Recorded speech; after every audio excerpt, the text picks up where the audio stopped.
No. See someone lurking.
Don't mind me, just trying to get home before we start. No one's here anyway. Holes.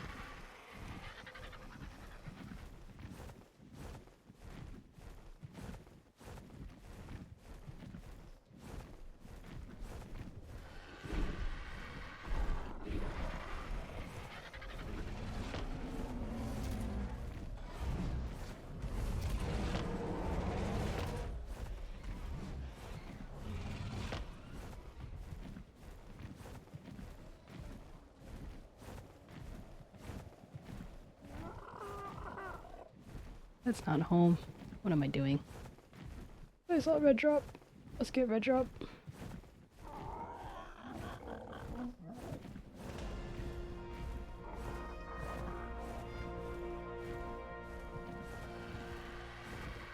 Hey Ian, how you doing?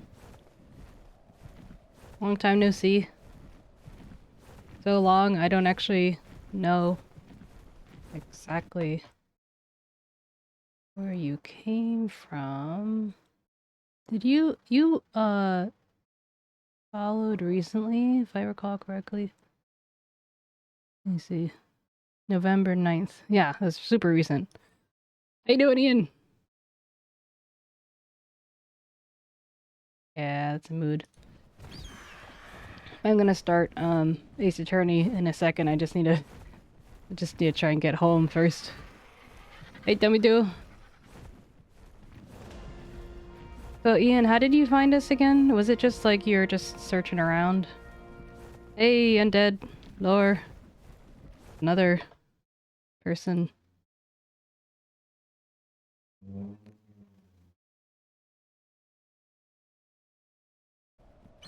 Just by chance. I'm pretty good. How are you?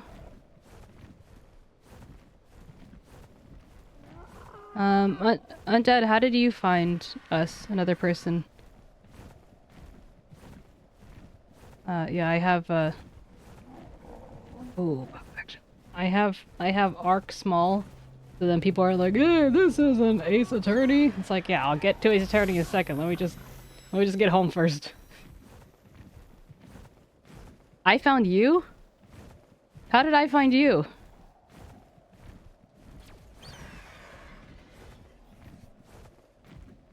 Oh, was it? Did we like raid into you or something? Let's see.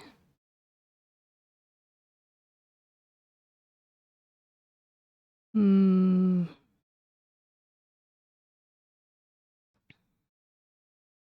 Last August? The heck? Not via cat distribution system. Oh, well, welcome, Undead, to this side of the cat distribution system. You have been distributed to cat. How are you doing today? How are both of you guys doing today? How are all three of you guys doing today? How are you doing, Debbie Do? Good. That's good. Good.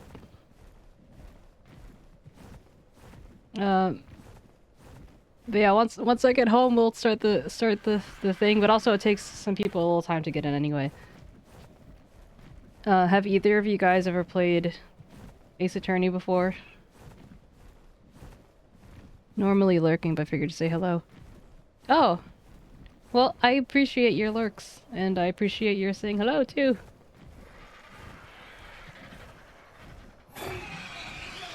What the fuck? What the fuck? What the heck? Stop.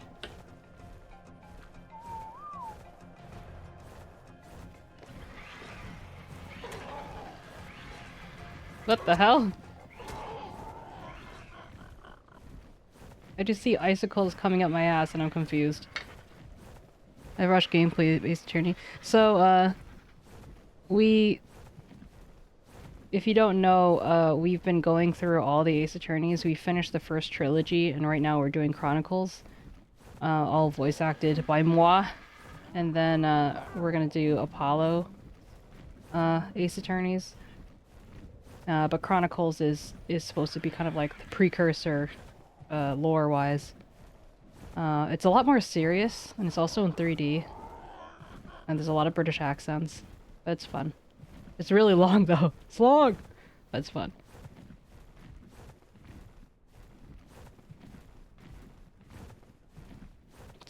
Turnabout Tuesday!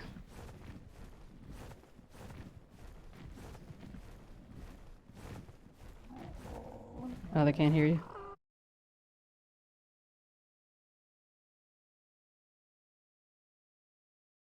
He exists! Hello! He was totally not talking to himself. Or I wasn't talking to myself. Hello, friends in chat, once again. Yeah, he was saying hello to you guys, but you didn't hear him because I didn't have the thing properly connected. I'm sorry. And I was going on about how I know undead lore since my childhood times. Yeah! The way he everything. responded made it sound like he heard you. So Undead, it was Demi who mentioned, how we knew you.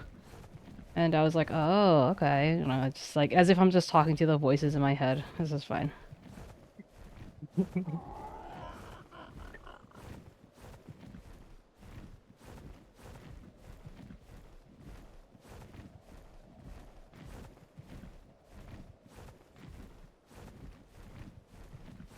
Greeterlings and salutations to you too. I haven't seen Greeterlings before. I like it. Yeah. Indeed. I'm almost home. I promise. I figured I would start on time and just have you guys accompany me for the ride. Yeah, that's a way for people to start joining. Yeah, but it's a lot less convincing when it's a completely different game. I think our friends will be here when the stream alert on Discord pops up. Still hasn't done it. I'm playing Ark. I'll open up. I discovered Ark for the first time recently. I did not know it existed until a couple months ago, even though it's, you know, a very popular game, so. So Can't see shit! There's Ark Survival Evolved, and then there's Ark Survival Ascended. Yeah. Ascended is the one that came after. Yeah, it's basically a remake of a visual remake of with some quality of life changes. The biggest difference is the graphics, perhaps? Yeah, I think so. It's in Unreal 5, that's why it can look good. This is my RG. Her name is Medusa, because she's stone-colored, and her trait happens to be called numb, which means she'll ignore...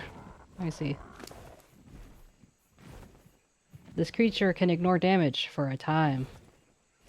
Oh, I just thought that was kind of appropriate.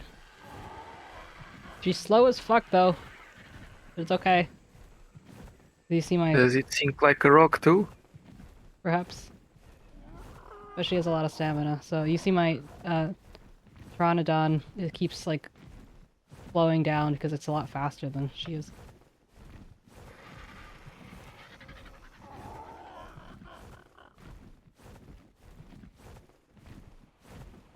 Let me put a little.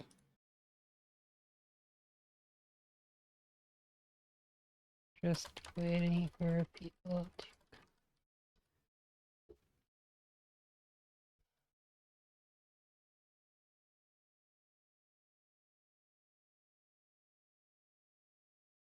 There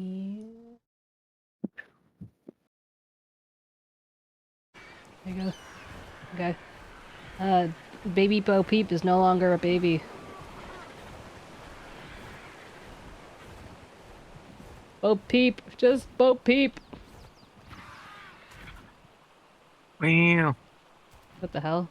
Half of her fur is gone. I wonder if she got half sheared or something. Not sure by who that would be. Whoa, what the fuck? Oh, wow. Uh, Amazing. Wait. it's not on purpose, dude.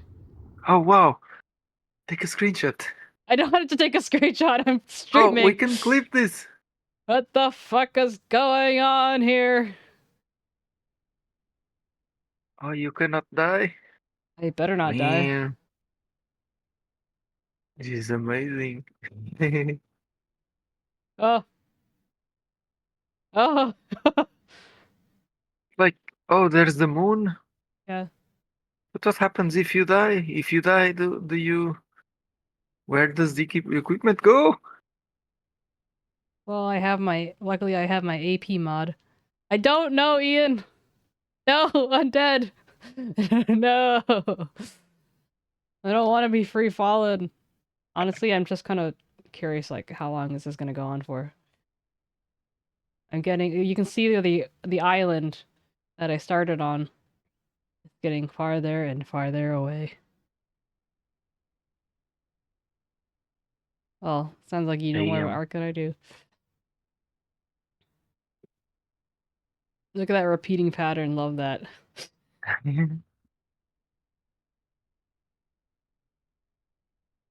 Oh.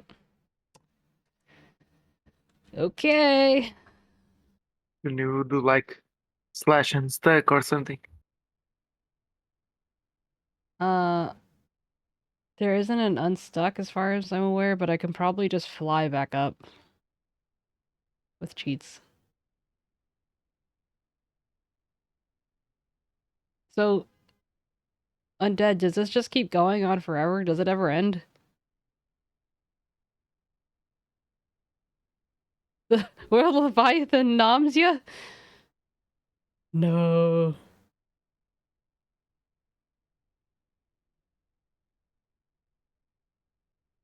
Goodbye, cruel, cruel world.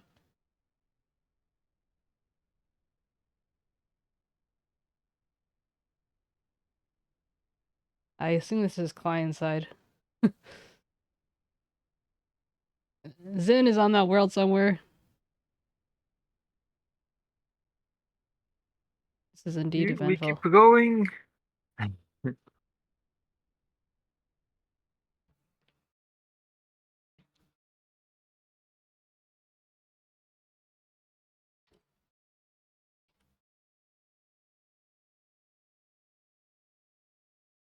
gonna put a post in Discord. I'm free fallen.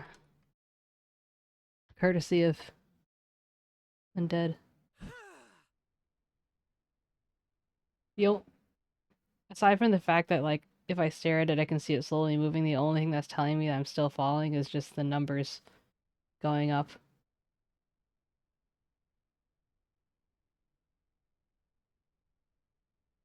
And apparently I'm like falling.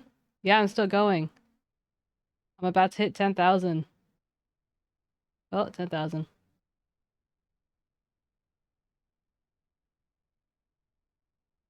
Let's see what happens if I do.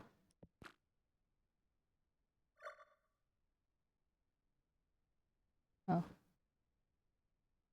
Well.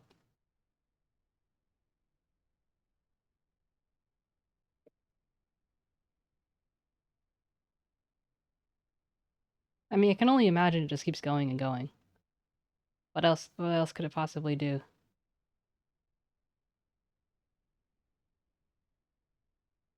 Oh, okay.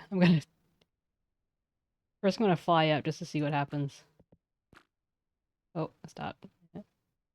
Oh, Can you ask here we for? go. Oh, Huh? you're flying. Yeah. You're flying quite fast. Yeah, boy. Faster than falling. Yeah, boy. Oh wait. Now you can pop out anywhere in the map. Well, I'm hoping to just pop up where I fell.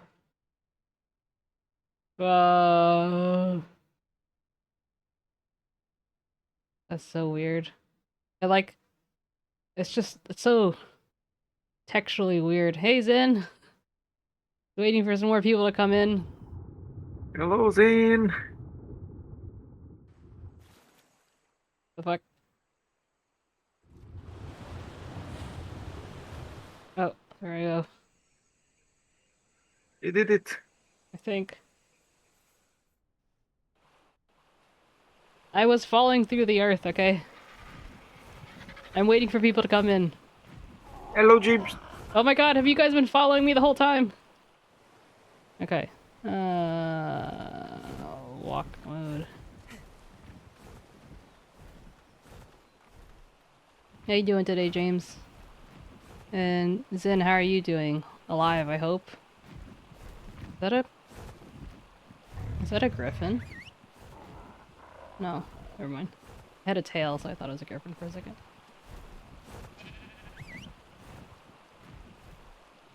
But yeah, I just wanted to show you Django. And Bo Peep, all grown up. No longer looking like a... I just actually did finish eating. Thank you. Saber-tooth tiger. Tiger, no, cat.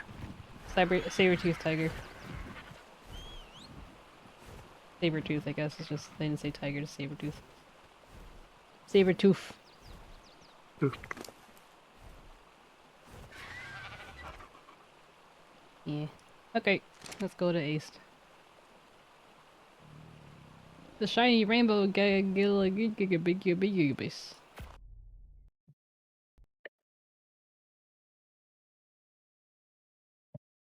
Have you been enjoying 24/7 Ark? Yes, I have. I haven't been playing it 24/7, but I've been enjoying it.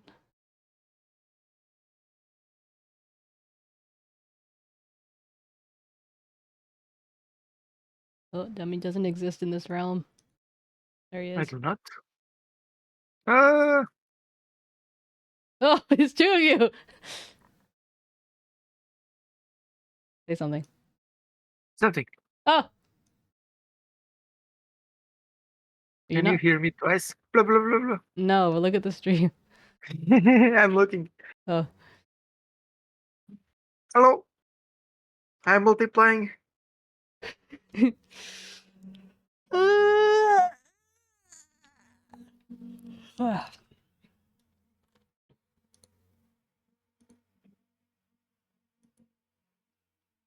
I changed to my scene for Ace Attorney.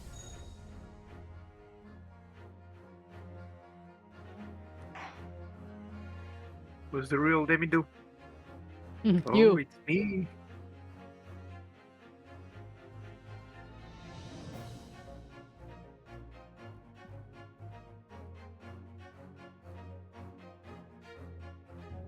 Wait. It just occurred to me James is another British-speaking person. It's British-speaking?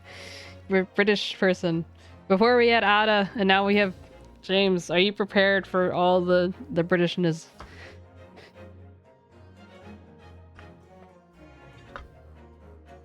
Are you prepared for the accents? I need to warm up a little bit. Lalo.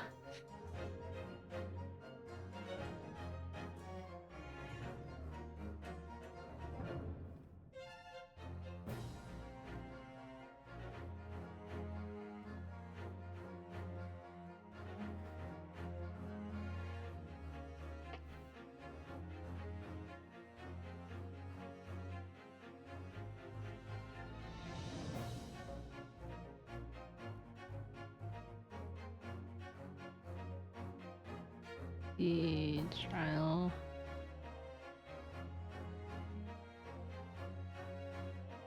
No, wait, not this one. Oh, wait, but maybe it is.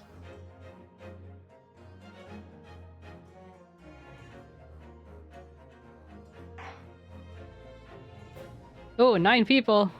Hello, everyone! Are you ready? Hello. Hello, Sphinx. Hello, Frey. Hello, Maki. How are you all doing?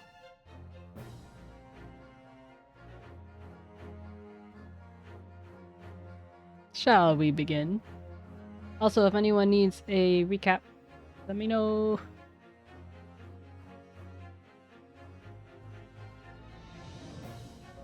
Oh, I might need a recap from the second part that I missed from last time.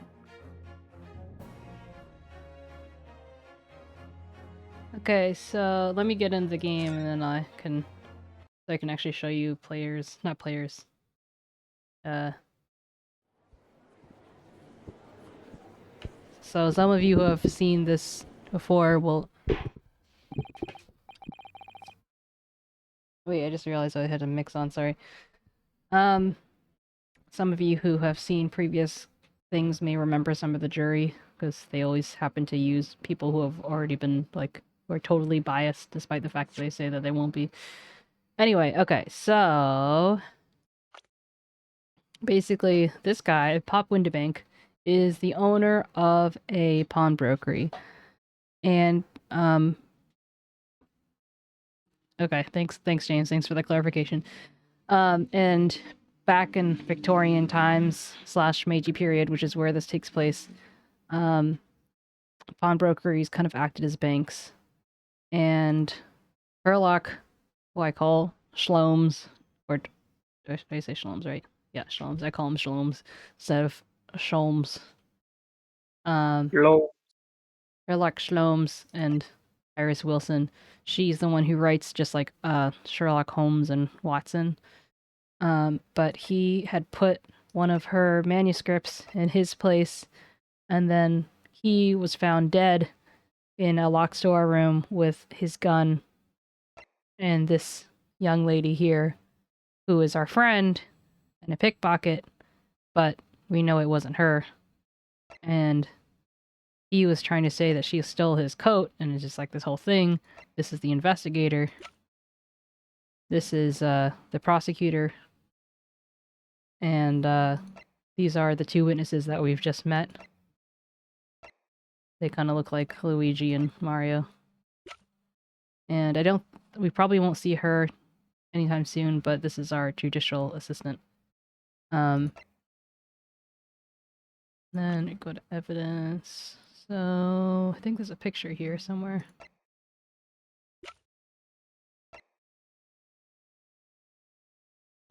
Ah! He was shot.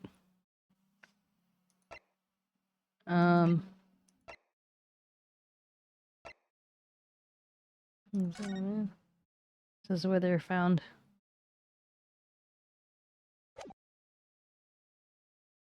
And there's a lot of emphasis on the stereoscope, with the idea that if you cross your eyes and you look at 2 pictures that are slightly different, it will create a cohesive image. And if you kind of look at this tiny little thing, you can see it changes ever so slightly. So right now that's part of the evidence. That, and also we have blood samples that, everybody's blood will show in a different color. So that's also part of the evidence. Because reasons. But yeah, so I mean, in terms of like what you missed, it was one of your typical, they're guilty. And then it's just like, okay, so basically they're talking, we were talking about the witnesses, and basically, okay, establishing where they were and why they were there. And like, oh, we didn't shoot a shot, and then it's like, yeah, but you shot Shlomes, and they're like, oh yeah, well, that was Shlomes. And so initially everyone was saying that Gino was guilty because it couldn't have been these guys, and these guys are the witnesses, blah blah blah. And then you know, we did a cross-examination. It's just like, well, these two things don't link, so now we're back at, you know, yeah. Which of them did it? Or they did it, both of them together? I guess we'll find out. So just enjoy the ride. And if you have any particular questions, you can ask me. Order, please. Let us resume proceedings. Oh, wait. Forgot he has a British accent. How do I do a British accent again? Witness this. You will take the stand. You will not take the stand. I can't remember how to speak in a British accent for some reason. What? You know, they're sweating. They also claim that... Wait, why am I still sweating?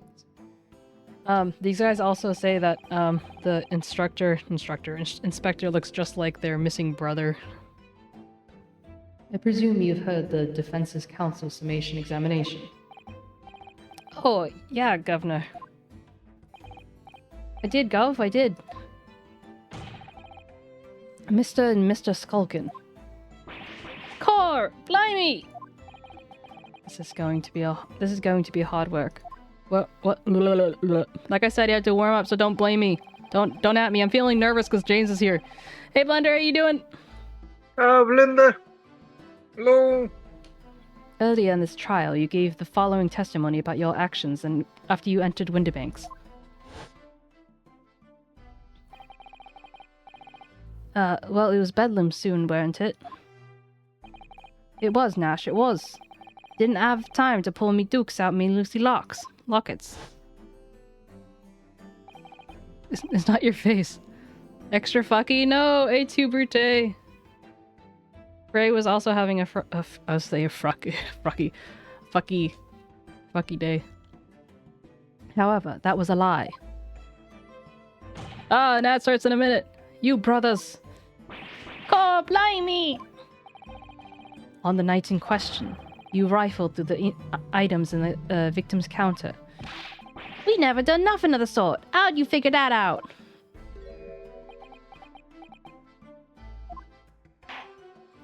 That's a double negative. You will now give formal testimony once again. You will tell the court precisely what happened the night in question, and this time, you will tell the truth. Each lie that passes your lips serves to increase the severity of your punishment. Oh,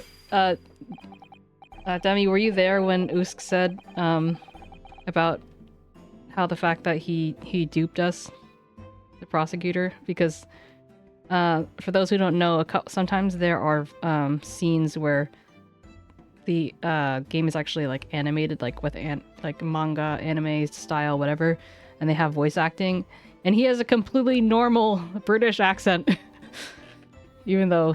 Oh, I kinda remember something like that. Yeah. But maybe not from that particular event. I think he just said something. I don't know. Yeah, no, he has said objection before, but there was a scene where he was actually speaking, and we were like, the fuck? He doesn't sound Transylvanian at all. He just sounds like a normal British dude.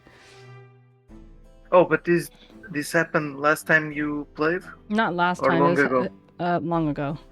Oh, but, so then that's 𝗟𝗀 when I remember. Yeah. But 𝗟𝗀 remembered, so he's like, so how are you gonna do his accent? Are you gonna, do you remember how he duped us? And I'm like, yeah. Anyway. Yours is better. So, thanks, I try, even though it's pretty bad for Transylvanian accent. And that's it. Oh, there's an ad. Oh, right. Fuck! There's an ad! I need to take my meds. They're sitting right in front of me. Magic. Wow. Are you just trying to get free points? Yes. Oh, wait. Did I get points the other times? I didn't know. No, I mean like brownie points. You guys points. are getting points? Brownie points. Yeah.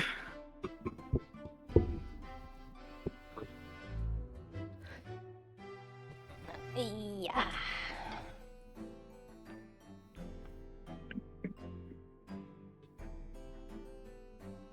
Did you end up clipping the thing? Yeah. Oh, okay, good. I mean, I can paste it here. Yeah, you should paste it here so Blender can see it. I'm sure he's seen this bug before, but it was my first time experiencing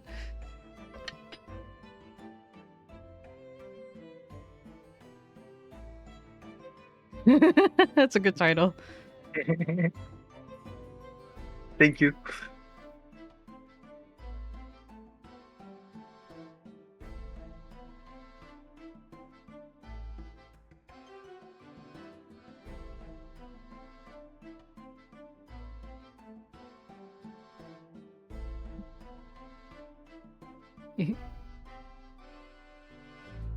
Elegant, heartless sashimi stinky cheese.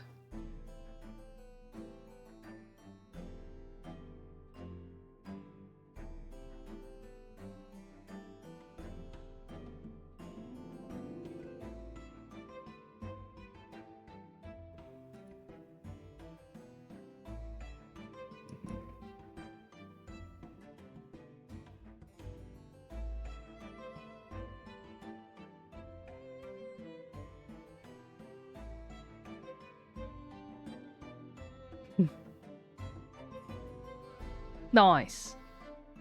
Nice. What's up, James? Why are you annoyed? Why is everyone so annoyed today? Is it my Twitch keeps face? freezing. Oh. And I'm running out of lube. What? The fuck? No, I understand. That happens to me all the time.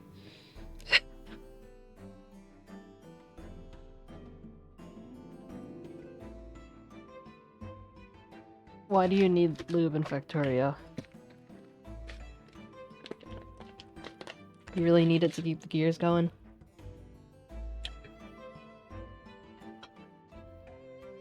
To lube things. Why do you keep capitalizing it?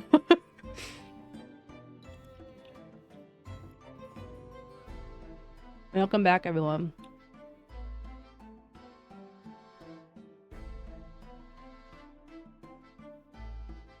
Since when is lube a brand name? Like, in the game?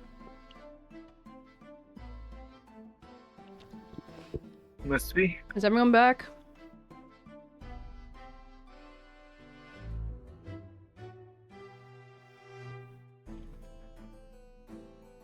I noticed.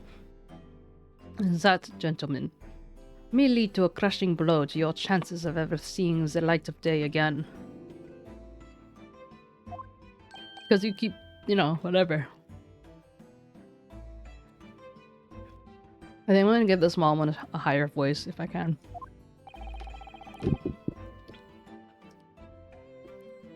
A thought is worth pondering, perhaps. Say no more, Governor. We hear you. What blab? What squeak? What peach? He's a peach. What? Can you stream the game if that's possible? Oh yeah. Thank you. Welcome. All right, we did knock a few things over. We weren't rifling for nothing. I know, right? From Wish. I was thinking more like Luigi and Mario, but I guess that works too. They're too small to be... Well, actually, maybe not the Waluigi part, but... It was when we heard the gunshot, see? Made us both jump and all that stuff went flying. Lummy, it didn't half give me a fright. We was thinking the shooter come out of the door and to get us next. We stuck everything back when we found it and scampered straight into him in the black. With the writing, it's hard for me to read. We couldn't have shot the pawnbroker, see? We never had a chance, did we?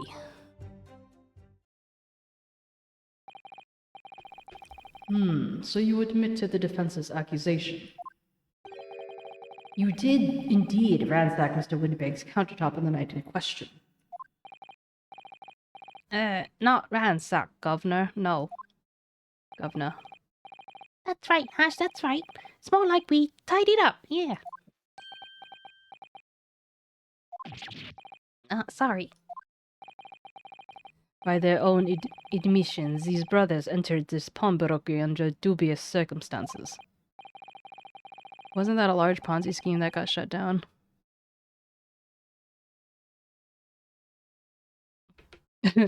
Yeah, you're right. I don't know what Z-loop is. However, they panicked and fled on hearing the gunshot, having first made good their mess. The way you say it, we hardly sound like roughs at all. We don't, Nash, we don't. Can you make us sound a bit more cutthroat? It can't just be a coincidence that these men showed up at Windybanks that night. There's more to their testimony than meets the eye. I'm sure of it.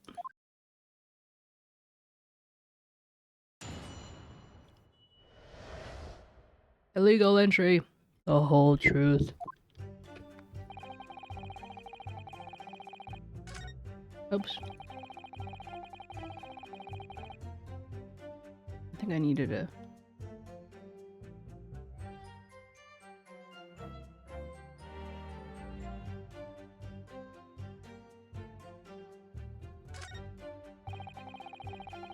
Alright.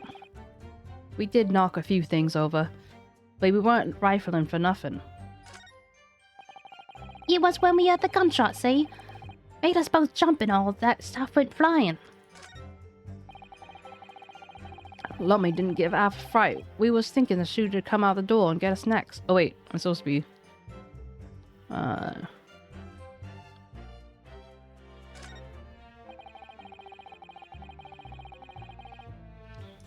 it!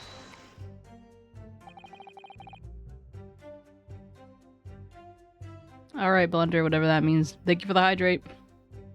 Thank you. So what you're saying is... the sound of the gunshot shocked you so much, you knocked all those things off the counter.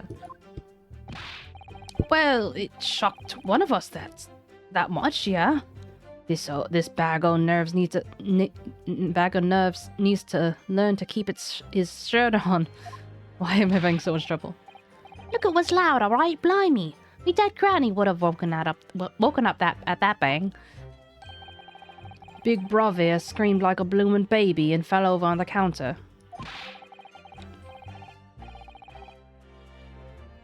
Gotcha. Lols.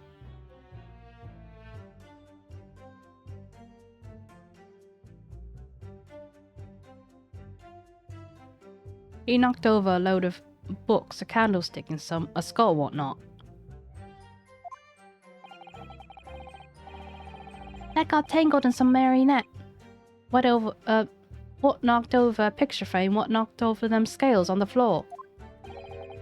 You've really mastered working quietly, then.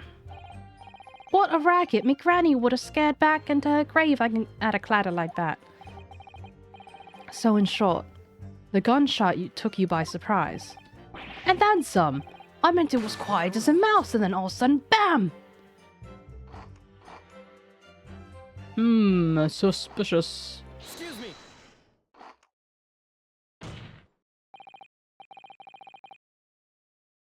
Inspector Gregson, do you have something to add? Like I keep saying, I don't appreciate being lumped in with these scoundrels. No, something to add something to add about their testimony. You seem to react just now at what Mr. Skulkin said. Did it make you think of something? It's probably nothing, of course. I wouldn't even bother to mention it, only...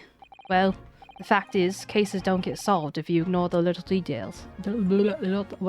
Today, I am struggling. Oh my god. How about you just tell us what's on your mind? But Thank you. As you know, we brought these fellas to the yard for questioning last night. And the statement they gave then told a slightly different story than what they're saying now. Reboot indeed. Did it? You claimed you heard the victim shout something out before the gunshot. Might have, Gov, might have. Does ring a bell now you mention it. Granted, it's only a minor detail, but still. I can't help but feeling perhaps you've been a bit sloppy with your testimony, eh, fellas? If I discover that the witness's testimony has been any more sloppy than it hitherto have proven to be, I shall be forced to bring the very harshest punishment to bear against them. Easy, easy. We're getting it right this time.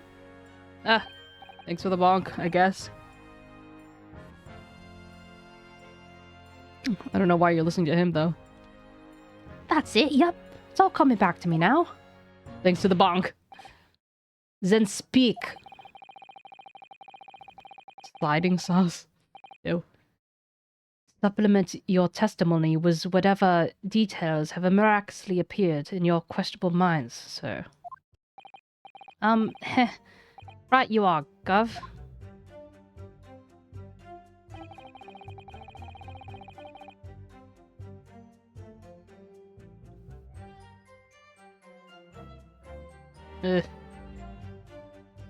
Yeah.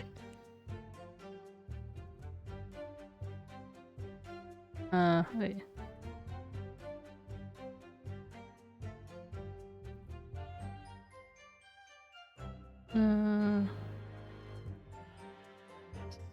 Crime scene.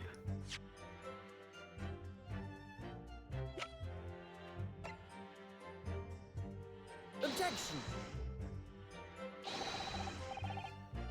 That reveals a damning inconsistency, that last statement. Oh, I think I got this one wrong.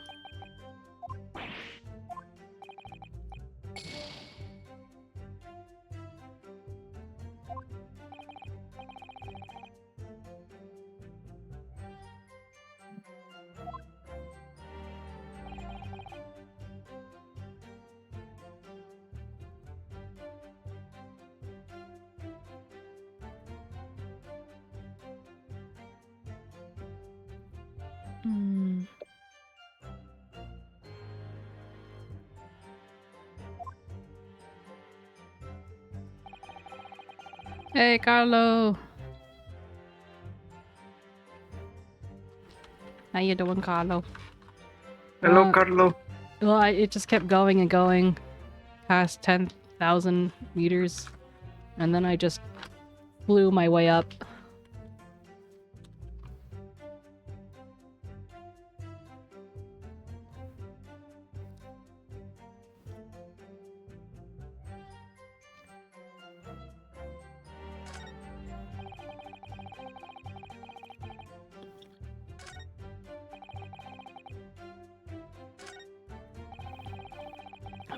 The bloke what owned the place was holding a gun, so we should have fired just instead of yelling at the girl.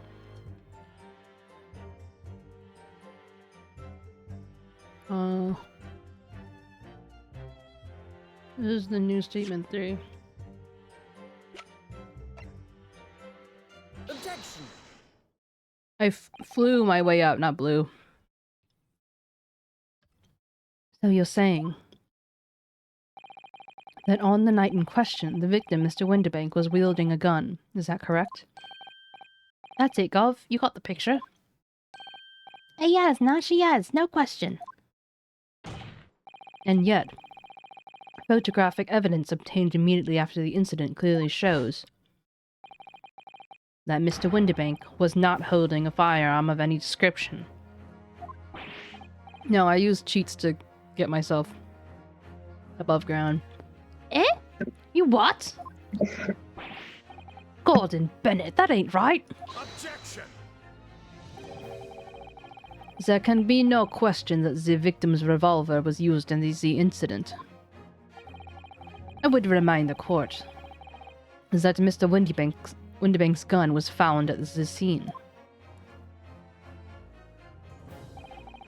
Not only was it identified as the murder weapon, but it was found in the accused's hand. Look at it, he's on a little box. Yeah, that Moltooler was used the victim's own gun to finish him off. Give me that gun. Bam! Oh, he's like, give me that gun. Bam! Kind of thing. Hold it! Stay exactly where you are, right there. Eh? If the crime had taken place so colorfully as described in your testimony, it would have given rise to an undeniable and significant inconsistency in the final moments you just acted out. Goodness, are you sure, Counsel? You intrigue me, my learned friend, but let's see some evidence to support your claim. Where's the proof that demonstrates this inconsistency in the witness's portrayal of the victim's final moments? The autopsy report.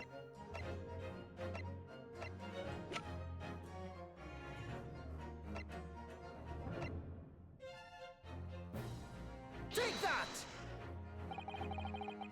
According to the testimony, the witnesses claim to have heard a shout of "Give me that gun," followed by the gunshot.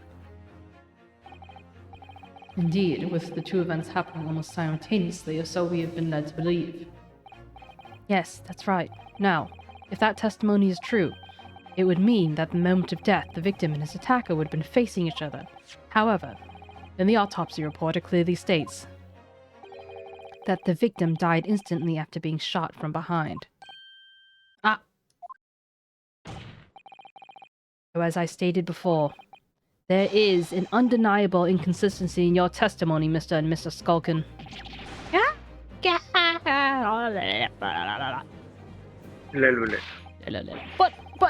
But, it's the God's honest truth. It is, Nash, it is. When he was shot that night, The shopkeeper had a gun in his hand. We saw it with our own bleeding eyes. Did I hear you right just now? You actually saw Mr. Winniebank holding a gun. Something like that might have slipped out. Ladies and gentlemen, you will have just heard the admission by these two witnesses that on the night in question they actually saw with their own eyes the victim wielding a gun, which can only mean that despite their testimony to the contrary, the Skulkin brothers must have encountered the victim in person. Nash, Yeah.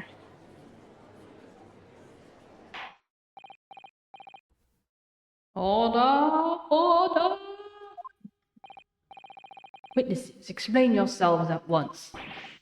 Well, the thing is, we weren't supposed to, It would seem that my previous warning fell on deaf ears. I don't know what 𝗟𝗶 is. And also, I've been doing this kind of judge voice at the beginning of time, so I can't really change it now. I made it quite clear that false witness would be the death of you. Am I to understand that you replaced the untruths of your original testimony with renewed lies? ever so sorry, Governor. Truth is, Nash, got it. If we blab now, you know what he'll do to us. He? Who are they talking about? I don't know who that is. Let me make your position here perfectly clear. You will talk. There's no other option available to you. Oh, that's why. I don't know anything about Doctor Who except the Weeping Angels. Bro, come on, the game's up. But you have all our guts for garters.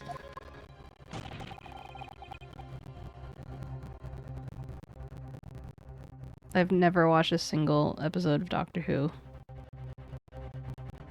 Honestly, I hear more about British people loving Doctor Who than Americans, but I know there are plenty of Americans that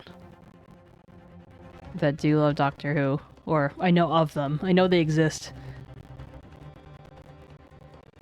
I'm not American, but I did enjoy it.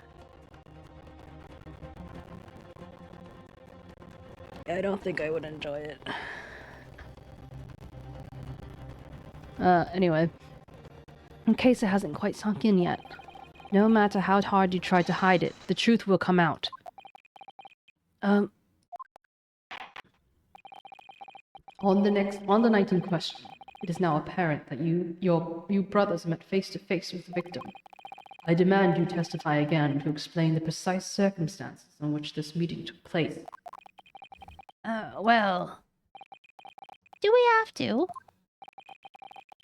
On pain of death. I suggest you make yourselves fully aware that this is your very last chance to tell the truth.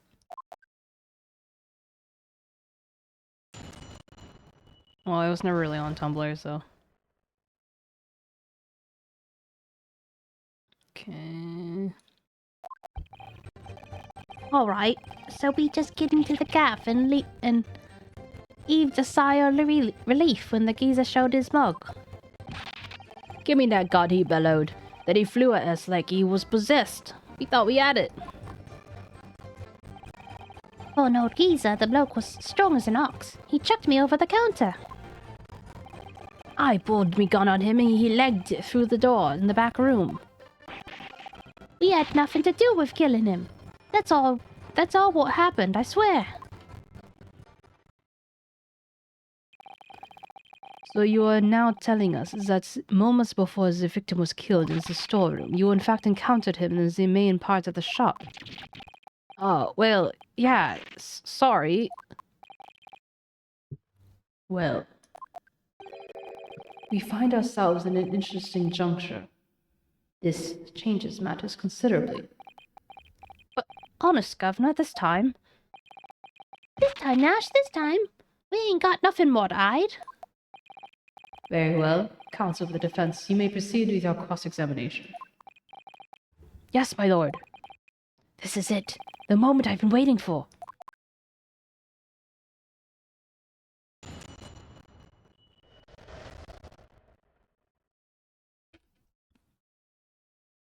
Okay, let's press all the statements. Alright, so we did get inside the gaff and heaved a sigh of relief when the geezer showed his mug.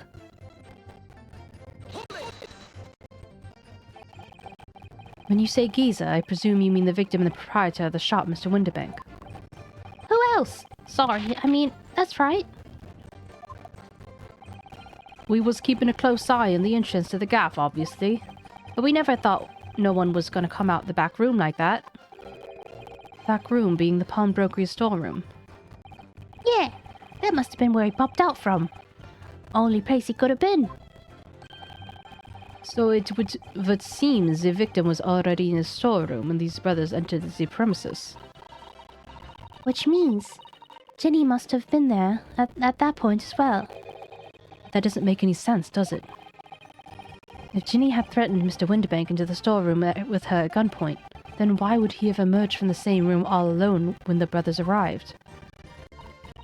Oh, I don't know. Did you see the accused at that time? What? That Mortula? Couldn't tell you. No way, Cobbler. We had bigger fish to fry then. I mean, the old geezer just lost it. Give me that gun, he bellowed, and he flew at us like he was possessed. I thought we had it. You mentioned that Mr. Winterbank shouted those words in your previous testimony, too. However, you claim that you heard him yelling them on the other side of the storeroom door. Oh, did we?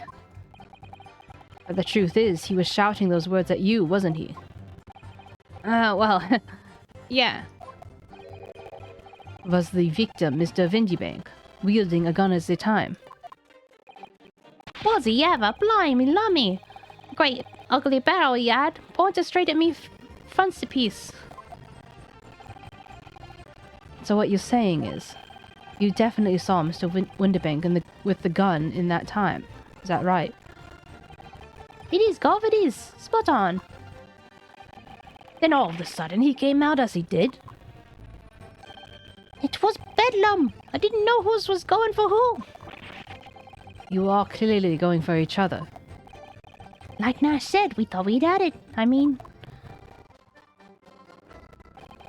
For an old geezer, the bloke was strong as an ox. He chucked me over the counter. Yes, I noted you mentioned the counter in your previous testimony, too. Well, yeah. Of course we did. You knocked over a load of books, a candlestick, and some skull whatnot. That got tangled in some marionette. What knocked over a picture frame? What knocked them scales on the floor? So in fact, it wasn't the sound of the gunshot that shocked you and made you knock those things off the counter. Well, big 𝗟𝗶𝗹𝘀 went flying over that counter like a gunshot, I can tell you. Then the old geezer pinned him. He did, Nash, he did. If he hadn't been there, the bloke would have flattened me like a bloomin' pancake in seconds. At the timing question, the alarm was raised at the local police station via secret cable from the pawnbrokery. There's a button underneath the counter to activate it, which was presumably pressed by the victim. That's right. When the brothers fled the scene and back to the street, they ran straight to the arriving police, didn't they? Well, Mr. Winterbank, he did everything he could to protect his shop. I pulled me gun at him and he legged it through the door of that back room. Hold it! Were you intending to shoot Mr. Winterbank? Nah, never. I was, you know. I love how they miss every single slap at the end. Looking out for me, bruv, weren't I? He was being flattened, don't forget. By a man whose shop was being burgled, yes. And then, the man fled to the storeroom when you pointed your gun at him, is that it? Yeah, That's it, he shoved me away and then ran through the door and shut himself in. There's something about that last remark. Something that doesn't quite ring true. I wonder why Mr. Winterbank ran into the storeroom. What?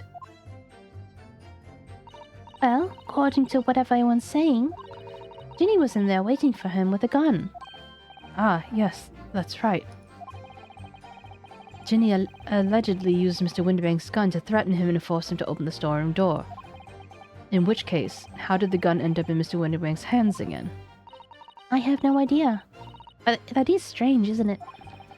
This little consistency could be significant. I should make a mental note of it.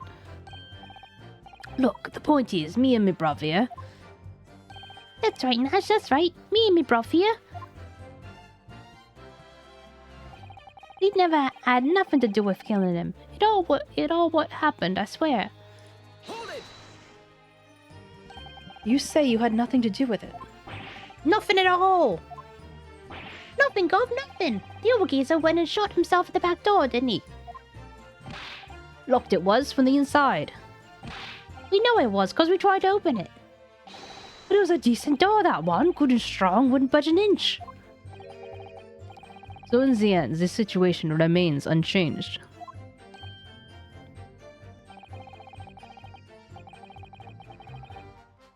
Also, I just realized that the I do, they do, I don't was from Blender, because you guys have the very similar colors, god damn it.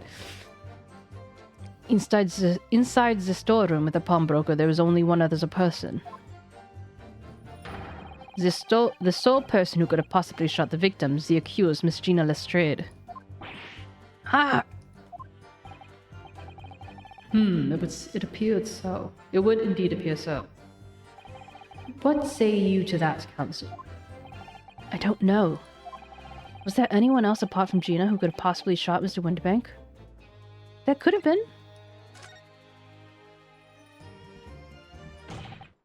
Mr. and Mr. Skulkin. Eh? What? What's that look for? From the moment you admitted you encountered the victim face to face that night, the course of this trial has changed completely. It did?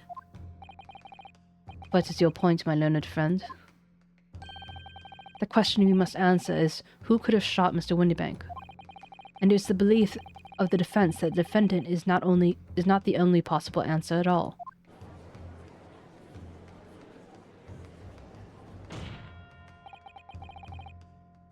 You have my attention. In that case, let us return to this plan of the premises.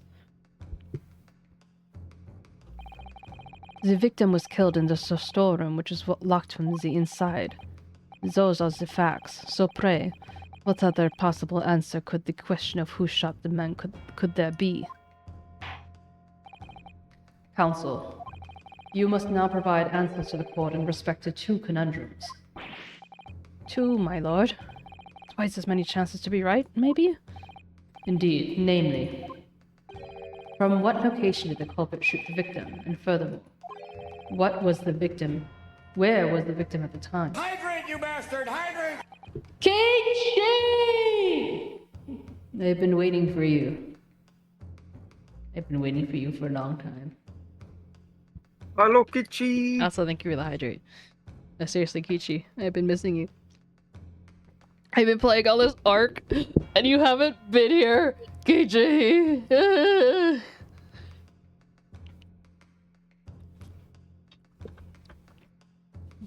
Was he there for the act?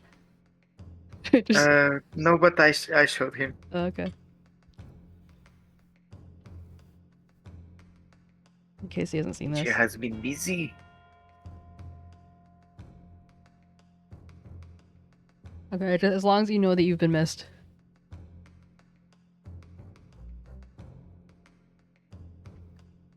And we have a dedicated server now. Yeah, boy. Yeah, boy. Hosted by Mad Dog Superior.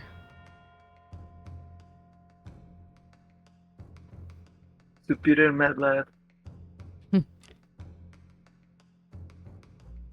What? I was talking about how you're hosting the dedicated server, giving credit where credit is due. That's all. Understood, my lord. Are you alright, Runo? I'm not entirely sure, but there's one thing I am sure about. Mad Dog Superior. Well, he wouldn't know you as James, so that's why I said your name. If I can prove that there's a credible and new alternative to what happened, it would change Gina's prospects hugely.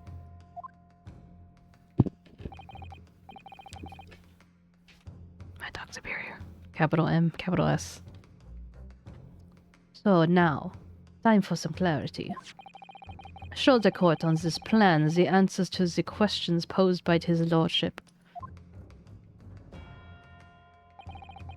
If you believe someone could have killed the victim, indicate from where that person could have fired the gun. Take that!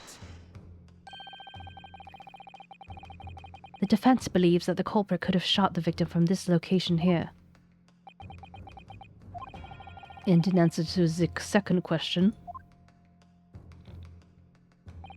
assuming the culprit fired from the location indicated, where was the victim at the time? Take that!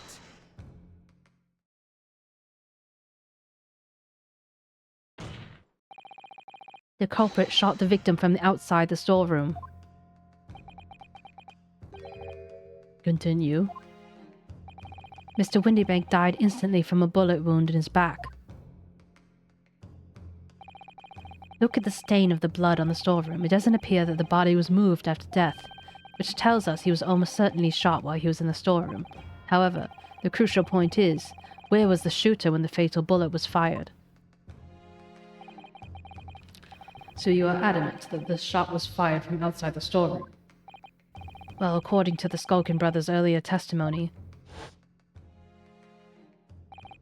I pulled me gun on him, then he legged it through the front door, through that door in the back room. I'm fine. If Mr. Windybank ran through the door, we have to assume that the door was open at the time. It was at precisely that moment when the victim was fleeing for his life that these brothers had the perfect opportunity to shoot the man in the back once he was inside the storeroom. But also, what about the fucking window? There's a window to the storeroom. Why does the door have to be open when you can shoot through the... Whatever. Anyway.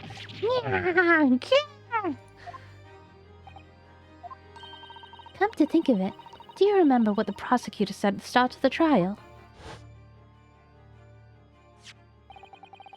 Moving to the findings of Scotland Yard's coroner. His report states that the victim entered the body in a rising diagonal trajectory. It means the victim was likely shot by someone significantly shorter in height than himself. Oh man, shot when he was running as fast as he could to safety. Ah, of course! He would have been leaning forward as he was running away. So even if the bullet fired horizontally, it would still have entered his body on an upward trajectory. So the culprit isn't necessarily someone shorter than Mr. Winterbank. Objection! I'm sure my learned friend can't have forgotten that the storeroom door was found closed and locked from the inside. You claim the victim was shot as he fled into the room. Do you also claim his corpse was dexterous enough to turn the key in the lock? But... What if someone else locked the door? Yes, there was someone else who could have locked the storeroom door. Is that so? Very well then, counsel. Present your hypothesis to the court. In the scenario just described, the defense's assertion that the victim was shot from outside the storeroom. In which case, who shut and locked the storeroom door from the inside? Take that!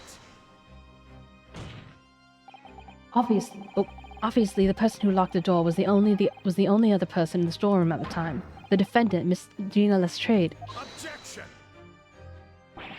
That's absurd. You are suggesting that the accused deliberately engineered the sealed room. For what possible reason?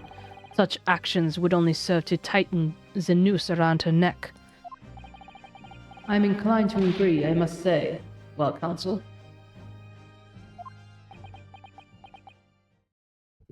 I'm glad you think so, Kichi.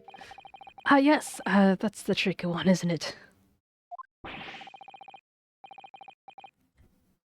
Half-baked notions have no place in my courtroom, counsel. Remember that, please. So Ryunotsuke, this young guy in the black, he is Phoenix Wright's like ancestor. This is way back when. So it's kind of like Miles Edgeworth's ancestor is the prosecutor. The defense is, you know, the ancestor of Phoenix Wright. And I suppose the judge is the ancestor of the judge. But of course Ginny would have locked the door. It almost goes without saying, doesn't it? It does? But if I was Ginny in that situation, I know I would have locked the door as quickly as I could.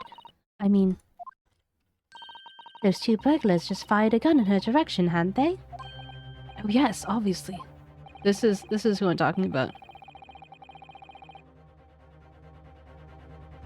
He is at the beginnings of the hair spikes.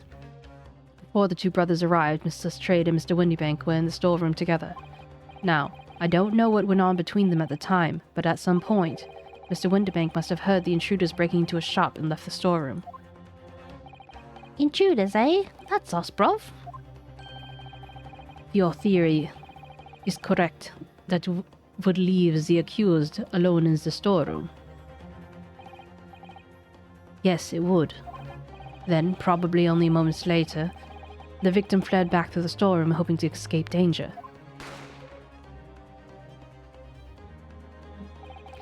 Hit in the back by the bullet, Mr. Winterbank fell to the floor where he was, just inside the storeroom. And what we have to ask ourselves now is what would the defendant have done in that moment? I see where you're going with this. Outside the storeroom was a terrifying killer who had just murdered Mr. Winterbank. As soon as the thought struck Miss Lestrade, she slammed the door shut and locked it, in order to save her own life. Hold it! But I mean, we ain't the ones who done it. We ain't, Gov, we ain't. You gotta believe us. I mean, come on. We'd never shoot no one. Objection! That is blatantly untrue. I know for a fact you would. Because before my very own eyes, you shot Mr. 𝗟𝗀𝗀𝘀. There's only one logical conclusion here. You and Mr. and Mr. Skulkin, you brothers, had every opportunity to have been the true perpetrators of Mr. Windbank's murder.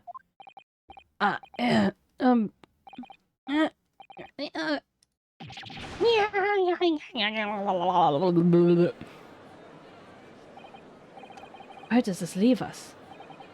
You mean to say it wasn't the pickpocket who shot the pawnbroker after all? I should have known it was those three brothers. They look as shady as the dense forest. That was amazing, Bruno. All the members of the jury seem to be firmly on your side now. I know, first time ever. Probably the last. Well, I think you've done it. Surely they'll have to give a verdict of not...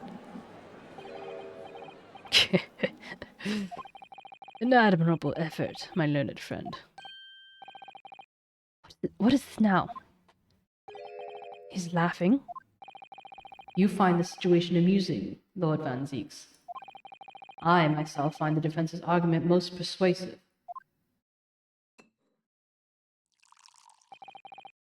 I dare say. Such... 𝗟𝗶ጵH𝗸𝘀? 𝗟𝗶ጵH𝗸𝘀 is the bread and butter of the street performers in your provincial eastern nation. But such blatantly malicious conjuring tricks amount to nothing more than inexcusable pettifoggery here. What? The hypnosis you put forward so ostensibly, credibly cannot and will not stand. Because, you see, it contains a fatal flaw. A fatal flaw? Do you mean to tell me that you are unaware of your logic's failing? I say, Lord 𝗟𝗪𝗀𝘀, might be an idea to explain this bally conjuring trick or whatever it is to the troops on the ground, The fatal flaw in my learned friend's argument is really quite simple to understand. Assuming you're not too dim-witted to count bullets. George, count bullets! Oh dear. He noticed them. Huh? What's everyone talking about? Counsel. Yes, sir. Tell the court how many bullets were found at the scene of the crime. 2 bullets. Correct. The first, that one which hit the victim in the back, ending his life, and the second, which struck the detective, Mr. 𝗟𝗀𝗀𝘀𝘀, on his arrival at the scene. Indeed. The defense presented a picture showing the damage caused by the second bullet earlier in the proceedings. The bullet which injured Mr. Sholmes appears to have passed through his body, striking the calendar. Your lordship's understanding is correct. Furthermore, we know there are 2 firearms involved in the incidents. The revolver belonged to the victim, Mr. Windybank, and the Skulkin brothers' revolver. The evidence shows that a single bullet was fired from each gun. Yes, indeed it does. A single bullet from each. Now then, my learned friend? You yourself told the court only moments ago that these 2 brothers shot Mr. 𝗟𝗀𝗀𝘀𝘀 right before your eyes. Yes, I did. Oh my goodness, I think you'll find. But if a single bullet was fired from the brother's gun and hit Mr. Sholmes, it means... Windybank was not shot by the same gun, stop! Only 1 bullet, stop! Exactly. Yes, this Nipponese street performer presented an ostensibly credible argument. However, this is kinda racist, dude. It was never any more than a diversionary trick with no hope of standing up to scrutiny.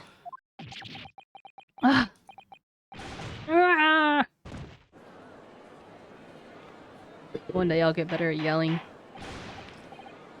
I hydrate. Order.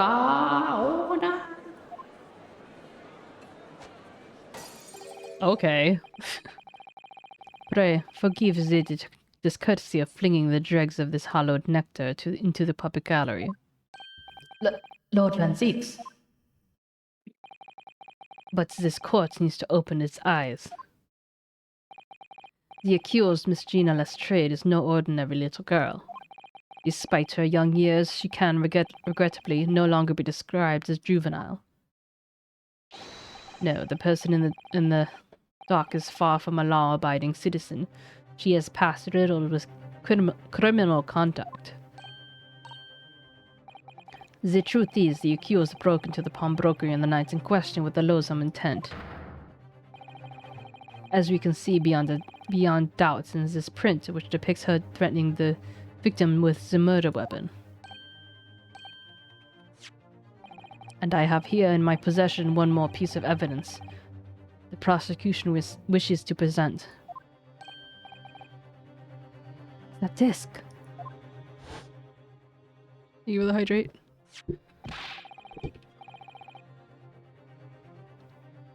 He's a hydrate too, you know. I will, but I'm not speaking as much. Too much water. Dodgy. A little sip. It's a little slippy poo. No standing desk. Oh, I don't have a standing desk. I'm sorry. Maybe you are on your You own. should stand up for 5 seconds. Okay. Are you standing? This is the same as stretching for me.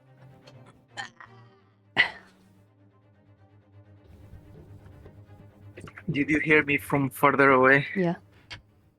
And then I just stand until Memmy sits down. Oh no. I kiss a cat leg. It's very soft.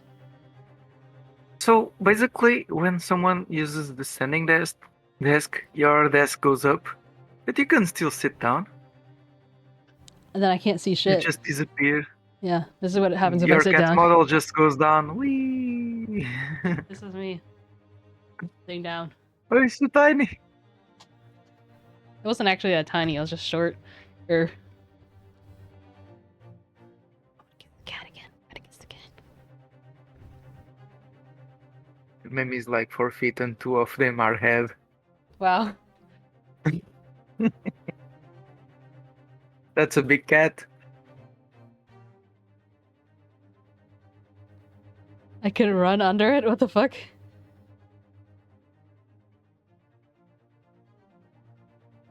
Jeez, Kichi, I didn't... You know Kichi? Yeah, the music is nice. I will also tell you that the first game of Ace Attorney has music that I even like more than this one.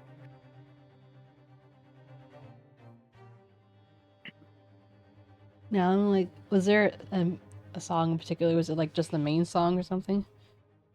Oh, actually, the one that I like the most is the. I'll send it to you. Yeah. I just need to find it.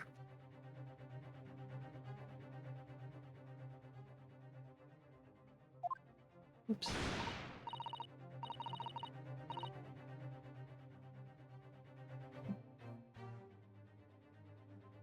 Kichi, have you played the other games? I probably asked you this and you answered, but now I forgot.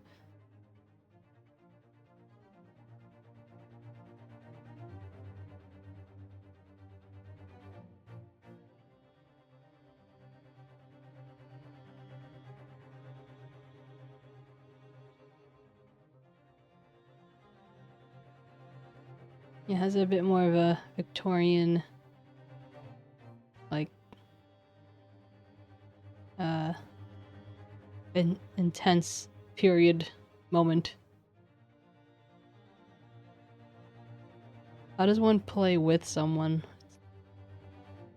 Despite the fact that I'm like voicing it now, it's not exactly a multiplayer game. For your funny voice. Is your voice funny on its own?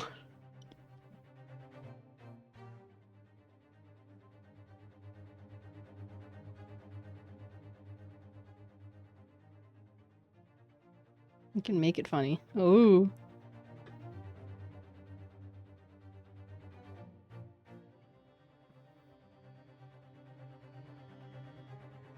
Dammy, did you find it yet?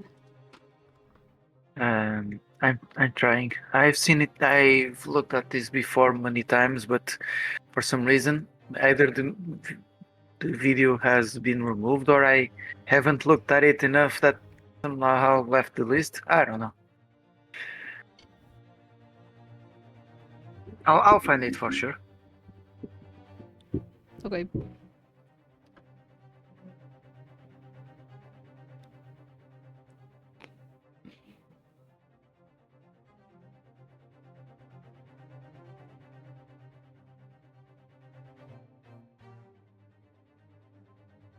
I'm glad you like it. No, don't give it to him. It's mine. It is mine. I'm sorry, miss. But anything belonging to McGilded has to be taken in for evidence now. Yes, that music box disc. McGilded's music box disc. The very day before the hateful murder of Mr. Windybank, the accused attempted to make off with this article, which clearly does not belong to her, and with nothing of this subtlety of a pickpocket, I might add, but by brute force and brazen impudence. Good gracious. Make no mistake, any sympathy for the accused on the account of her years is misguided and dangerous. There are no depths to which this girl would not stoop if pushed, no crime she would not commit. The court forgets that fact at its peril. I see. I would think it would be prudent to take this music box disc into evidence counsel, as a grim testament to the defendant's... Lord Van Zeek, sire. Inspector Gregson, what? Yes, Inspector. We had a meeting yesterday at the yard with the prosecution service, and I think it was agreed that the disc wouldn't be used as evidence. What's this all about? Why is the inspector acting strangely? I found my favorite one. Oh, okay. I sent it to you both. Well, I'm gonna play it on stream. Oh, there are many cool songs there from the first game. And sometimes I'm sad that I don't hear them as much anymore.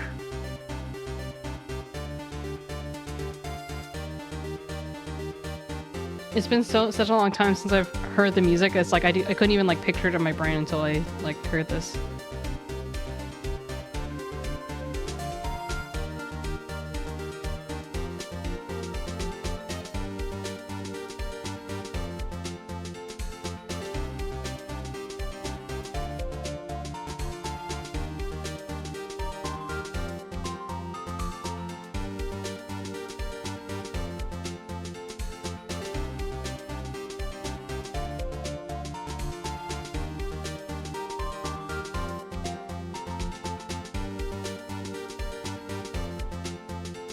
This one plays when we are going too close to after an objection and try to defend the... I am hearing myself, sorry.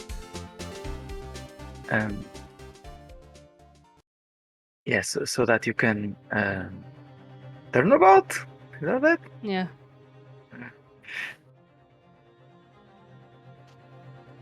When you finally reunite all you need to defend your person, your client.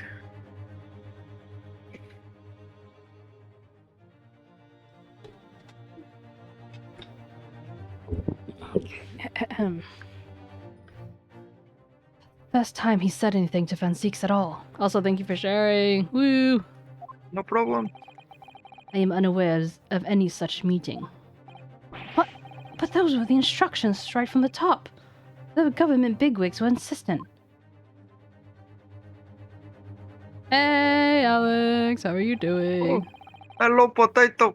Potato. Inspector, I am the prosecutor, and I alone determine how to present my case. Thank you for the poke. Your warning is noted. Your warning is noted. Thank you. Thank you. You sick? Oh, how are you sick? The prosecution wishes to proceed with submitting this evidence as disc as evidence, my lord. Indeed. Bailiff! The music box has been entered into the court record. The prosecution has established the accused motive, opportunity, and basis of character. There is nothing more to add. We have to look at the blood.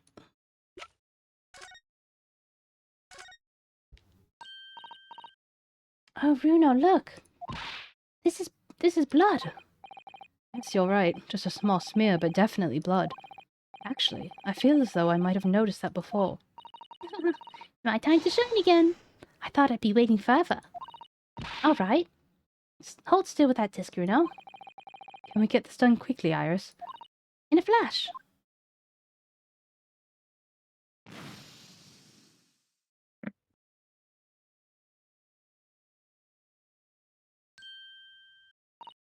Oh, a lovely bright shade again.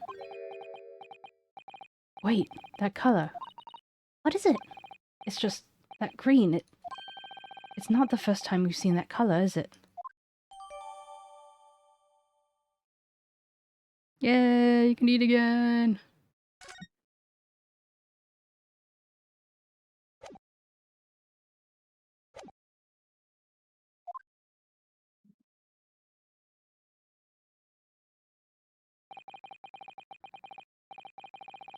Ladies and gentlemen of the jury, I await your informed decisions and rest my case.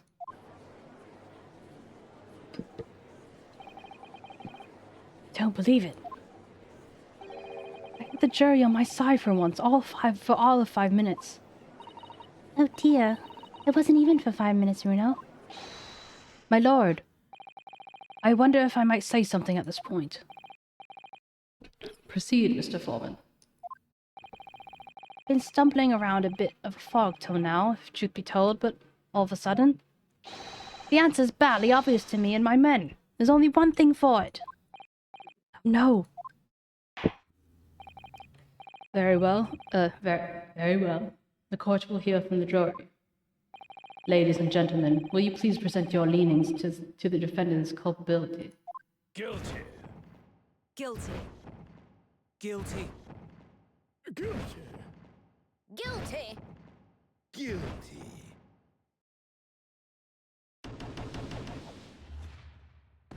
No worries. Thanks for stopping by.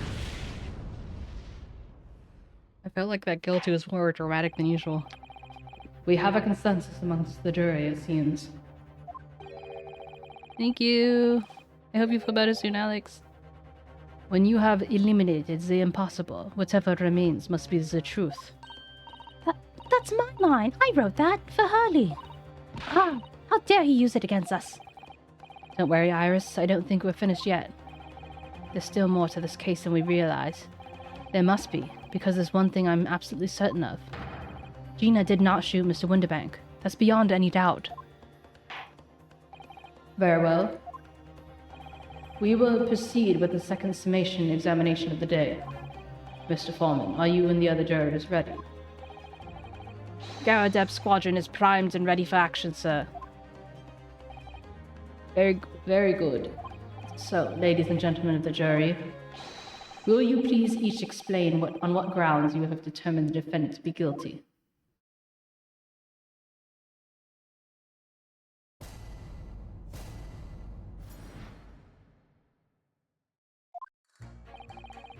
Once a rogue, always a rogue, I say, Different breed to us law-abiding citizens. As only 2 bullets were found at the scene, I would say the whole case is done and dusted. You don't need a stereoscope to see the truth here. Each way you look at it, it was that pickpocket. I never imagined that simple operation would have caused me such grief. The accused attempted theft on the previous day. I can see I'm in for a busy day ahead. I I am ballistics expert. I have seen many shootings. There is nothing I do not know about guns. Okay. Doesn't explain anything. It would seem there's little room for doubt. Have to admit, I was rather bowled over by the argument put forward by the chap in black. When that fell apart like a house of cards, I saw that I'd jolly well been hoodwinked. Well, no more. Ugh, the whole courtroom is turned against me. It's not fair. Iris? That prosecutor's being mean. Just because Ginny's done some things she wouldn't have liked to done in the past, it doesn't mean make her a murderer.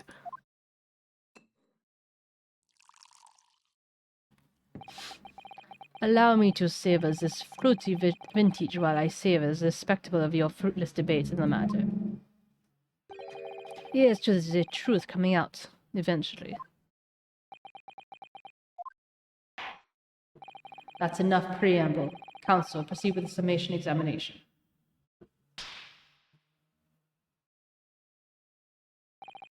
Yes, my lord. Oh, there was an ad break. I'm sorry, I didn't realize.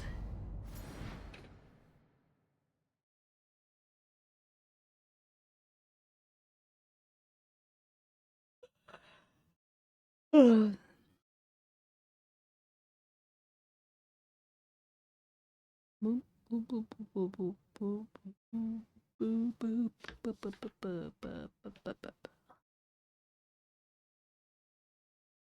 are you up to? Tell me do. What am I up to? Yeah. Just catching up with Discord. Getcha. Yeah. On my phone games and stuff. Mm-hmm. While waking up, I should Still? go get some food soon. Go get some food. Yeah. I could have used the ad break. Oh no, it's already over. I did Only you. 1 more second. I didn't even know there's an ad break. You guys didn't miss much though. It's gonna repeat right now without everything they said. It's weird if I never gotten a single ad. Is that normal? Oh, question. Maybe you're like dummy do. We're finding lots of people like me. Yeah. We should make a cult. But like, A cult within the cult. Hi Usk! Can we... Busky! Oh, Welcome! hello, Wusk. Thank you for the lurk. Nemi, do you think that people can just clip whatever is happening during the ad and be able to watch what they missed? Probably, but by the time they do that, they'll have already missed what happened while they were clipping. Perhaps.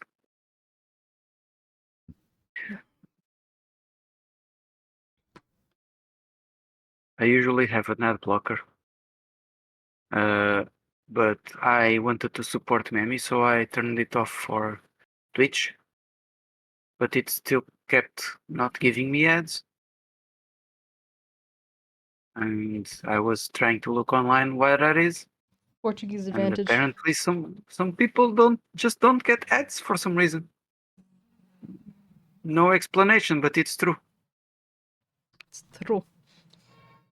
Oh.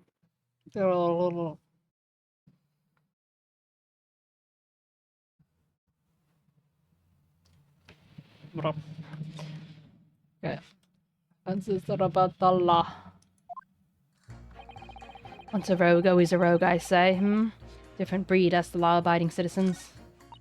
As only 2 bullets were found at the scene, I would say the whole case is done and dusted.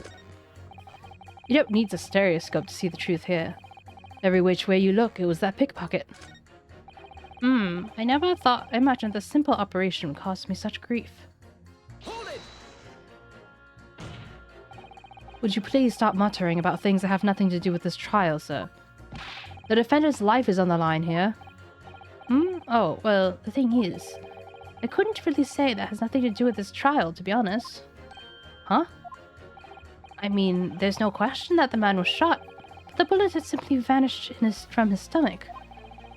It's quite inexplicable, don't you think? I almost don't want to ask, but this surgery you've been muttering about all this time, you were operating on... What was the fellow's name now? Lynch? Hairlock? No. Hairlock? Hairlock Shlomes by any chance? Yes, good lord. It was Hairlock. There was that Hairlock fellow. What? You're the surgeon that operated on Mr. Shlomes. That's right. Using the very latest anesthesia techniques, I might add. That was a fairly major op, I can tell you. This is crazy. Let me see. That fellow was brought not long after midnight, if I remember correctly. They said he'd been shot by some criminal or other, so I opened him up like a shop. But the funny thing is, when I went over his insides with a fine-tooth comb and couldn't find the bullet anywhere. So I'm afraid I had to throw up my hands and just stitch the fellow back up. I hate to state the obvious, but... Yes? Surely that's because the bullet is still at the scene of the shooting. Counsel the defense is correct. As it clearly shows in this photographic print, the bullet that the 𝗟𝗶 brothers fired at Mr. Shlomes hit him in the stomach region, and exited his body and lodged into the shop wall where the calendar was hanging by the door. I think you'll find it's really quite simple if you just consider the problem three-dimensionally. Ha! Who do you think I am, son? Well, juror number 4 is about the best I can do. As soon as I saw the wound on the man's stomach, I flipped him over. Like a pancake? Are you saying you checked his back? Of course I did. And there wasn't a trace of injury. No sign that the bullet had left the body at all. What? That's the point!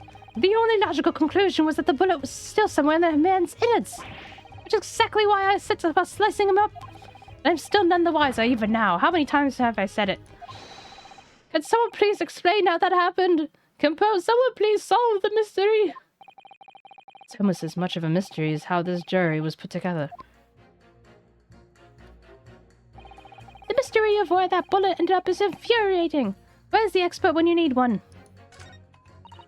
The accused attempted a theft on the previous day. I can see I'm in for a busy day ahead. I am ballistics expert. I have seen many shootings. There's nothing I do not know about guns. I pit.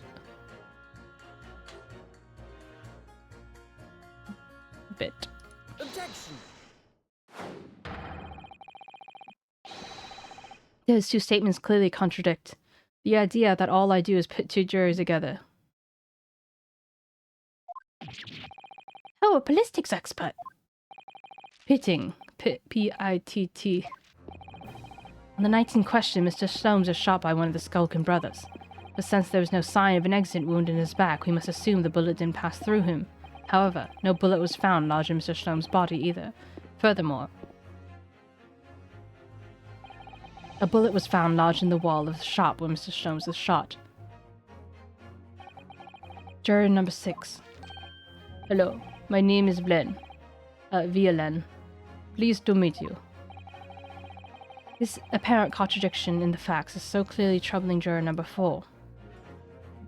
Are you able to explain the mystery? I have seen very similar situation in Motherland.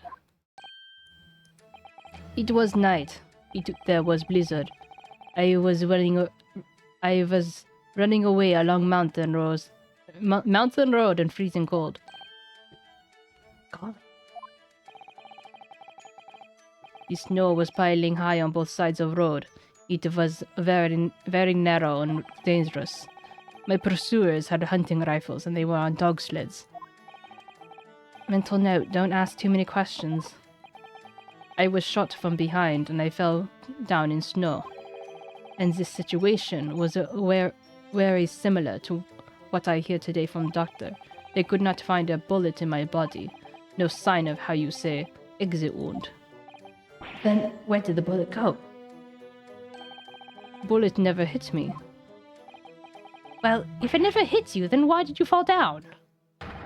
Bullet hit frozen wall of ice, very close to my side. What? One small piece, very sharp, broke away from the lump of ice and pierced my body. It made deep wound that looks just like bullet wound. Good gracious. Of course, piece of ice quickly melted inside me, and so my solution to the disappearing bullet. So that is my solution to disappearing bullet. But that doesn't answer the question at all! Hmm? The shooting happened at a pawnbroker's shop. Not some snowy mountain road in another country. Just an idea, but we might not be looking exactly at the same scenario here. Bruno, where exactly was Hurley shot again? Well, according to the report, in his stomach. Sort of around this area, I think. Well, that's precisely where he always wears a little pouch on his belt. Pouch. A pouch? I actually may have noticed something like that. Yes, a pouch. It's where he keeps 3 glass vials of very dangerous chemicals that he uses in his investigations. What? Really? Doctor, where is the pouch that Mr. Sholmes was wearing? Well, the fellow had nothing like that on his person when he arrived at the hospital, as far as I remember. If I may. Lord 𝗟𝗋𝗀𝘀, while I realize it is forbidden for the prosecution to inject during a summation examination, I should inform the defense that I have the pouch in question right here in the antechamber outside the courtroom. Sorry?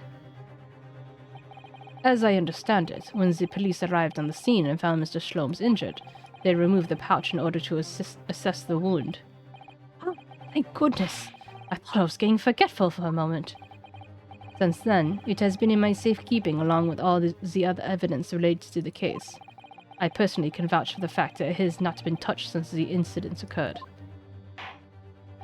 Very well then. While extremely unconventional during a summation examination, I must demand the prosecution present the item in question with all speed. Bring forth Mr. Sherlock Holmes' pouch. I see. So this is the pouch worn by Mr. Sholmes on the night in question. Look at that. One of the files is broken and the leather around it is scorched black. It's almost as if the file exploded. Exploded. So that night, the bullet from the Skulkin brothers' gun struck Mr. Sholmes' pouch. It was the file that exploded that caused the fellow's injury. This bullet did not penetrate victim, but was deflected into wall of shop.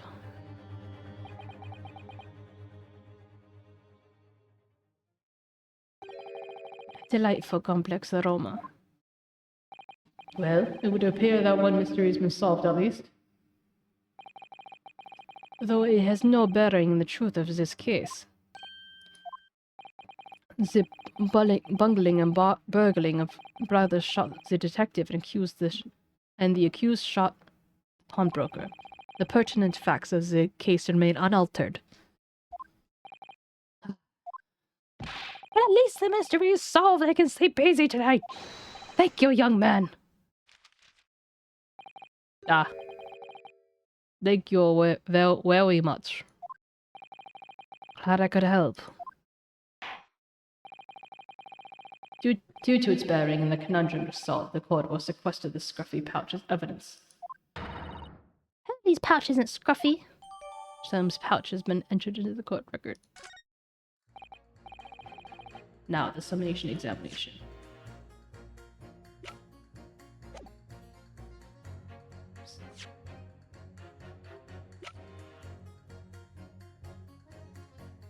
Come in. Oh, there goes the bullet.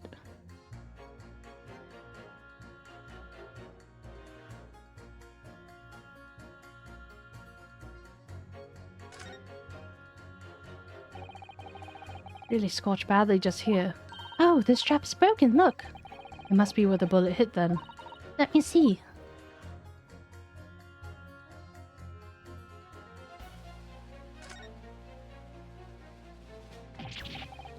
What the? Iris, look! Behind where the broken file was. Do you see it? It's the Skulkin's brother's bullet. What a stroke of luck that it hit his pouch. This is an amazing discovery. What this means is there were 3 bullets fired at Windybanks that night. We found exactly what that juror was talking about. The 3rd bullet. It's time to press the juror again, I think. Third bullet has been entered to the court record.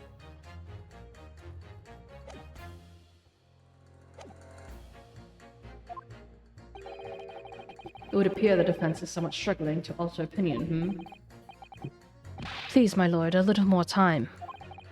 After all, it's a new piece of evidence.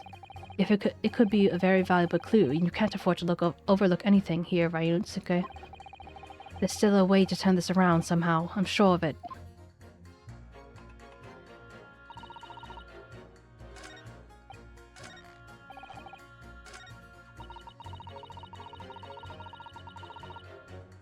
Hold it! It's the number of bullets that has you convinced. Only 2 bullets were fired. The 2 guns that fired them have been examined by the police. When the parlor maid asks me how many were invited for dinner, I always tell her to count the table settings. Oh, that's logical, I suppose. Although, Yes? sometimes after dining, crockery does go missing. 1 or 2 guests rather like the fine china. Does your employer dine with thieves? So I suppose, if there was another bullet somewhere in which we were unaware, I'd have to reconsider my position. A third bullet somewhere on the scene. Could that be possible? I can prove it.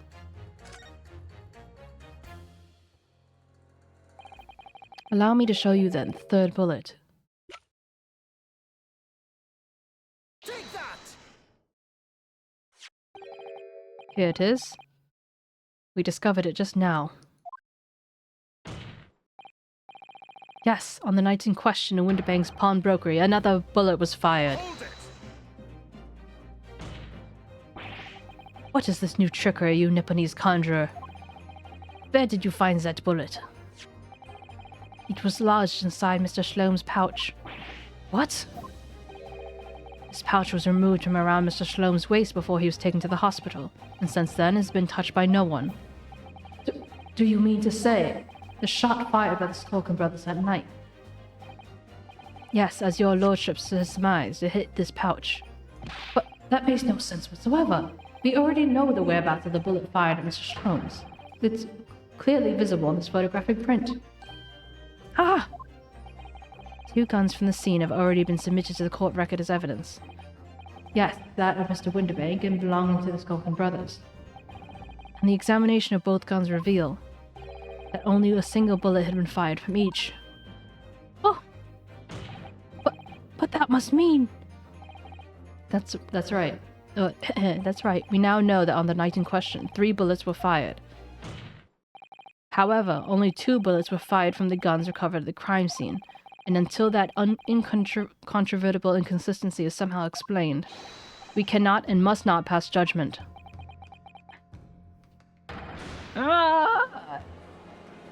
And that blood on the wall, whoa. Who does it belong to?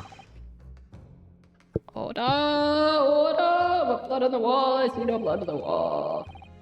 While the summation examination remains incomplete, the court has been presented with new facts. Facts that would appear to shake the very foundations upon which the case against the defendant has been built. As is my prerogative in this situation, I hereby temporarily suspend the summation examination. By Jupiter! What? Bailiff, bring the witnesses back to the stand at once. What blood? Where's the blood? Where's the blood, huh? Where's the blood? Where's the blood? Where's the blood? What blood? What blood?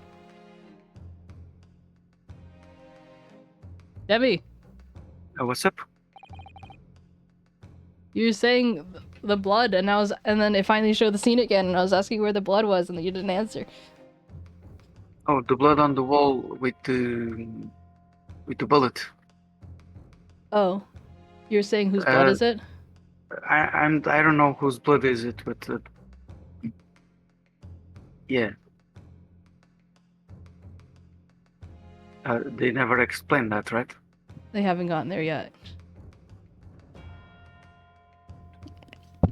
Oops. I don't know if it belongs to Schloem's or not, but if it's not That's the what same Kichi keeps saying. bullet, if it's not the bullet, if the bullet that oh, maybe he was shot twice? Huh? No. Oh, I think you would know. I think it's probably someone else's blood. Because the Yeah. blood on the disc is the same color as the blood on the wall. So Maybe from maybe it's McGilded! maybe it's from a previous shooting that Maybe it's no one cared Egbert! about. I think it's my guess is Egbert or McGilded. Oh, maybe it was the judge. The judge? Yeah. What's your theory, Kichi?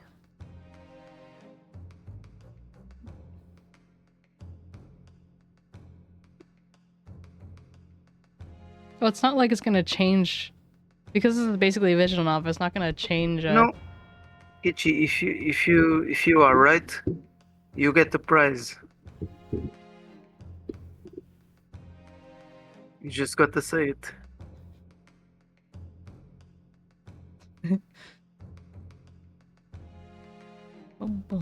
What prize it is? You may ask. Oh, it's a surprise.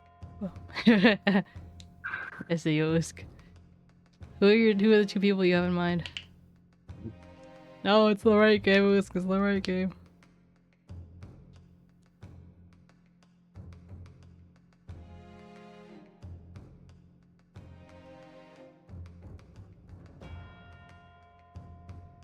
Who are the people you have in mind? I want to know. Okay, well, who do you think it is? Based off your current evidence.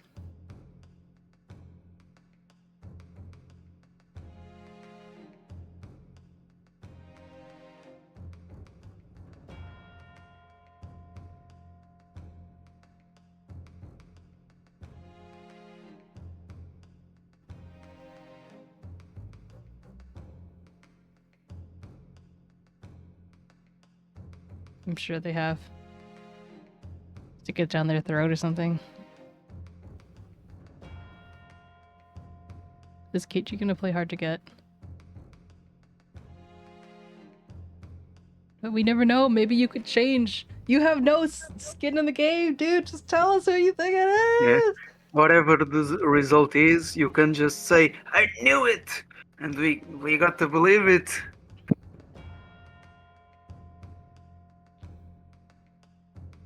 It's not like you're gonna be shamed if you're wrong. Like, yeah, nah, nah, nah, nah, you get it wrong. But if you don't tell me, I'm gonna. If you don't tell me now, I will act like that, no matter what.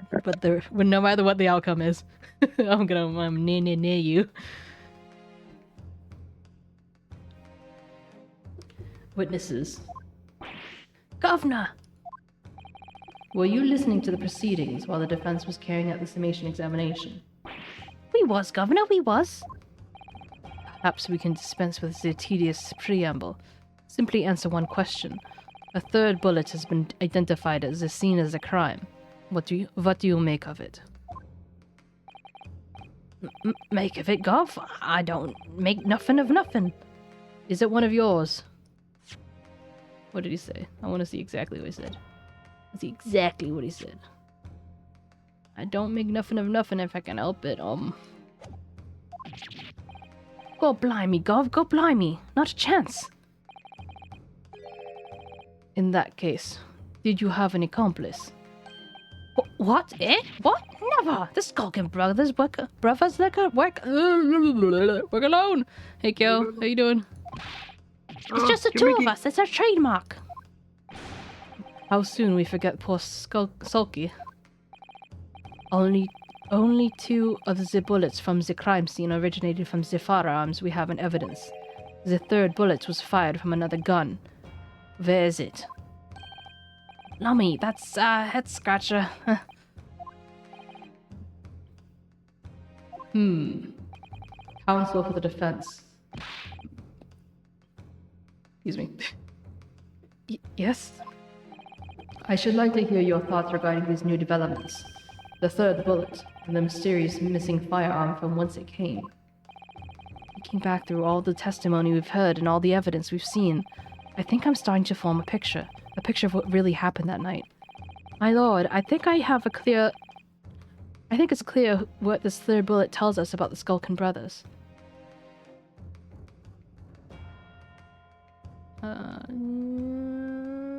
Demi, which one would you like to choose? Hmm. Is it really Usk? And now I want to know. Maybe each of them has a gun. They seem to be still quite suspicious, and if we push that onto them, maybe we can find out more. So what do you want me to press? They had another gun, like the little guy also had one, perhaps. Maybe the But I maybe the little guy was the one who did the shot. Oh, But I don't know how the story went with Shloms. please be sure. What are you saying? What is Kichi saying? Please be true. Oh. Usk, can you DM it to me?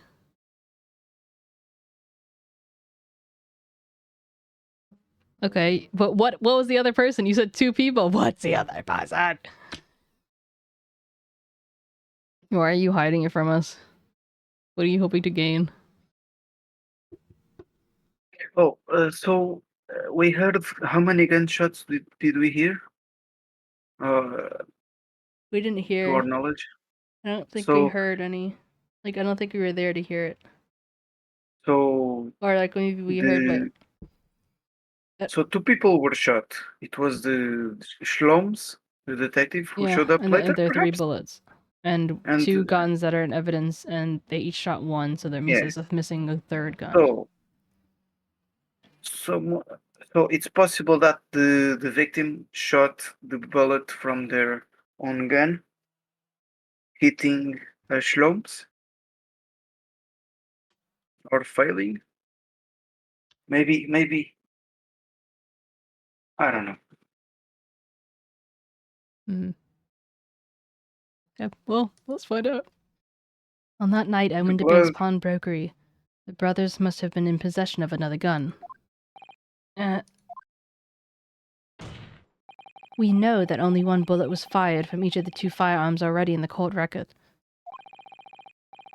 And the logical conclusion, therefore, is that the brothers were working with an accomplice who was carrying a gun.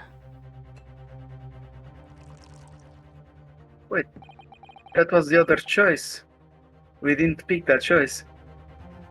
Well, we chose that there was another gun, and so I think that the answers didn't really matter. You'll come to the same conclusion. An accomplice, you say? Pig swill. These protracted proceedings have already forced us to endure 2 summations examinations, and yet in all that time, there has not been a murmur of a 3rd man, if this apparently wraith-like being exists. The court must be shown hard evidence. Without it, this fantasy will be crushed.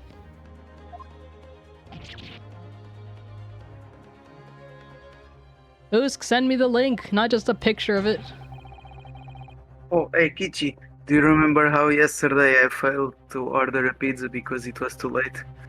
Just now I got a message from that pizza chain saying, "Oh, we miss you. Let us give you a discount for your next purchase." Nice. I want, yes, Usk.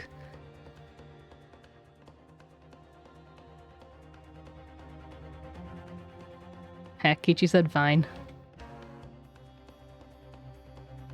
Thanks, Usk. The prosecution demands answers on 2 accounts. Firstly, proof, evidence, that this accomplice was ever at the scene of the crime. And secondly,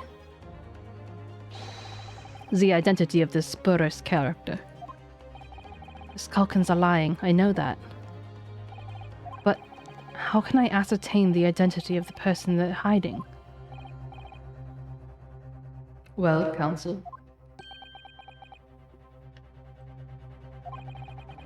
We're supposed to prove the existence of this accomplice and reveal the person's identity, even.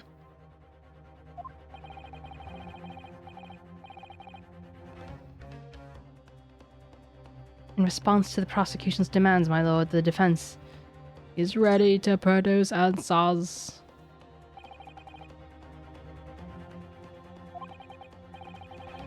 I believe I can provide all the answers the prosecution demands. Why thanks for calling it out? I just call out everything. I call out lurkers, I call out grabbers' mistakes, it's just what I do. Professor Floof.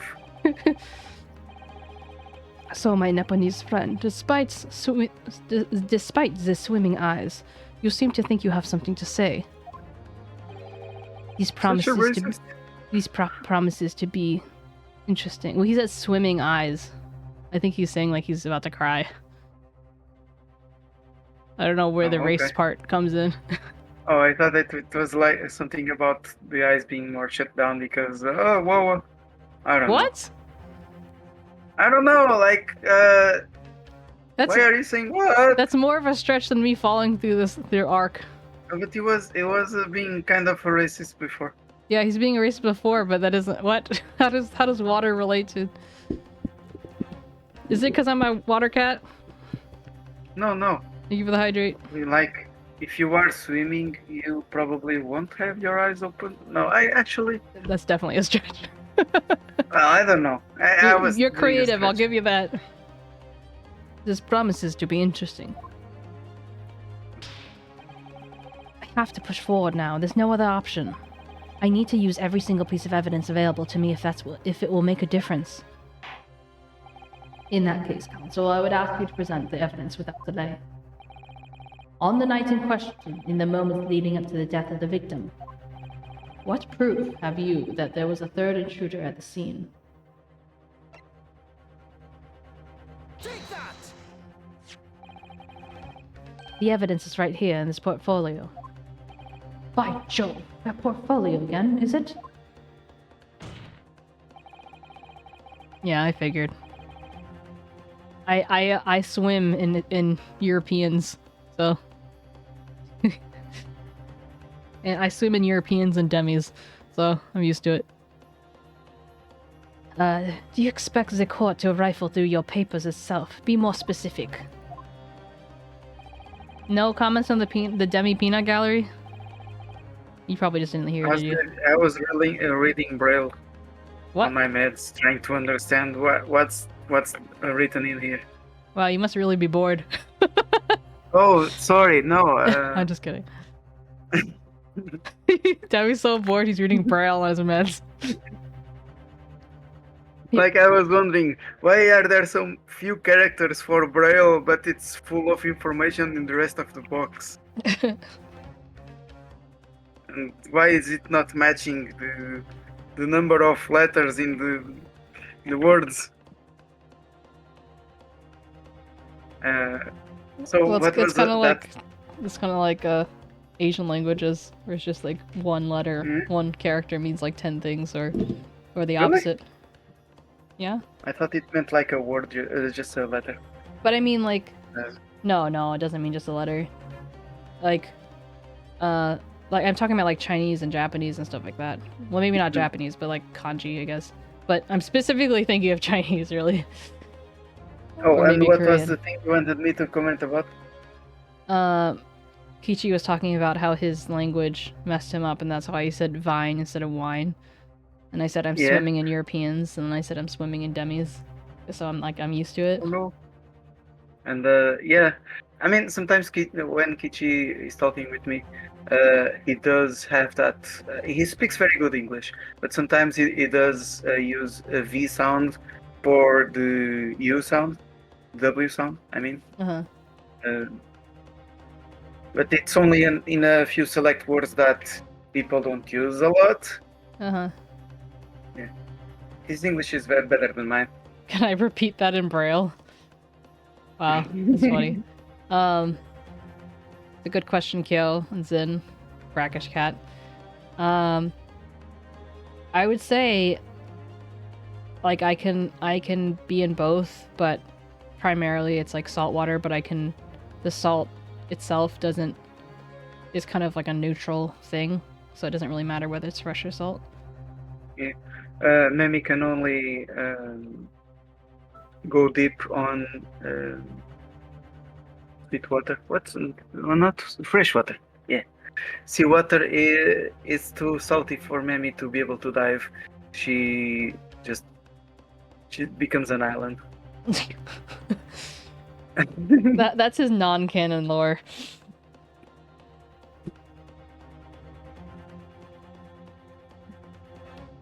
Are you disappointed, Usk?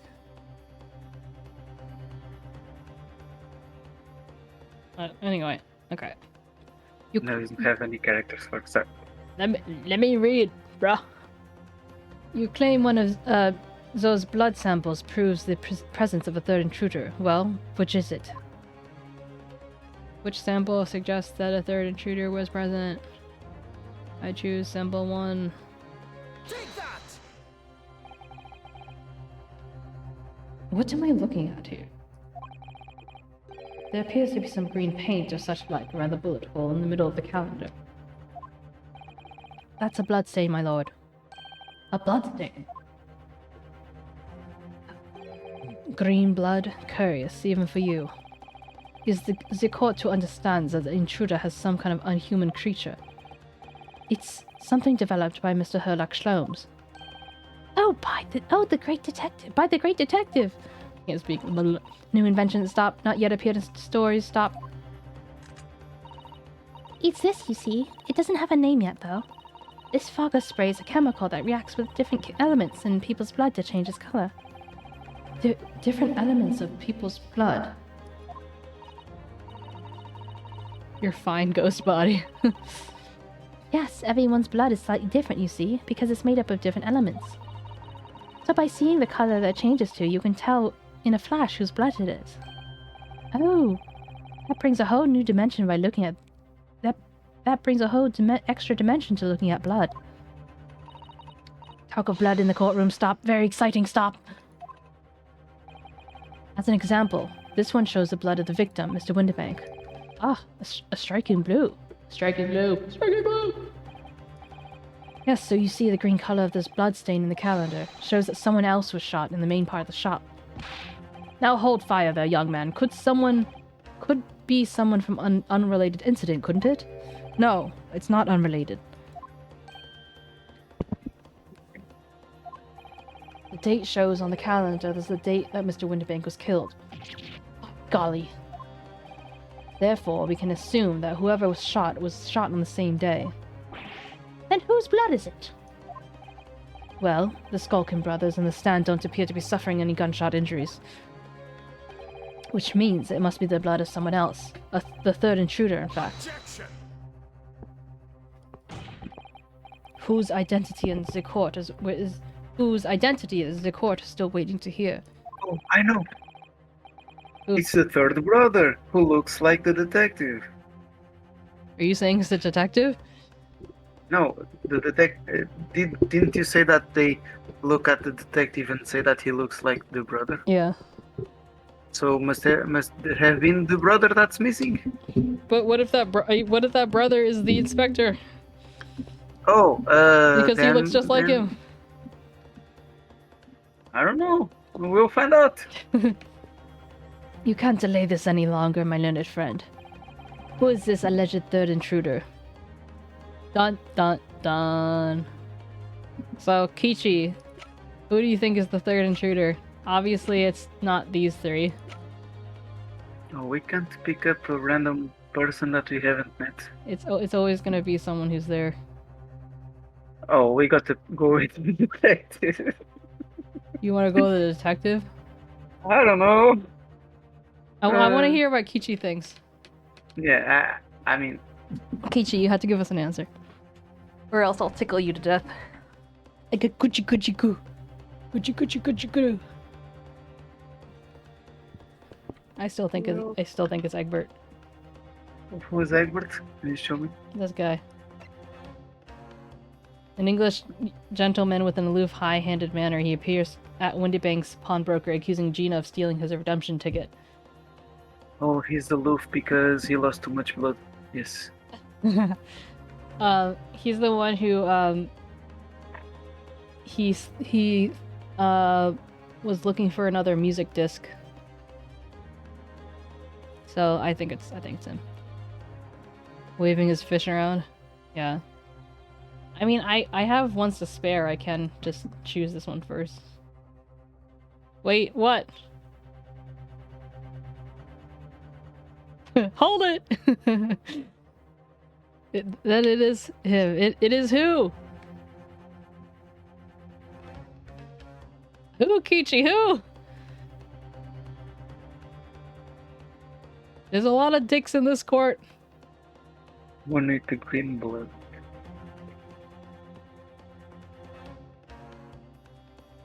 𝗟𝗋. 𝗟𝗋. 𝗟𝗋. 𝗟𝗋. Ah, I'm gonna pour salt on you. Oh, 𝗟𝗋.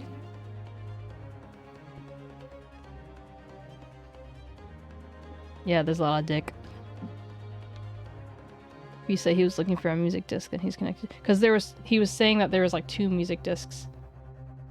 𝗟𝗋's secretly just a slug.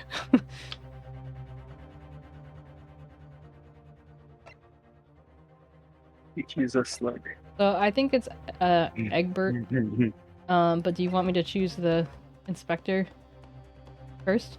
I mean, I think you should follow your gut because you have been following the story the closest out of all of us.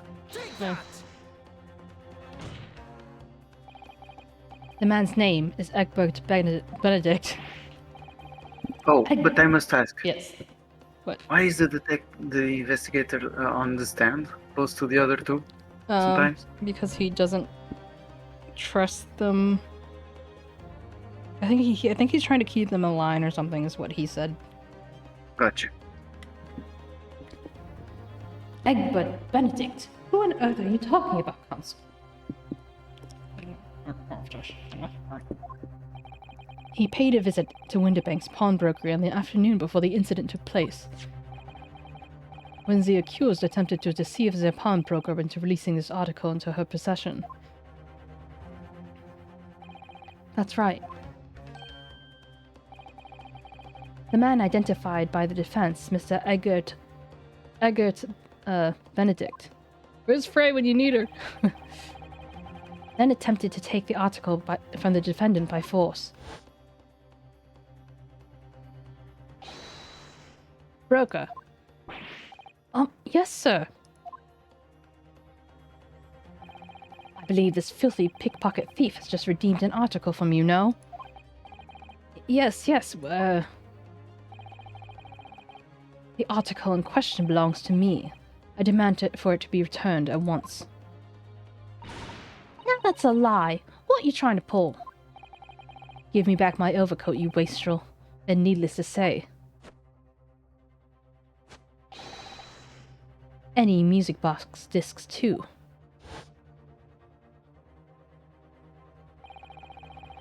Inspector Gregson was there at the time and can attest to what happened. In the end, it was the inspector himself who took the disc. Can you corroborate this account, Inspector? Yes, my lord. It's more or less what happened.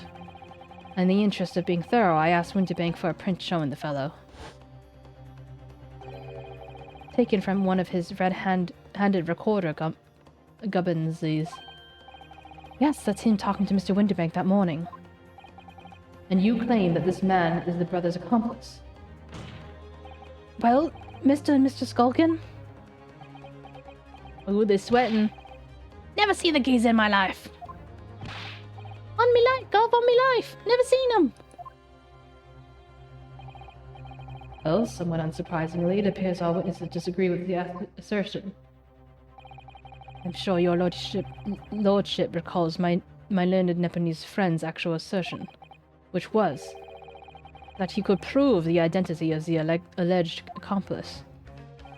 Yes, I can. Then show us the evidence! I agree. We must see the proof that the clean-cut gentleman in the photograph is the filthy criminal you say he is.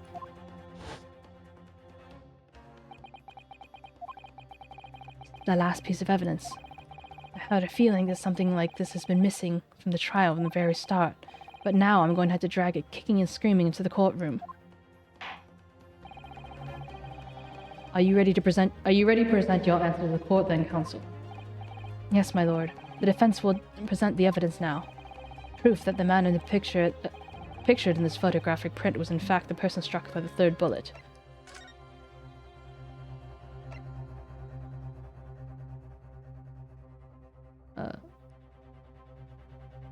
Wait, do I have to go this way? Oh no, I think I just did it wrong. I had to present. Take that! That proof is right here in this portfolio. Good gracious, Counsel, does that portfolio contain the answer to every question posed? I see you share my interest in claret-colored liquids, my nipper-nosed friend, but... Enough. The courtroom demands to see further evidence. Which blood sample proves that the man you'd identify was the one shot by the third bullet at the scene of the crime? Take that! As I mentioned before, on the afternoon of the day of the question, the defendant attempted, deceitfully, admittedly, to reclaim this disc from Windibanks. Which is when the aforementioned 𝗟𝗶𝗀𝗀𝘀 appeared on the scene, I believe. This man then attempted to purloin the article from the defendant's possession, no? That's correct, my lord. I myself was present at the time. I was following, it was following that a minor incident occurred. But of course, sir, here's the disc for you. Very well. Then I shall bid you farewell, say goodbye to style. Wait a minute, that disc is mine! What do you think you're doing, you little tramp? You've drawn blood, you filthy animal! Being a music box disc, it has countless but small sharp metal protrusions all over its surface. Those protrusions caused Mr. Benedict's finger to bleed, and the resulting smear of blood is still visible on the disc now. Goodness, a bloodstain, is it? My sister and I have just analyzed the bloodstain here in this very courtroom. Using my trusty fogger gun. I don't know what that accent was. Yes, and we added the results to this portfolio. I say, it's green. It's exactly the same color as the blood on the calendar. The evidence is inconclusive. Or the evidence is conclusive? What did you say?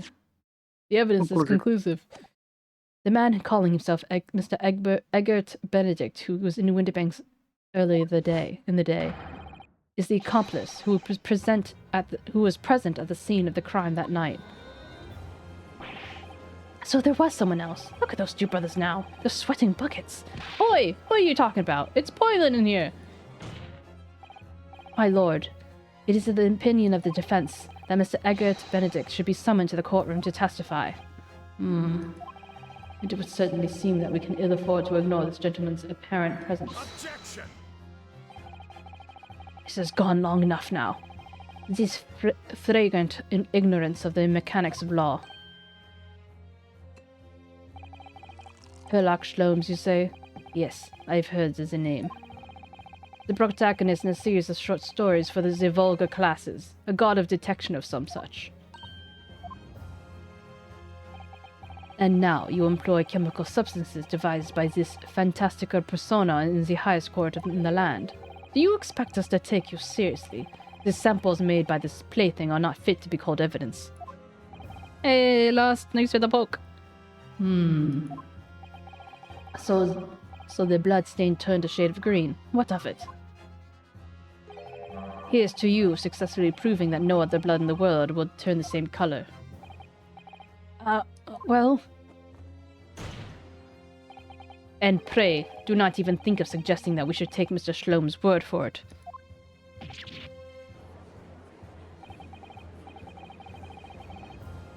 See, Rhett? I don't know. I mean, he is the great detective. What are you talking about? We can't let him get away with that. I knew it would come to this. Of course, Mr. Schloem's invention is going to be recognized by an official body. But what other choice do I have?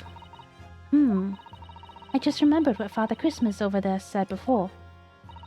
About how he was temporarily suspending the summation examination. Ah. In other words, the examination isn't over yet, is it? Good grief. What did you just say, young girl? In a summation examination, the decision is whether or not the trial continues. Is in the hands of the 6 jurors, isn't it?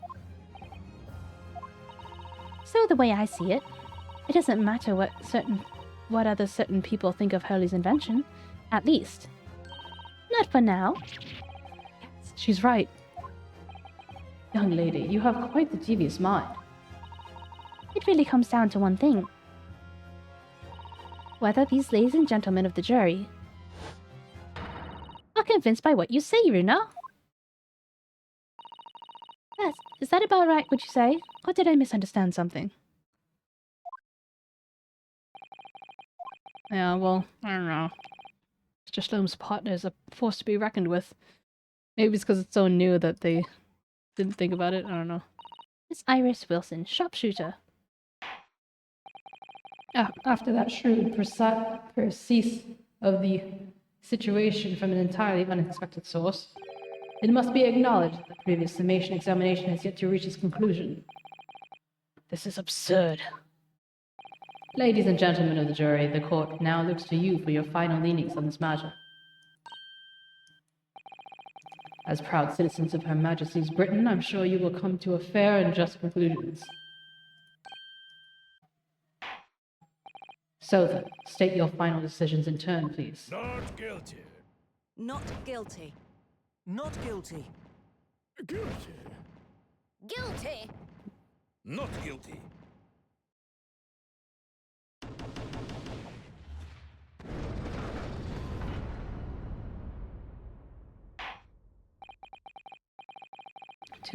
Two call guilty and 4 call not guilty. Such is the outcome of the summation examination. Objection.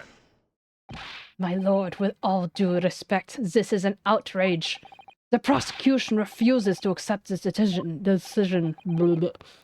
On what grounds?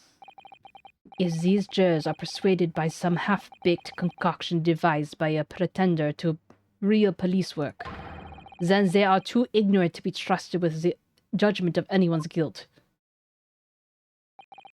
I'm sorry, Lord 𝗟𝗟𝗀𝘀, but the outcome of the summation examination cannot be ignored. This trial will continue.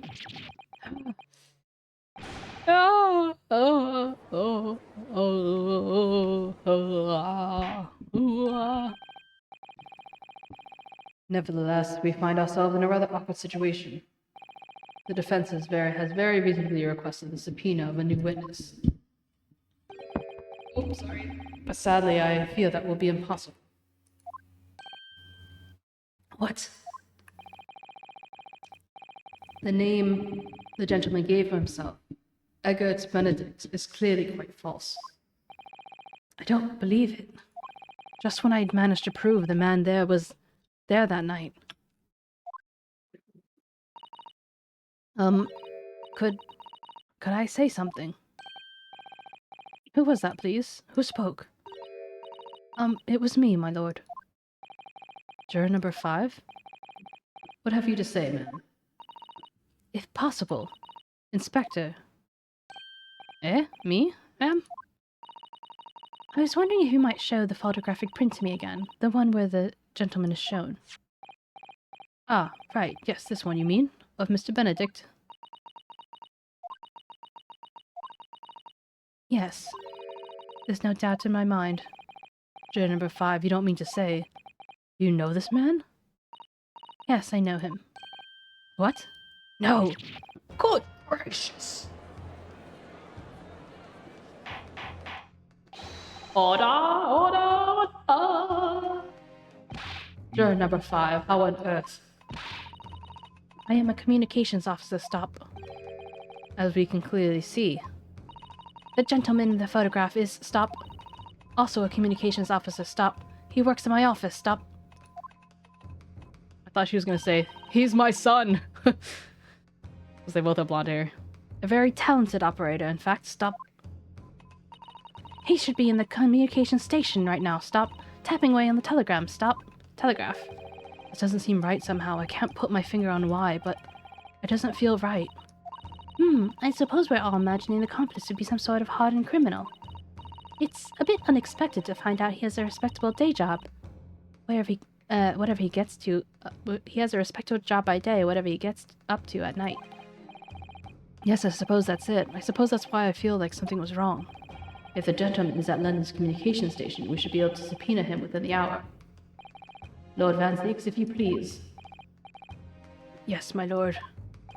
Make the necessary arrangements with all haste, as your lordship bids. The court will recess for 1 hour. When the new witness arrives, we shall reconvene to hear the gentleman's testimony. Inspector Gregson? Yes, my lord. I should like to hear from you specifically about events at the pawnbroker on the day in question. Come to my chambers during the recess. Yes, sir, my lord. Very well. Court is adjourned until 1:40 p.m. Ooh. Part 2 down. Part 2 down, 2 more to go.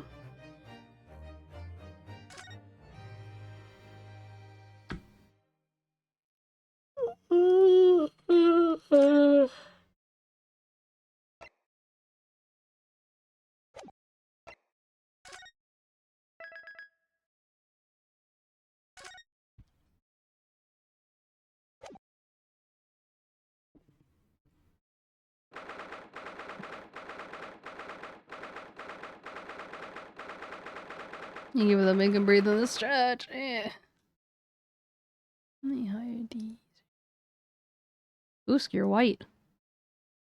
Wait, Lost Goddard is also white. What happened? Nani. What do you mean by white? Their names are white for me. That's odd. Yeah.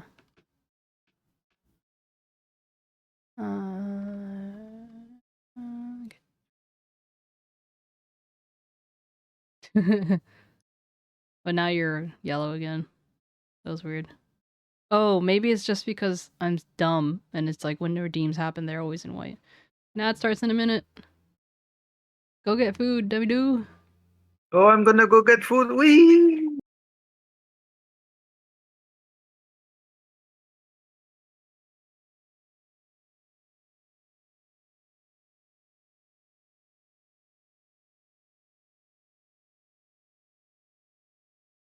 My bouncy hair.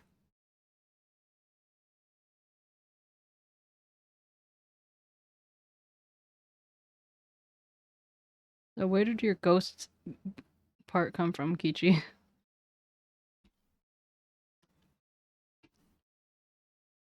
I'm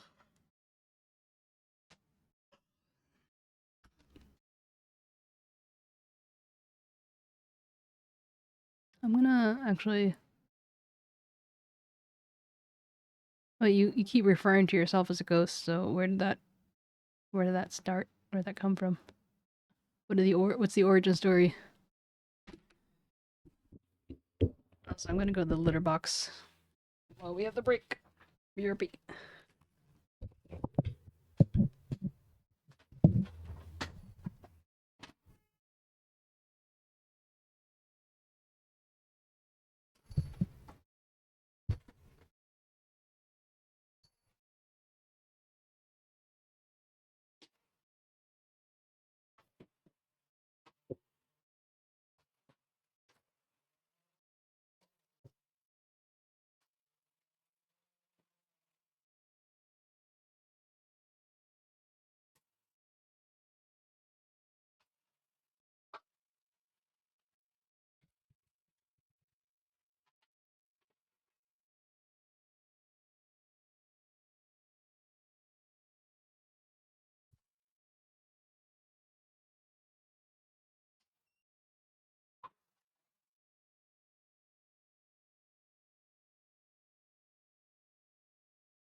Hello, I have my food. Oh, where Penny? She gone?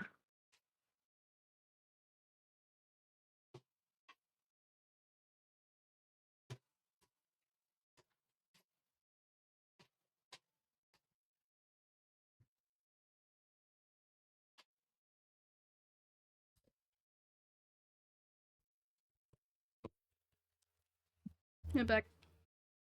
Welcome back. Welcome back to you too. Thank you. Guess what I'm eating? Bum bum gish. Goddamn right. It was either gonna be that or leftover spaghetti bolognese.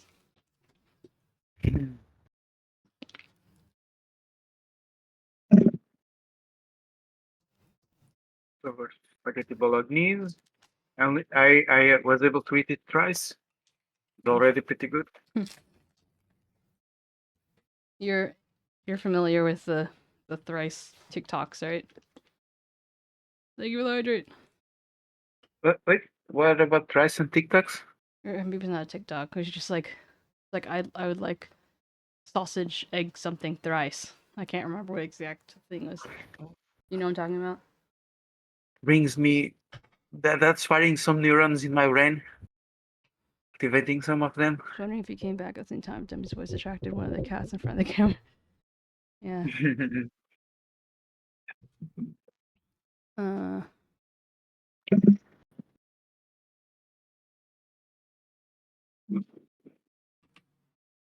Let me see if I can find the.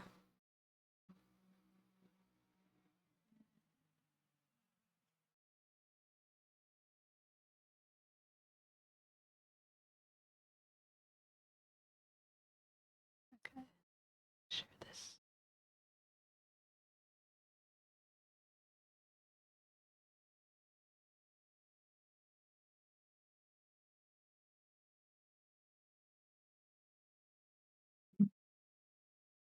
Welcome back. Welcome back.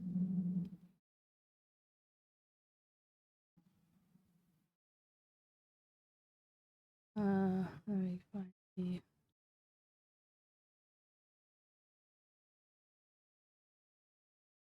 Window audio.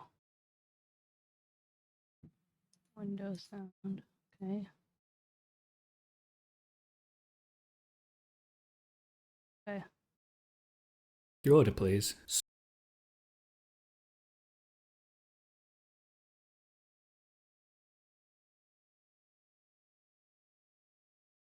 Sausage roll thrice. Okay, so 3 sausage rolls? Yes, sausage roll thrice, please, sir. Why are you saying it like that? Like what? I simply ask for thrice sausage roll. How else would I ask for it? Okay, sure. Anything else? Bean slice, please, with cheese and the sausage. So a sausage, bean and cheese. I suppose that'll do, yes. Fine, just the one? Thrice. 3. Yes, bean sliced with cheese and the sausage thrice. Right. And do you do bake of steak? Steak bakes. Yes, we do. Thrice, please. Okay, so 3. And 1 more sausage roll. So 4 sausage rolls in total. Yes, sausage roll thrice plus 1. And do you sell hedges? No. Okay, no hedges thrice. Anything for you, Petunia? Yes, please. I will have sausage roll thrice. Oh no, not another one. And 1 golden beaver. We don't sell golden beavers. Thrice. We don't sell golden beavers, I just said. No golden beavers thrice? No. Okay then. Sausage roll thrice. Again. So we're at 10 sausage rolls in total, is that right? Yes, sausage roll thrice plus 1 standard order. Great. Is that to eat in or take away? Oh, we shall be eating it right where we are. Great. Thrice. And were you watching any of that, by the way? Like, I was. okay. There's another. Mhm.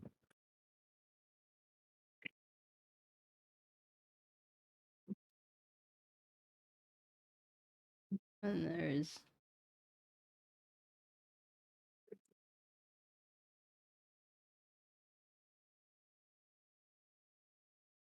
Hey, we've been told not to serve you. Apparently you've been going around asking for thrice this and 100 beaks that. No, I haven't. You have, now scram. But I just want to make a regular order, my good man. Oh yeah, what's that then?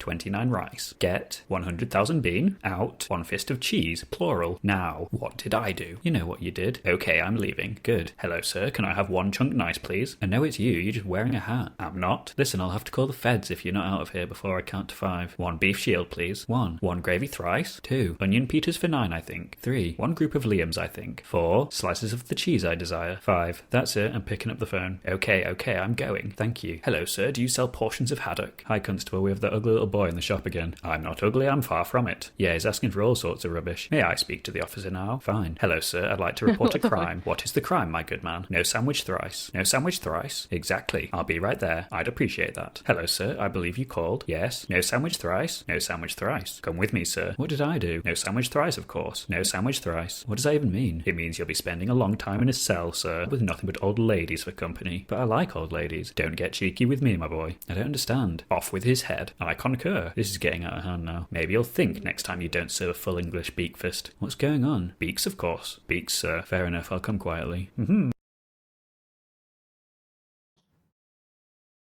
I had a hard time to catch up with that. Hard time to keep up. Oh, keep up.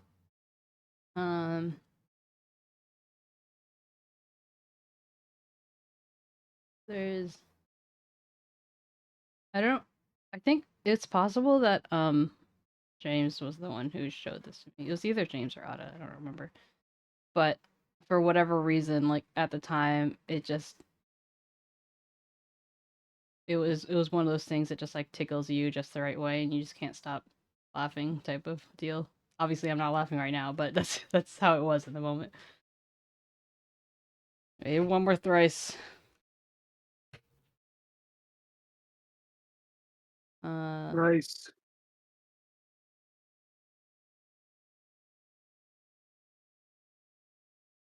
I don't remember which one it was though.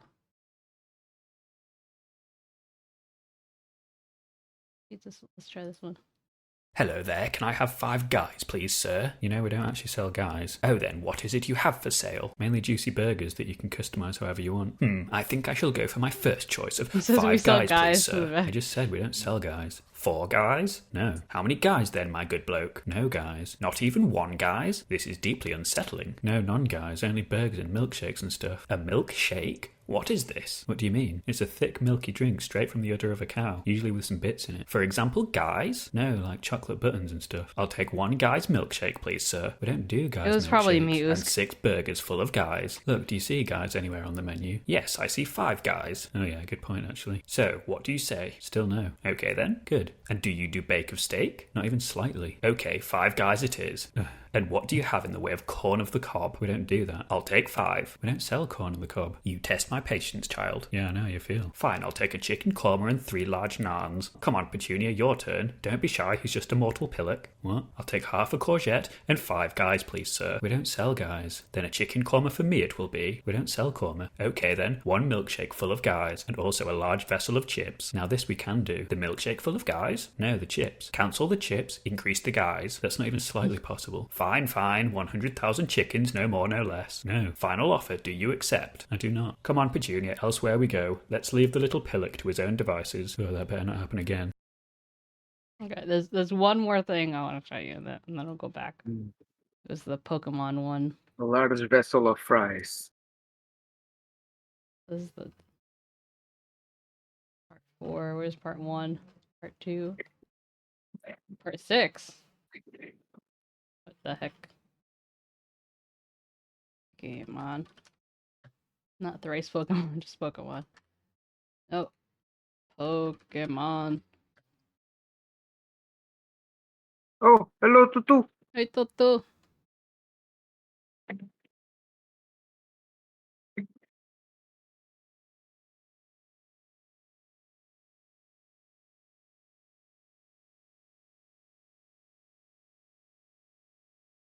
Buds, Bentley, Rumpus, Textbook, Naughty Nigel, Spittoon, Your Excellence, Dr. Showers, Bogart, Trigger, Gunfist, Mosley, Chugs, Marcel, Ben. I want to be the best that there ever was. What?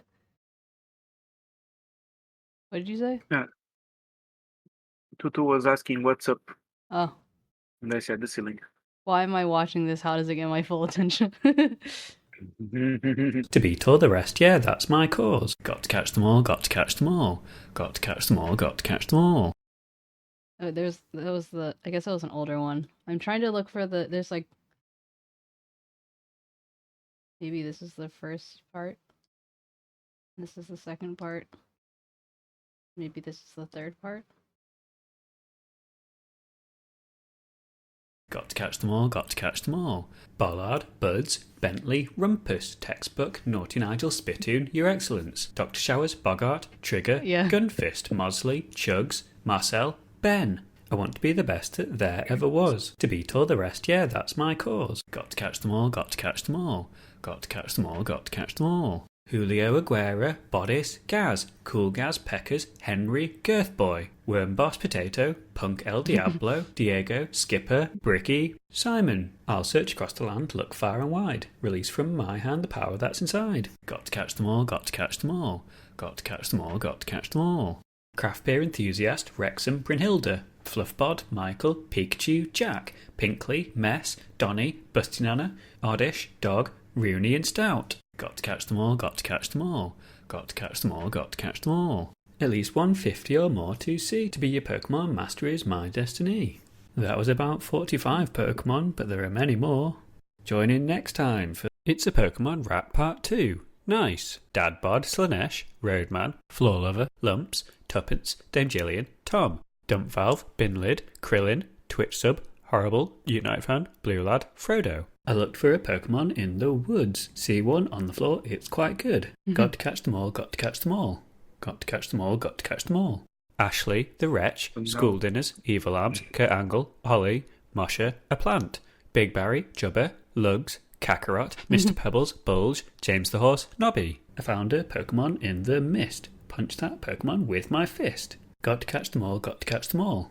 Got to catch them all, got to catch them all. Plug Socket, Mew, Sporty Luke, Three Adams, Dean, Asmongold, BoobTube, Ryan, Alan Sugar, Craig, Mrs. Bennett, the President, Nutler, Misty, Fiona, Spain. What a lot of Pokemon, they're so nice. Put them in a ball and pat them twice. That was another about 48 Pokemon that we've talked about.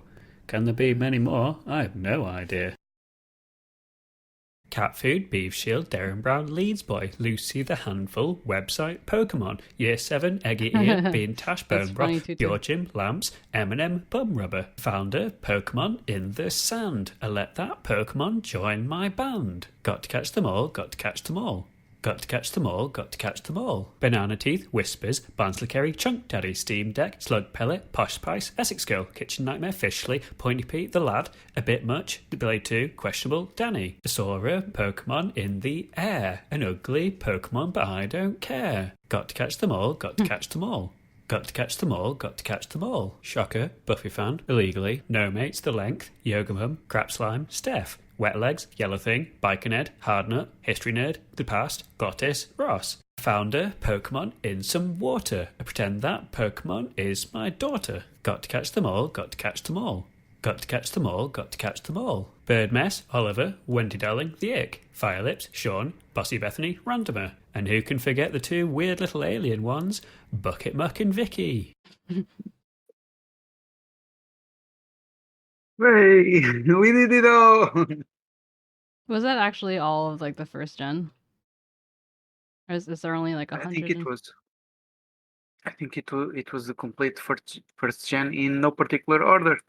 I think.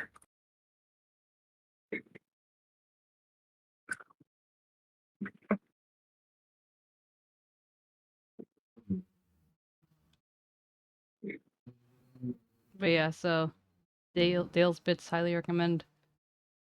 Okay, let's listen to the sausage song. And this one. And the one about Nans. And then we'll return.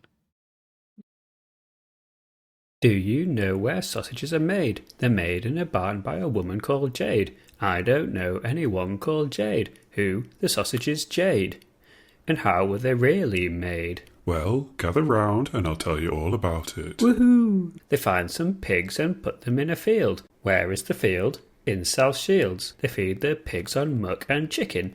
That's quite strange. I really like chicken. Do you know where sausages are made? They're made They stab the pig and put it in a box and send it to a man with a sword. Hello, it's me, the butcher, and I've got a sword. Hello, butcher. He chops them up, gives a bit to his dog. Thank you, Dad, said the lovely dog. He'll squeeze the pig real hard with his fists. The action's all in the wrist. Yuck. When the meat is long, he sings this song. Then he goes for a bath. Wet. The sausages go for a trip to the shop, and people look at them fondly. They take them home and give them names, and that's how sausages are made. Come on, Wendy Sausage and King Sausage the Third. In my mouth you go. They stab the... What's this nice-looking bath doing here? I tell you what, though, folks, that's bloody nice. That is really... That is bloody lovely. What's this nice-looking bath doing here? I tell you what, though, folks, that's bloody nice. That is really... That is bloody lovely. It's hard What's to this tell. nice-looking bath? Yeah, I couldn't tell when it looped because it was like too perfect. Absolutely no one. Your mate's nan. Here, let's have a feel of your biceps, pet. Nice. Absolutely no one. Yes, I remember just watching a bunch of these types of things, just like 2-second whatevers. Okay. Anyway. That was fun. I don't know if I actually repeated it twice, because he said the same thing a couple of times, so... Yeah, it was 10 seconds long. So I guess. But it also... So, like, I think it... I do think it repeated at least once, but I don't... Some Yeah. some videos repeat themselves so that some that people Keep watching. keep watching the same loop. If the loop is intended, I don't know. Yeah, no, it Sometimes, definitely is. yeah. Sometimes people just make the video not loop. I don't know. I don't know if they make it not... I think I'm pretty sure it always loops. But it's better for them to loop it's possible. anyway, because then you get more views.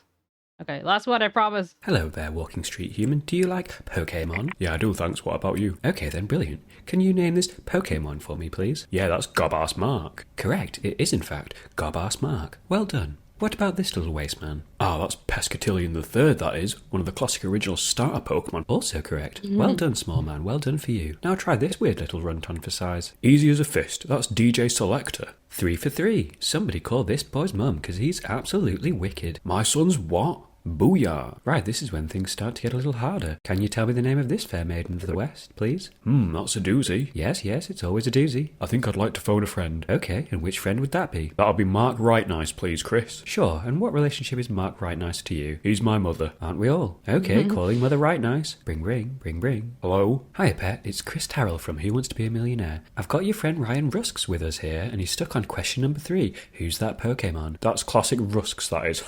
Excellent. Sure thing. Right, can you tell me what this Pokemon is, please, right now? Thanks. Easy, that's Stop Out. Only the best Pokemon ever. Ding, ding, ding. Correct. Final answer. Well done, you. Cool, so what do I win? 100 million Xboxes. Not bad, not bad. Hey, I thought I was the one playing. You had your chance, Mr. Rusks, and you swallowed it whole along with 4 semi-detached houses. Run along with your distinctly mid Pokemon knowledge and horrible shoes. Mid at best. Hey, that's not fair. While me and Mother Rightnice talk shop and probably French behind the bike sheds for a bit. Seems fair. I'm in. Sounds good to me. Ah, Charles Bikes. I knew you'd be back. And so, just like that, the host, Mrs. Rightnice, and Charles Bikes went and played 100 million Xboxes together and had a really good day. The end. Fuck. Hello there, Walking Street Human. Oops. No, go away. Anyway. Back to the game. Thrice.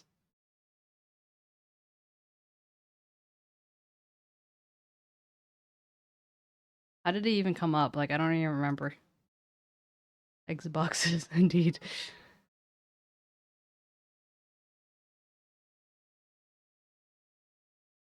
But yeah, why did I even bring this up? I'm like scrolling back. Oh, it's because you said thrice.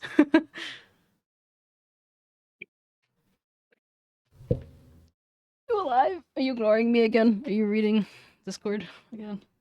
Oh, I didn't know you were talking to me. This is what I am to him. I didn't say thrice any time. I could have sworn you said thrice, and then I'm like, oh, that reminds me. Have you seen Thrice? Did he not say thrice? I could have sworn he said thrice, and that's what started this all. Oh, sorry. Yes, that was me. I thought you were referring to something that was said right now, like No, after the video. no. Yeah. Oh, Yeah, you I had had spaghetti bolognese thrice, Mhm. and then sausage roll thrice, and then Yes. here we are. Okay. Anyway. 7th April, 12:41 p.m. The Old Bailey Defendant's Antechamber. Ah, Gina, how are you holding up? I'm starting to feel quite warmly towards her frequently cold shoulders now. Ginny! Are you alright? Mind you saying anything? What's the point, eh? Why go all through all this trouble and fight so hard for the likes of me? That's funny, Kyo. What? You saw it? That picture. What picture? Oh, you mean this? The photograph taken by Hurley's red-handed recorder? Well, I didn't think it would have captured a scene like this, that's for sure. It's hopeless. Anyone who sees that's gonna think I did it, ain't they? Well, I won't pretend it wasn't a bit of a shock when the prosecution first presented it in the court. Surely you've gotten to have your doubts about me now. You can't still think I'm innocent. Of course I can.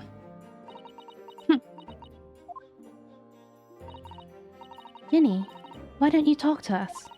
Tell us what really happened that night. Eh? Runa's cleverly managed to piece together a lot of new information, but still, we'd really like to hear it from you. Alright then.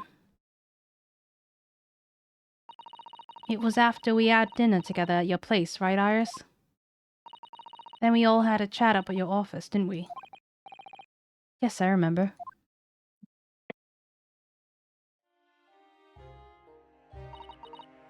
After that, I just couldn't get to sleep. So I slipped out and went down the street to the 1-2, to Wendybank's place. I had to know if Iris' story was there or not. The Hound of Baskervilles. I don't know what it's about or nothing, but if you ask me, there's something in that Shlomes don't like, something that he won't want people reading. So that's why he lied to Iris about sticking in lug with Wendybank for safekeeping. At least that's what I thought at the time. Welcome back, Blendy! You missed the thrice. Welcome back. I'll have to show it to you thrice. Sausage roll thrice. What? What? Don't worry about it. Pat. I'll show you later. So you broke into Wendybank's. Also say hi to Lost Guard on Discord. Dale's Bits, Kyo, Dale's Bits.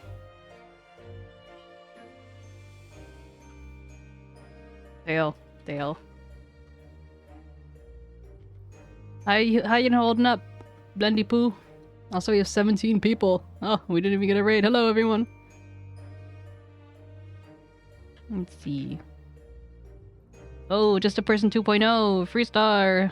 How you doing? Afro. It's a long time since I've seen Afro. Hope you guys doing well. Anyway, so you broke into Wendybank's. I just had to know if it was there or not. I mean, I had no idea that it was going to kick off, did I?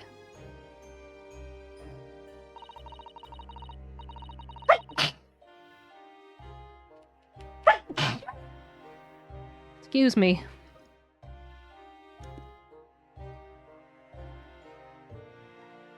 Thank you. He doesn't care about me anymore. Oh, Thrice is about to come. Feel it. Rise.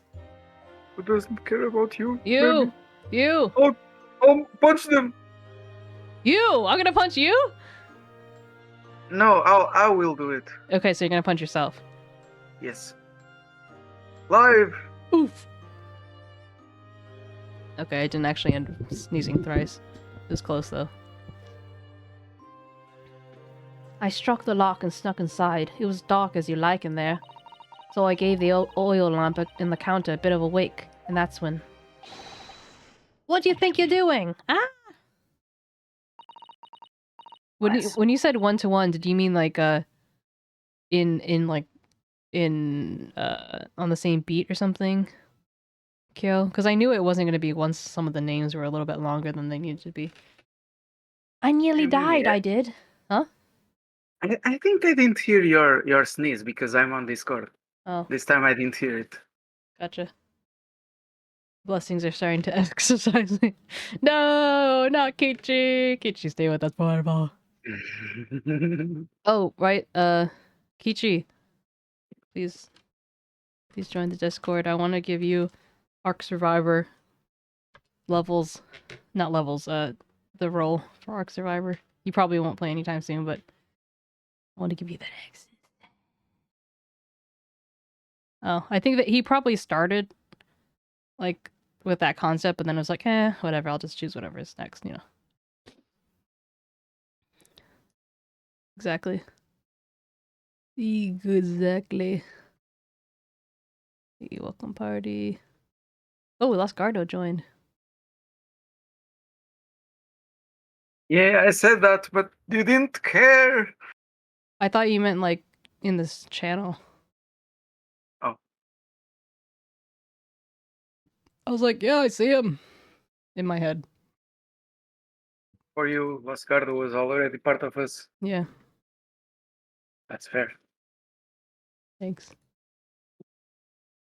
Oh, that's such a cute thingy.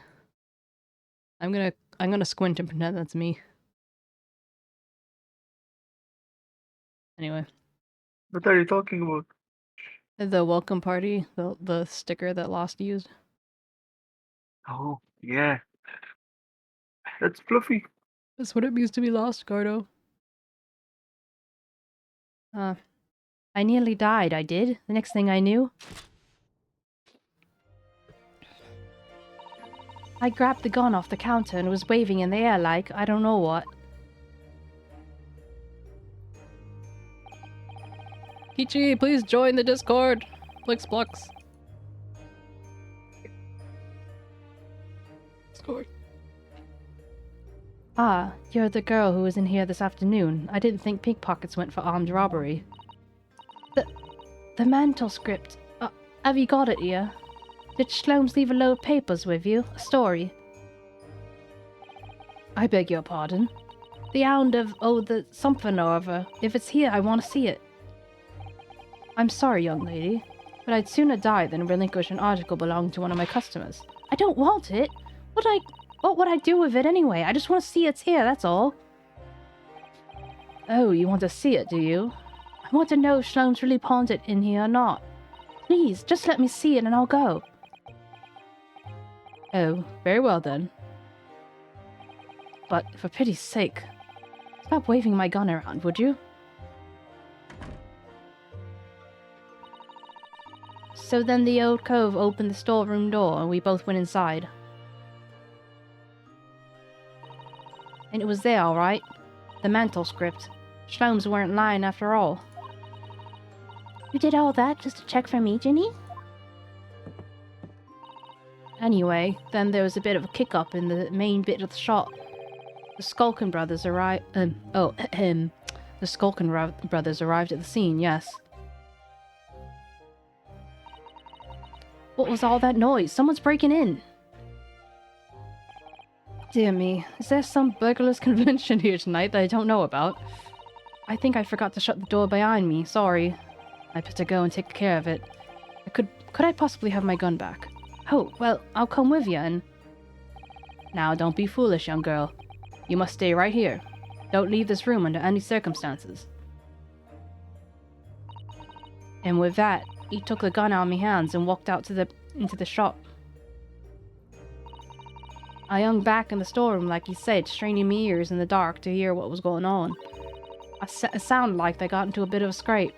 I started to think I should help, but see, So I was just about to go up to the storeroom myself when...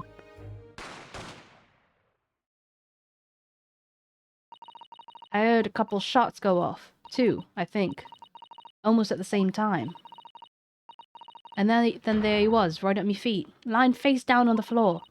I was right next to the storeroom door, so I slammed it shut and locked it quick as you like.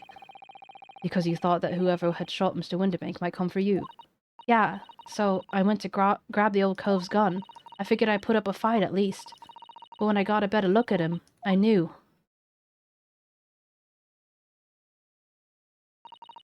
𝗏𝗏𝗀𝗀𝗀 was a goner.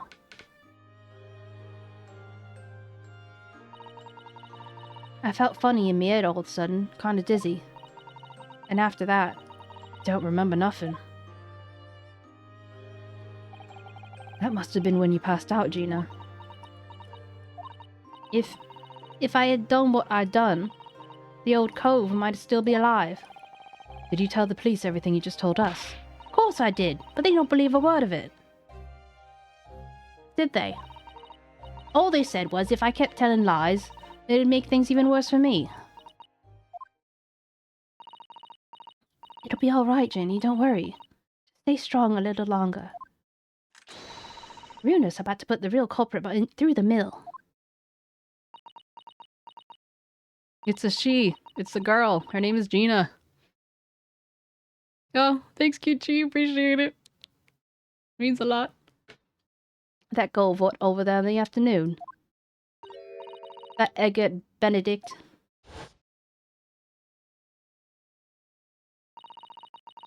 I still remember how he looked at me, like I was nothing. He was there that night. We don't know his real name yet, but I'm convinced he's involved somehow. Anyway, thank you for telling us what happened, Gina. I appreciate your honesty. You what? You what, mate? Bruv! Isn't it? Oh, also, one thing about that picture where the shop owner is laying on the ground with the gunshot in his clothes. Around the hole, there's like some black mark in the clothes. Is that because whoever shot him was like at close range, like the gunpowder dirtied the clothes? Maybe. Is it important? I don't know. It's important. No, I don't think it is because they know that he was shot from behind. So, what else more do you need to know, basically? And they know the trajectory. Like, if there's gunpowder there, it means it was not a mistake, not a shot that just wing and hit someone. It was just intentional, I think. I feel like it's not really a question that it was intentional. Am I overthinking it? I think you're Perhaps? overthinking it, perhaps. Okay. It's, 𝗟𝗋, it could be that she, because she passed out, she didn't hear the third shot. Because he was already dead by the time Shlomes got hit. Some scof, some fucking goals. Angland? What are you saying, Blender? You can leave it in Runa's capable hands now, Ginny.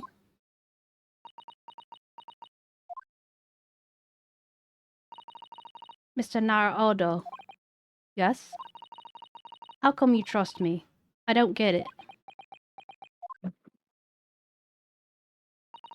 I mean, have you forgotten what happened here before? Come on. Come on, it was only two months ago.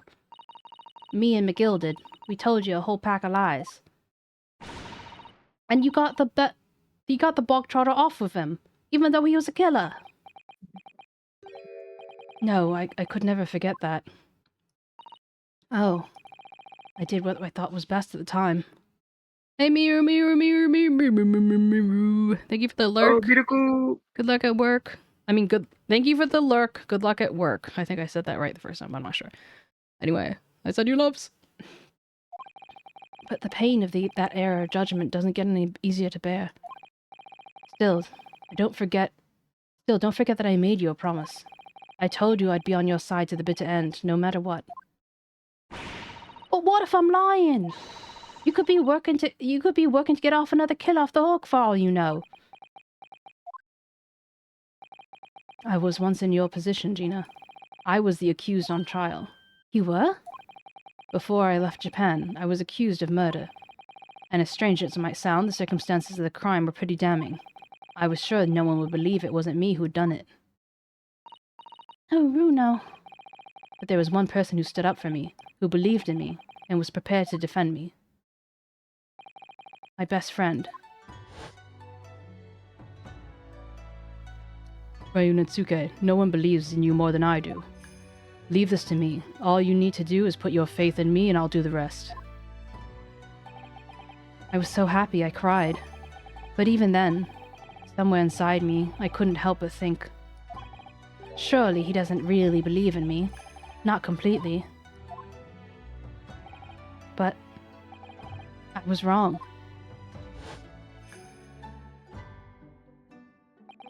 As soon as my trial began, it was obvious that he had absolute, unwavering belief in me.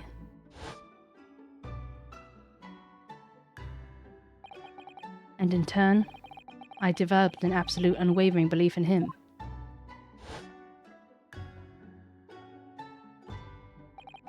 Since then, I came to realize, if you want someone to believe in you, you have to believe in the other person first. What are you saying? I promise you, Gina, that no matter what happens, I'll keep believing in you. So you don't need to worry. I don't want to let you down. I won't let you down. Even though I'm a diver, and a no-good liar. You're not like McGilded. I know that. Eh? That's right, you're our friend, Ginny. Iris, we know you better than you think. And we've come to the conclusion that you're someone we can trust. Yes. That's really all we need to know. Exactly. Mr. Naruodo, I...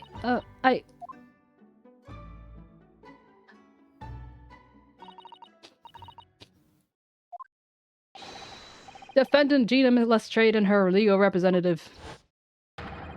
Court proceedings are about to resume. Please head into the courtroom immediately. Oh no, he's hot. Are you talking about the best friend? Oh, that best friend is dead. Oh no! He's dead. And everyone Stop crushing Peach's dreams, no! and they thought that Ryunetsuke was the one who killed him because he was in a locked room with him, just like Gina was with Winterbank. Oh my god! No, not Rip Ryunetsuke. Rip Kusama? No, that's Kusama Yayoi. Whatever his name is. But you can probably find him. Oh, thanks, Kishi. Appreciate that. I've been both a defendant and defending lawyer in my time. Exactly, that's why Kichi can not remember, that's why Kichi can find him. So I only knew too well just how hard it was to put your faith in another. And I also knew. I'm really liking this particular music here. Just how it was to bear the burden of another putting all their faith in you. And it's not like I haven't heard this song before. But I think in particular, because Kichi was saying how much he likes the music, I'm like extra like aware of it. But like in this particular scene, I feel like it fits quite well. This is it at last, the final chapter, the final battle. Wish me luck, Susato-san, and I hope you're watching over me too, partner.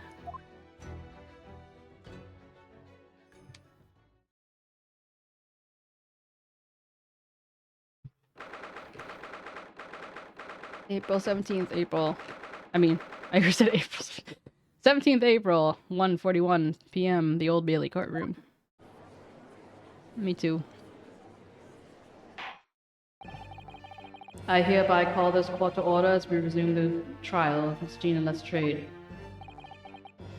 Lord Van Zieks, have you successfully subpoenaed the witness?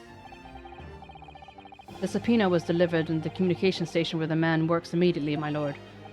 However, the heavy rain has delayed the arrival of his carriage, it would seem. I see. Thank you for the hydrate. Look. I see. Then let us return our attention to Inspector Gregson's persist of the. I don't know if it's pronounced precise or persist. I'm gonna say persist. Of the case heard by the court this morning. The glaring omission of the third bullet in your report is a serious blunder, Inspector. Yes, I can only apologize, my lord. And although the defense's chemical analysis of the blood of the sea makes for a compelling argument, I cannot permit such untried methods to be used as evidence in my courtroom. It's a big mistake to cross Hurley and me. A big mistake. My lord, the subpoenaed witness has just arrived to the building. Thank you, officer. Show him to the stand without delay. Mr. 𝗟𝗶𝗶𝗀𝘀, I didn't expect to be crossing paths with him again so soon. Not like this. Oh, they're blushing. Thank you for complying to the court's subpoena at such a short notice. But of course, my lord. As an upstanding member of London society, it is my pleasure to oblige. Now, kindly state your name and occupation for the record. Ashley Graydon, Communications Officer. Mr. Graydon and I both work at London's Central Communication Station.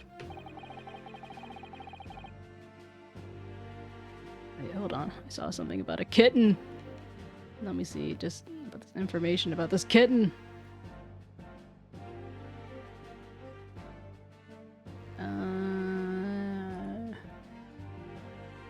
Kitten.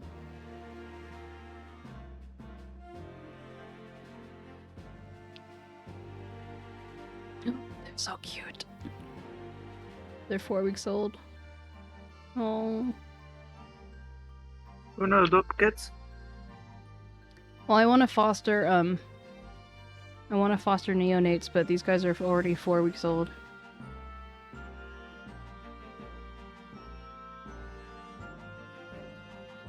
They're called 𝗟𝗶𝗶𝗀𝘀.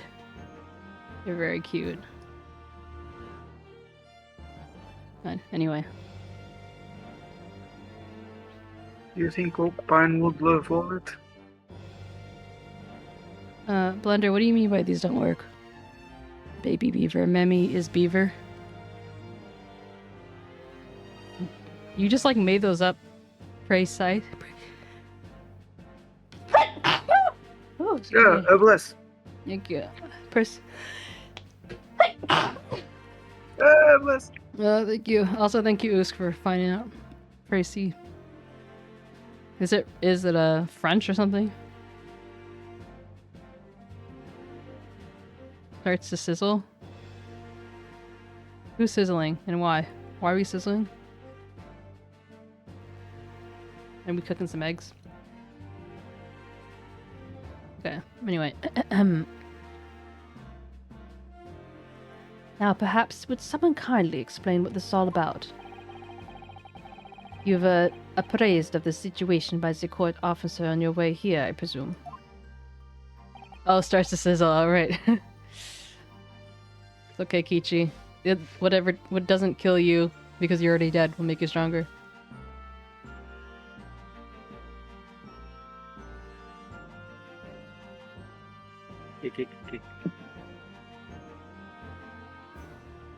Why is it close? Also, I keep feeling like I'm hearing a cat meowing, but maybe not. It's driving me kind of crazy. Wasn't me this time. No, I sound like Django, but he's not here. Now, yes, I was. Something to do with a murder that took place at the pawnbrokers on Baker Street.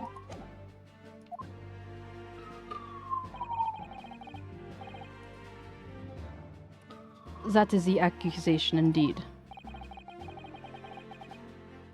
It is really beyond a joke, you know. Very well, without delay, the court will hear your testimony now, Mr. Graydon.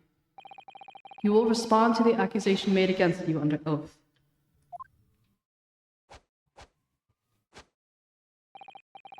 Gladly, my lord, gladly. The fuck is he? Like a JoJo? Naturally, I have the occasion of to make use of pawnbrokering as services from time to time. But as you seriously suggested, I colluded with these thugs to break into the place the night of the murder. I have no intention of admitting such an outrageous accusation, even if certain parties here claim that my blood was found at the scene. Some 𝗟𝗶ጵሔር detective's homebrewed tincture can hardly be taken as a serious evidence.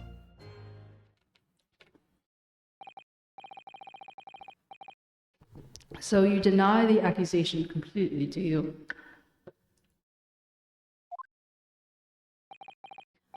I must say, I am dismayed. For the highest court in the land to be swayed by this self-professed detective's toy. It was the will of the jury, and our great British justice system demands that the jury's will is upheld. Then it would seem that we all have the misfortune of a most inept assembly of jurors today.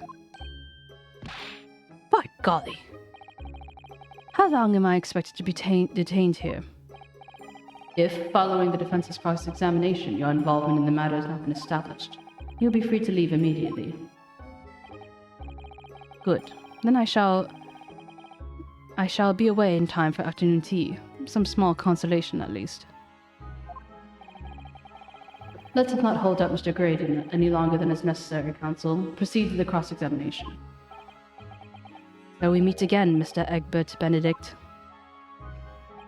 Or is it Mr. Graydon?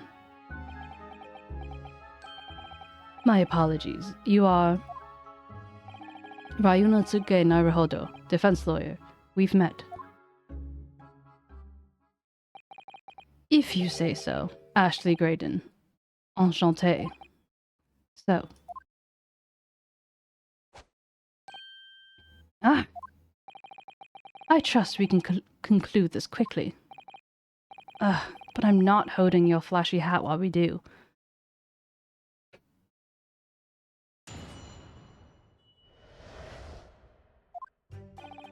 Naturally, I have the occasion of making pawnbrokering services from time to time. But are you seriously suggesting I colluded with these thugs to break into the place on the night of the murder? I have no intention of admitting such outrageous accusations, even if certain parties here were to present or to claim my blood was found at the scene. Hold it! Blood was found at the scene of the crime. There's no question of that. Mr. Sloane's chemical analysis has positively identified the substance as such. But I am not the only human to have blood running through my veins, am I? How can you be so sure that the blood is mine? It could equally be the blood of one of these two miscreants. Every individual's blood has a slightly different composition, it seems. Mr. Sloane's chemical is able to differentiate. Spare me the science lesson. Who is this Sloane's character anyway? Oh, I assumed all Londoners would know the name.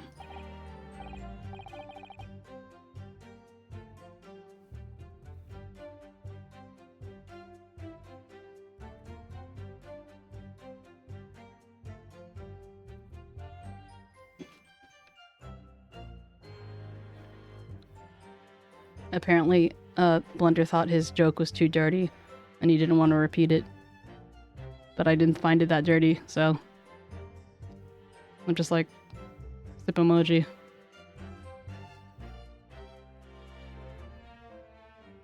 Oh, is it a joke that we can't see? Or we can see? He said Memmy is beaver.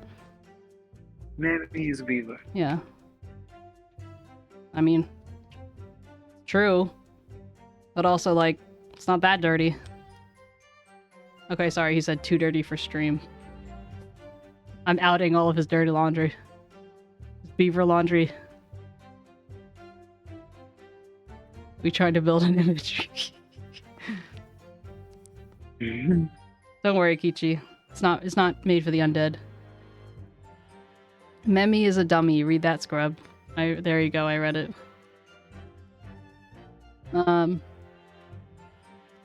He's a great, well-renowned detective.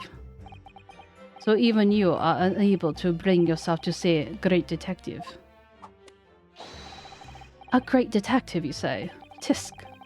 Now we're in the realm of fairy tales, aren't we?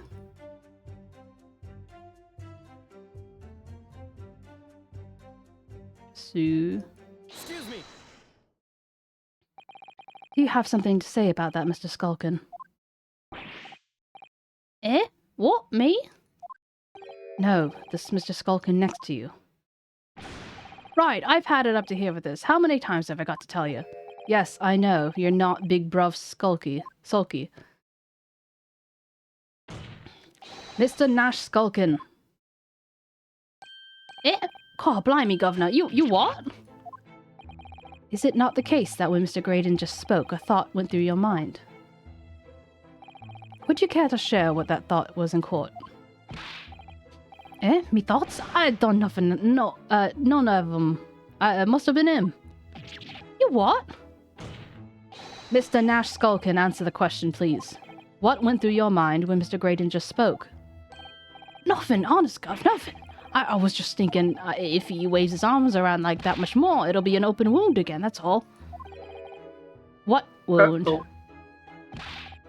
He took the bullet, of course. It was only 2 days ago. Ain't gonna heal up yet. So I was, well, you know, I was worrying for him, and oh, hell's bells! Mr. Graydon, did you hear that? What? Your comrade is worried about you, it seems. On account of your injured arm. My lord. Yes, Mr. Graydon. I have no idea what these wretches are talking about. Certainly, I shouldn't be expected to answer anything in relation to their mindless insinuations. We know that someone other than the victim was hit by a bullet at the scene of the crime 2 nights ago. And from the height of the bullet in the wall, that person was likely hit in the upper arm or thereabouts. Perhaps you'd allow the court to examine your arm, sir? The left arm that you're currently clasping with your right hand, as if in pain. No, I refuse. You have shown no evidence whatsoever that links me to these common thieves. Accordingly, I am not obliged to permit any invasion of my privacy. The great ghost detective. As I've already said, I'm completely uninvolved in this. And I've had nothing to do with the pawnbrokery where this fellow was killed whatsoever. I take offense at the insinuation that I was in any way involved. Can you claim to have nothing whatsoever to do with Mr. Winnebago's pawnbrokery? My lord, the defense would like that last statement to be added to Mr. Graydon's formal testimony.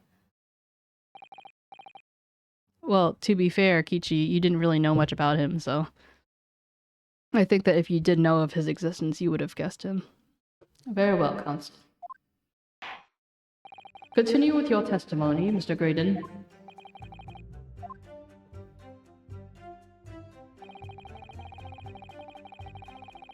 I know, he's so cute. I love him. The bottom line is, I've never had anything to do with the pawnbrokery establishment where the man was killed. Press. Hold it! Never had anything to do with it. Oh yeah, ad break starts in a minute. You forget that I was there, Mr. Graydon, on the very afternoon of this incident. Obviously, I'm not a complete stranger to the pawnbrokers. I'm currently on the lookout for an armchair to finish my study. Objection! No, you were there to reclaim an article. I have no idea what you're talking about. Excuse me! Do you have something to add, Inspector? Eh? Come again, Sunshine? You were there too, in fact, weren't you, Inspector? That afternoon. Oh, yes, I do remember meeting yourself and the pawnbroker that afternoon. You and your young Japanese assistant and that accursed... And the accused, not the accursed, was all present. Okay, now the ad is happening. I pause.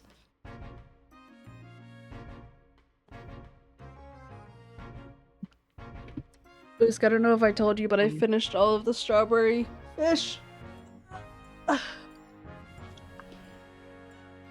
So, do the other two brothers consider the good-looking guy the third one? I don't think so. Mhm. They don't look anything alike. Like, you can't... Like, maybe you can dye your hair, but you can't change your eyes. I mean, you can, I guess, but, like, this is Victorian era. This isn't, like, you know... I see. I had a theory that one way we will know who the guilty one was by who would have the gun. Who would have a gun would, and if you were hiding it.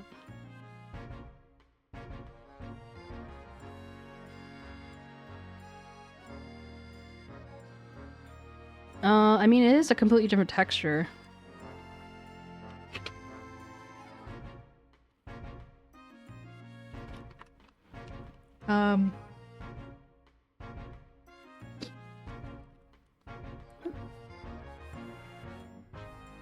So I guess, oh.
We'll go back.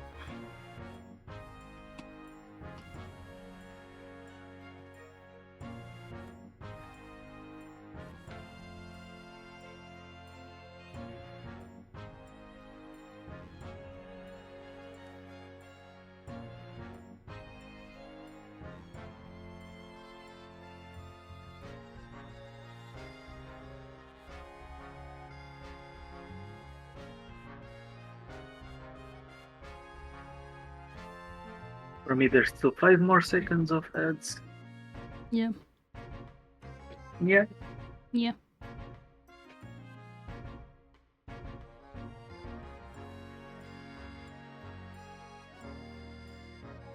Welcome back, everyone. Okay, wait. You, your young Japanese assistant, and the accused were all present, as I recall. And at that time, this witness, Mr. Graydon, was trying to acquire a particular article. Well, now... I'm afraid I don't remember too clearly. What? But you must! No, I'm not going to lie and pretend I remember something I don't. What's going on here? Rexy showed us a picture before, didn't he? You know, from the cameras that Hurley installed at Winterbanks. Yes, of course. Indeed, and the gentleman pictured bears a striking resemblance to the witness, I must say. Oh, I didn't do the voice. I'm such a failure as a VTuber to do the voice. Oh no! Exactly, which proves Mr. Grayson was in the shop on the afternoon in question. At no point have I denied that fact. I merely entered the shop to peruse the articles on sale and have word with the broker. I know, Skydo. Nothing more. This makes no sense. I understand why Mr. Graydon might be trying to cover his tracks. But why would Gregson be trying to avoid giving testimony about what happened? Oh, enter another cat pun here. That's all he was going to say on the matter, isn't it? That's all he's going to say on the matter, isn't it? What do you think, Bruno? I think he has no intention of telling us anything. He's well aware that the less he says, the less chance he has of giving himself away. The complete opposite of Hurley, then. He seems to think that the more he says, the better. Well, at least I managed to prize a little more information from these witnesses. Lips. All thanks to the Skulkin brothers. Yes, they were the key to it after all. So he says he has nothing to do with Windibanks. Well, we know now that's not true. Perhaps now would be a good time to have a proper look at the court record. Good idea. You never know what type of tiny scrap of information could become a valuable weapon.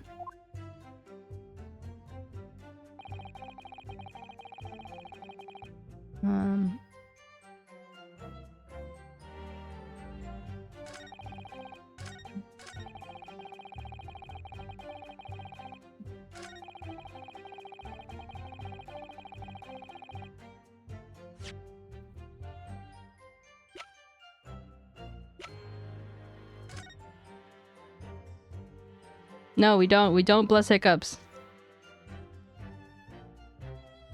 I keep trying to tell him not to bless hiccups, so he keeps doing it anyway. You know what you're up to, Usk. I see you. I'll try to remember that. What do you mean? You know this for a fact. Objection. I still do it anyway. Oh, you red By my bastard. own volition. Oh. Have you seen this disc before, Mr. Graydon? Why?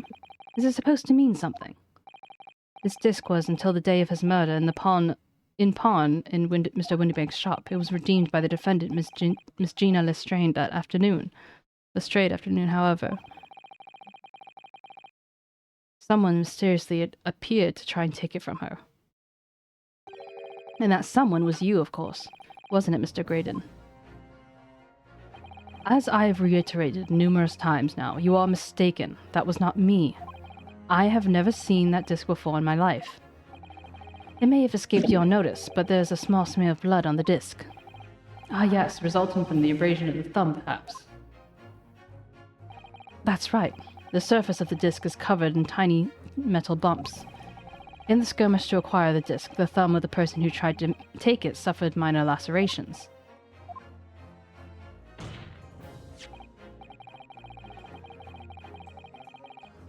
So, while the disc... Crossfire. Crossfire! I call it crossfire.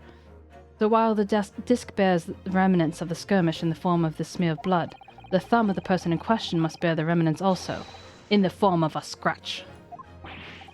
Good gracious, indeed it must. Mr. Graydon, you refused to allow the court officer to examine your arm before. Are you now going to refuse us to allow us to examine your thumb? Because I have no doubt that it bears a small scratch consistent with the smear of blood on this disc. Well, well.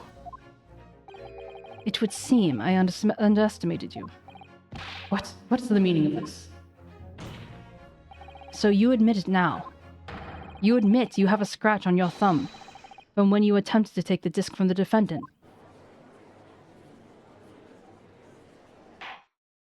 Order! Order! Well, Mr. Graydon? It would appear there has been something of a misunderstanding here. I did not attempt to take the disc, as you put it. No, quite the reverse. What are you trying to say? It's really quite simple, you see. The disc was mine from the outset. Is there some crime in taking an item that you own out of the pawn? What? it would seem, Mr. Graydon, that in this piece of evidence my learned friend has established a link between yourself and the incident. Accordingly, you will tell the court everything you know about this disc now. Yeah, they'll put him in a metaphysical box, bruh. As you wish. Although I'm quite sure it has nothing to do whatsoever with the pawnbroker's murder.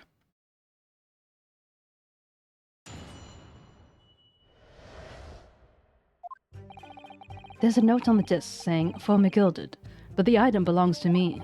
The redemption ticket was stolen from me by the accused, that filthy guttling, on the day in question. I proceeded at once to the store in order to explain my situation and redeem my article. In the end, of course, the disc was taken by the police.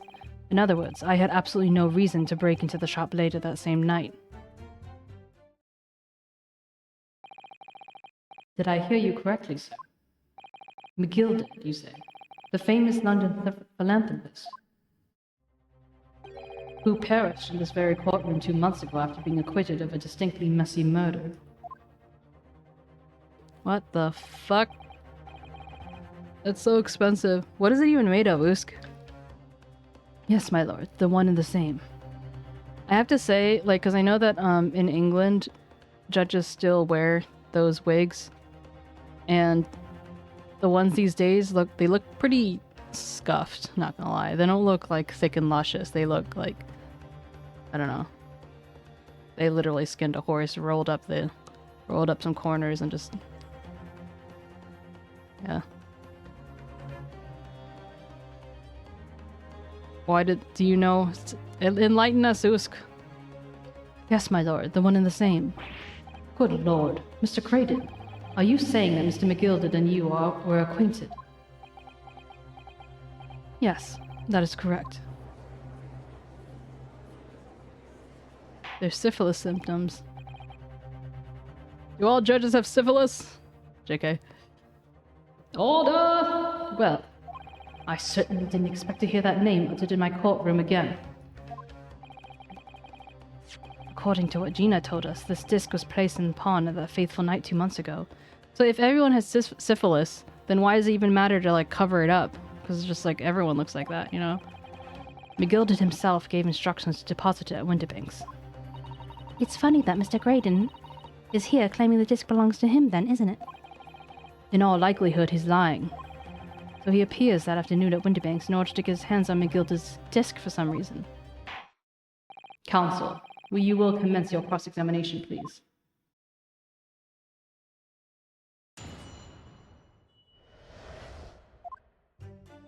There's a note on the disc saying for McGilded, but the item belongs to me.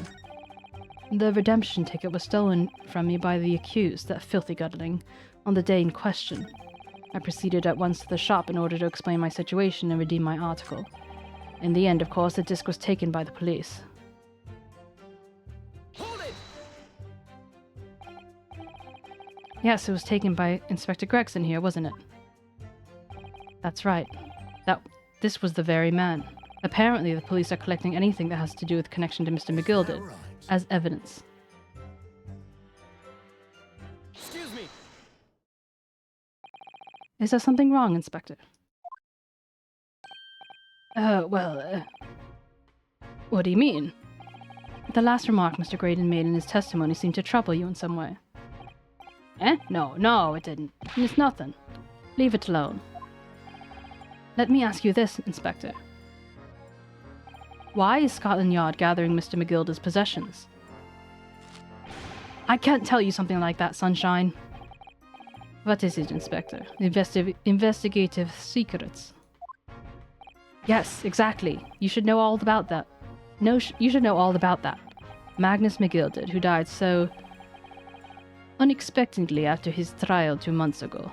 A man renowned throughout the capital for his great contributions to public life, and yet he had a dark side too. What are you going on with this, 𝗟𝗟𝗀𝘀? I suppose the police here are dealing with the aftermath of his nefarious activities, are they? That's enough! Couples like me have duties to carry out that we're not at liberty to talk about. That's all you need to know. duties conferred by Lord Strongheart, I presume. Oh, the plot thickens. Magnus McGilded was a short Irish guy who was basically kind of like a mob boss. Like he would a loan shark type of deal. So he gave a lot of money to like public whatever, but he also extorted money from people by offering them loans with really high interest rates.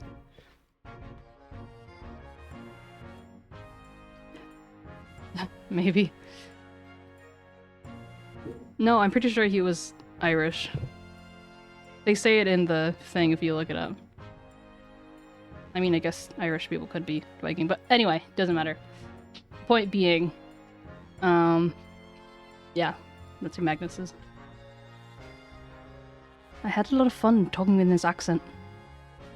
Although, apparently, according to Ada, I made him sound a little too much like a young girl or a young boy, rather than a grown-ass man. Although he was rather short. So, yeah. Now I'm mixing up my accents. But it's, you know, it's fun. It's fun. That's one of the reasons why I look forward to doing the normal Ace Attorney again. Because then I can do a variety of accents, and it doesn't matter that they all had to be British of some kind. I can have more of a country accent. That was a really gross country accent. I'm rusty, all right. I miss doing country accents, and all I'm stuck doing is these British accents of various kinds. Okay. That plus, even now my voice, my throat is getting scratchy. Scratchier than a dough dick on a Sunday.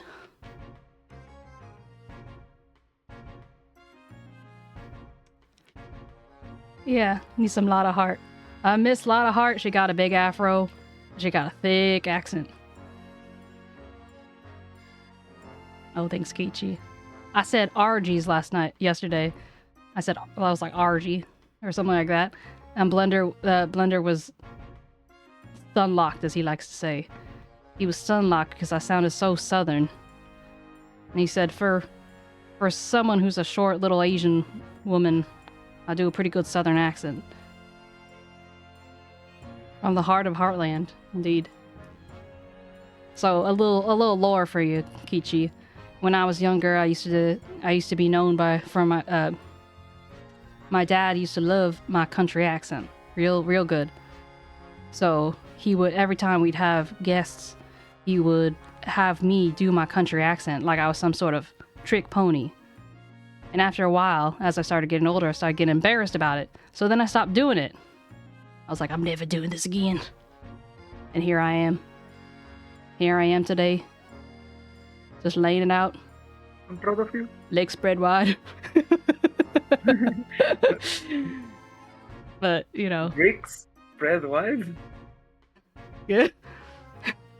Is it natural? No, it's not natural. This is my natural accent. This is the way I speak normally is my natural accent. If you can even call it that. I just like listening to movies and then I replicate what I hear.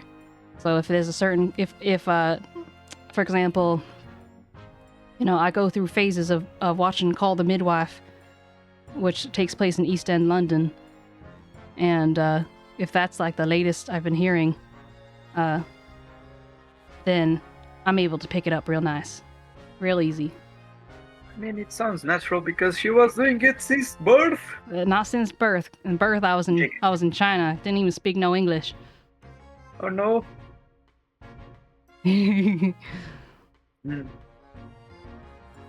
on, 𝗟𝗋, you're making my head big. Don't do that now. If it gets big, can't make it any smaller. Oh, poke the big head. 我需要一点中文。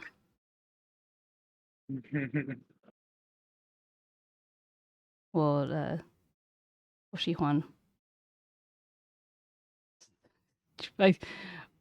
我不知道中文。Sad. Bingshling. Thank you for the poke. Oh, thank you for the book. Deflate. Oh, if it wasn't for Usko, we do. It's But yeah, It's so I wish, stupid. I think Blunder's busy at the moment, but I wish he was there to hear all that. Because because he wasn't really around for the original Ace Attorney series, because I was doing a country accent a few times for a few characters. So I don't think he's really heard it in its full glory. Like he's seen some of the VODs, but it's not really the same, you know? But yeah, so my struggle point is rolling my R. My R is just naturally anyway. Especially if like I'm not dehydrated right now, but I'm not nearly as moist as I could be. If I'm moister, it's a lot easier for me to roll R's. But after I've been like talking like this, I can't, do it very well. Do you want me to teach you how to roll your R's? I don't think you can even teach me because it's so ingrained in your essence. You bathe in it every night. Thank you for the hydration. Hydrate, you bastard! Hydrate! Thank you. But yeah, I like to, especially when I hear a particularly interesting accent or something, I like to basically say it to myself IRL. I think absorb it. to roll an R, you need to think it as a completely new. Because It's a new letter. but that's the issue is that when I think of it as a separate letter, I basically overthink it once I'm coming. It's like imagine like there's like a hurdle, like Roll the 7. something that you had to jump over. It's like you like run up to it, but you're scared to jump over it. So it's like you put in a full sprint, and you're like, eh. That's me with the rolling R's. On some words are easier than others. So I keep tripping up when I'm doing this the prosecutor's voice. I'm just like kind of throwing them wherever I can because I don't have so much control over it. Hey, Carlo. You try. Oh, hello, Carlo. If you try to make Japanese word, if you try to speak Japanese, how are your R's? Well, Japanese don't have R's. They do. But they do, but they don't really. Naruhodo. Naruto. But they is there an R? Yeah, but the way I'm thinking of like.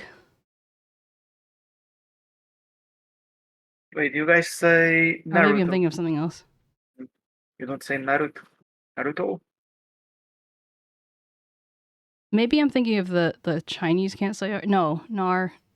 It's something like, for example, ramen. Like it's a stereotype that there are certain R sounds that can't be said. So like maybe it's Cantonese. Kyo, can you confirm? So as a kid, I would often like how jokes were about they can a Chinese man walks into a bar, whatever, and he speaks like this way, and the way in Portuguese, at least, the jokes will go like a Chinese person will never be able to say the R's. They will substitute it by L's. But then I realized later in life, wait, but in Japanese, it's like the opposite. Yeah, no, I misunderstood. It was actually the stereotypes that Chinese are stereotyped as pronouncing the L sound as R. Or I don't know. It's not something like that. I don't remember what it is. Yeah, but the Japanese R is different from the English R. Yeah, that's why Luffy from One Piece is Luffy. Yeah. And Zoro is Zolo. But there's some parts in some dialects of Chinese that don't have the R word at all. They basically R letter. Anyway, okay. Another month in the bag. You found me. How you doing, Carlo? You missed. I had a whole accents. Tore it. Hey, Mimi, you know what's sad? What? We never had Sora speak for us in Japanese and English. Yeah, she never would. I think she just wasn't comfortable with it. Yeah, that's so sad. You said Maybe you say toilet as toilet. Toilet. That's what I was trying to do the first time. But apparently it still wasn't good enough for you. Thank you for the hydrate. Oh my god, cat! Cat! Cat! Hello, cat. Thank you for the stretch. Long time no see. Hope you're doing alright. Oh, my back goes crack, crack, crack. Wait, say it. Say it, Demi. Toilet. Toilet. Toilet. Toilet. Toilet. I mean, I didn't know what you're trying to achieve, Kichi. Yeah, Carlo. We're doing a whole lot of accents. I'm doing some accents to show off to Kichi For the book. my range about how I do a bit of country accent. Go back and work. Roll the 5 high enough to not become poisoned. I think it would be pretty hard to do. I was about to say Joopy. I think it would be pretty hard to do Demi's accent though. Aside from the fact that I can't roll my R's, unless she's not and just works hard. Por qué no los dos, amigo?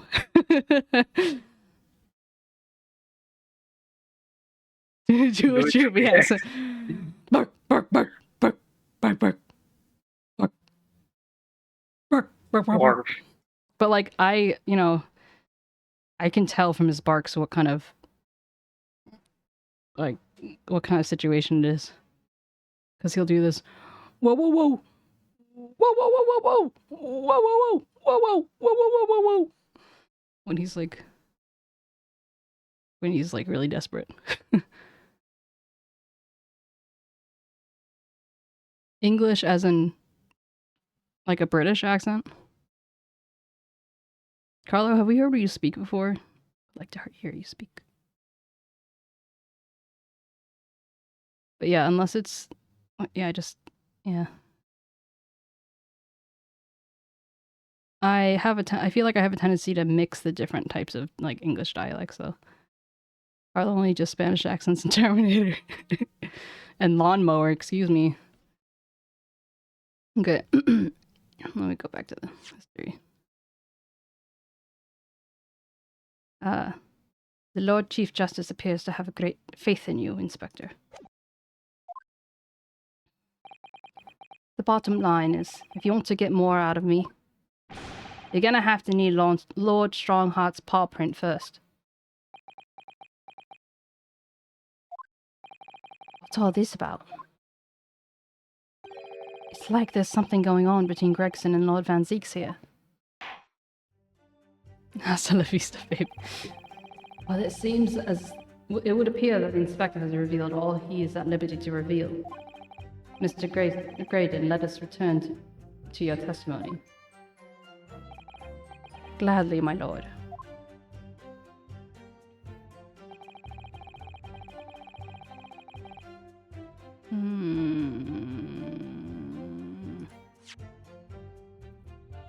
Pawnbrokers.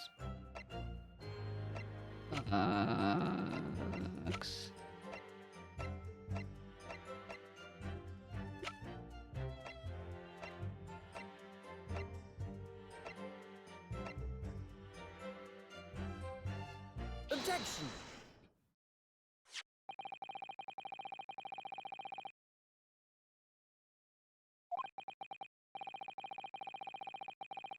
Whoops. This disc was deposited at Winterbanks on Magnus McGilda's instructions. You knew that, and you went there with the intention of obtaining it for yourself. Conjecture again. Oh, conjecture again. And in any case, the disc was taken into custody by the police that afternoon. The witness had no reason to visit the pawnbrokery again that night. Objection.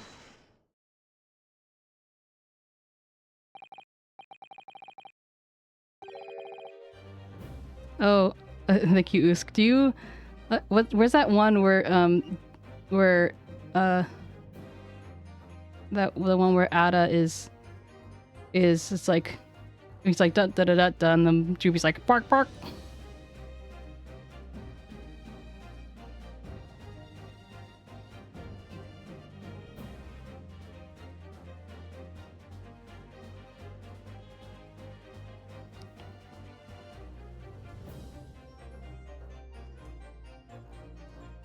Someone unfollowed me! Who unfollowed me? Sag. Oh no! Yeah, Kichi, look at that On clip. Twitter or? No, here. I haven't been paying attention to Twitter anymore. Gonna smash him!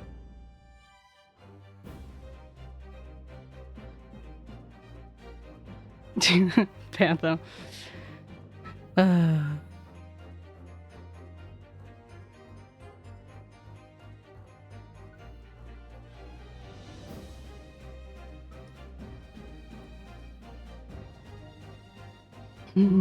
The last one, the barkity bark bark. That one's great.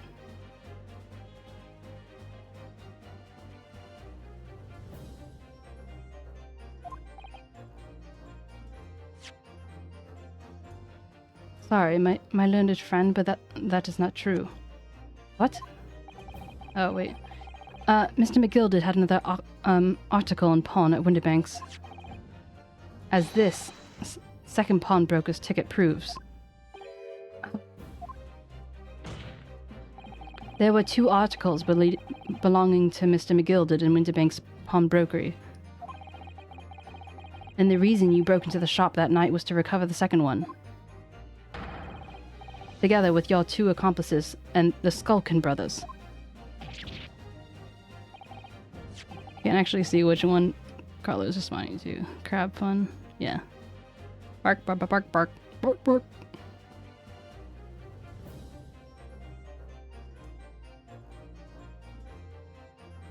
The background sound after it? What was the... Well, the dog barking was the point. But anyway. This is the second ticket, is it? What had the man deposited? The article description reads, 1 small box. A rather vague description, it seems to me. Are you suggesting that I broke into the pawnbrokery with these clowns in order to steal some trinket box? Oh yeah, Jaeger.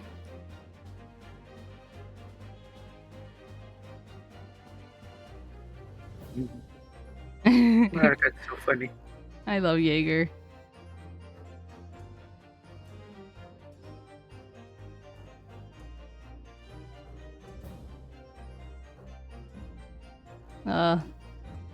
Orange the cockles on my heart. We're gonna have to create like a playlist of clips. Maybe we should start saving the links and organizing them in Google spreadsheet.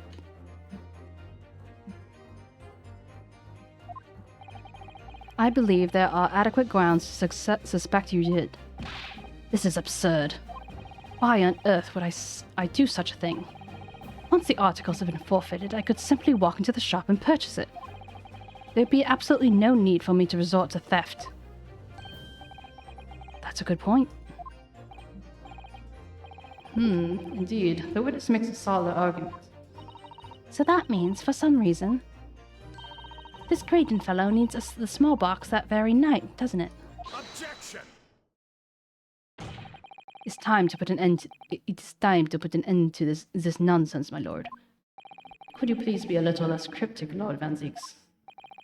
I do hate to ruin my learned friend's argument, but the truth is quite incontrovertible. On the night in question, no small box was taken from Winterbank's pawnbrokery. And rest assured, the prosecution can prove it. What? Good gracious! Inspector, show the photographic prints to the court, if you please. Yes, sir. What prints? These prints were taken from one of the detective security cameras. Ah, are these red-handed recorders again? As previously explained, this plan of the shop layout. The victim's establishment was furnished with automatic cameras in 2 locations. One was set to capture the counter where Mr. 𝗟𝗶𝗀𝘀 received his customers, and the other was set to capture the shelves on which articles were placed for sale once forfeited.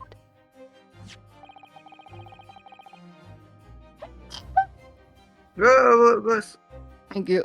According to the information on this ticket, gilded small box had been forfeited already. Dude. Exorcism. 2 days before the incident at 9 p.m. on 13th of April to be precise, which means it would have been on the shelves of forfeited items in the front. Now what I have here is a print taken by one of the cameras 2 hours before the incident. That's 11 p.m. on 15th of April. The victim certainly had a full shop, it would appear. And then we have here another print. This one was taken about 2 hours after the incident.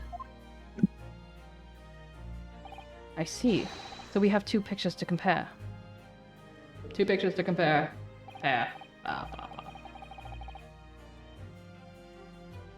Although I must say the placing of them side by side leaves me cold. Dear me, that's starting to make my head ache. Obviously, at Scotland Yard we can... We'll get back to it, I'm sure. Obviously, at Scotland Yard we have considered theft as one of the possible motives in this case. We explored the possibility that something had been taken in addition to the victim's life. So your men have already compared these 2 prints thoroughly, Inspector? Yes, sir. We counted every single item in each of these photographic prints. Okay, guys. 𝗟𝗶𝗀𝗀, I don't know if you're aware of this, but you're supposed to cross your eyes, look towards your nose, and just kind of like rest them until the image comes to the center. For I know what changed. Stereoscopic view. Yeah, I see it.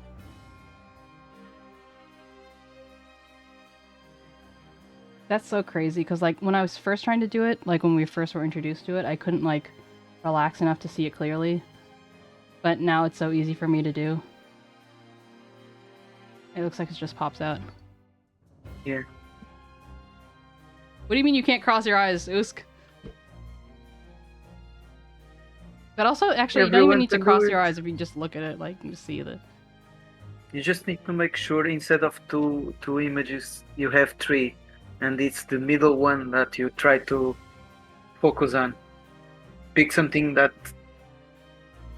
Well, I just, like, once you actually have it properly crossed, it only looks like 1 to me. Image thrice!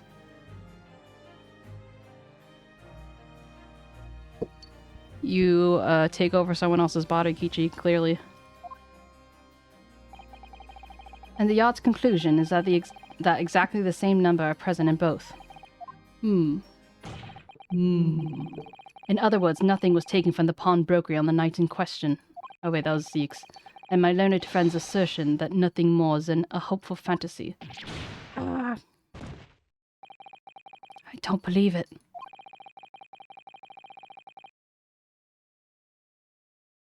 If I could have shown that he'd stolen Magilda's pawn box. Yo, he's gonna rip open his seams. I might have been able to break him down at last.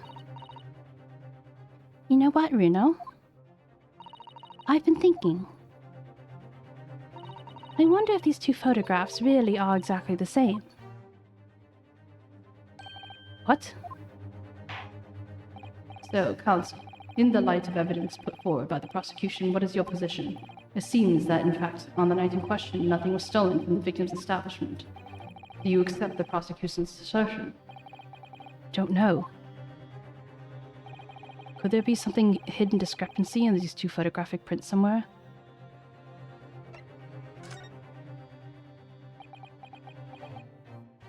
Ro was doing it before it was cool.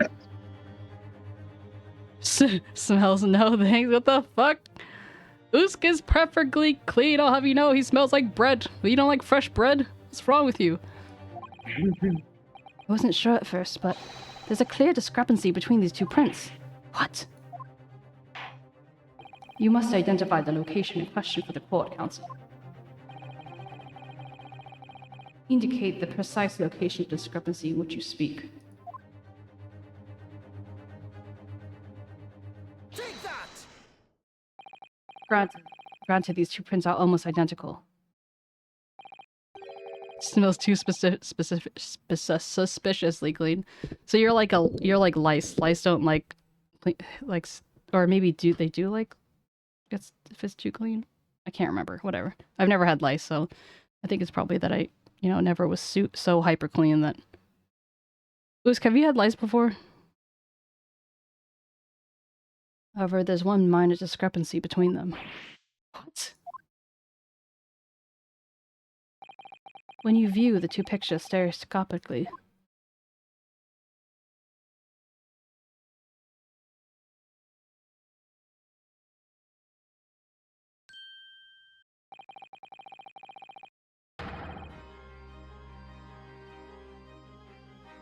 it was a what do you call it? Anecdote. Single area stands out as being different. The location of the small box. Let me wait. Unbelievable. By Jove. Oh, by Jove, you're right. How extraordinary. What this tells us is very simple. Mr. McGilda's small box was indeed not stolen from Winterbanks on the night in question. However, there can be no doubt that somebody picked up this particular box and returned it to its place on the shelves. Are you suggesting the small box originally deposited by Mr. McGild is in fact... Yes, the very same small box I just identified in the photographic prints. Objection! Mindless guesswork. What if it was? So a box was moved on this shelf. Nothing was stolen. Which means, quite simply, that nothing has changed. That may be true, but... Alright, McGilda's box wasn't stolen then. But it doesn't change the fact that things moved.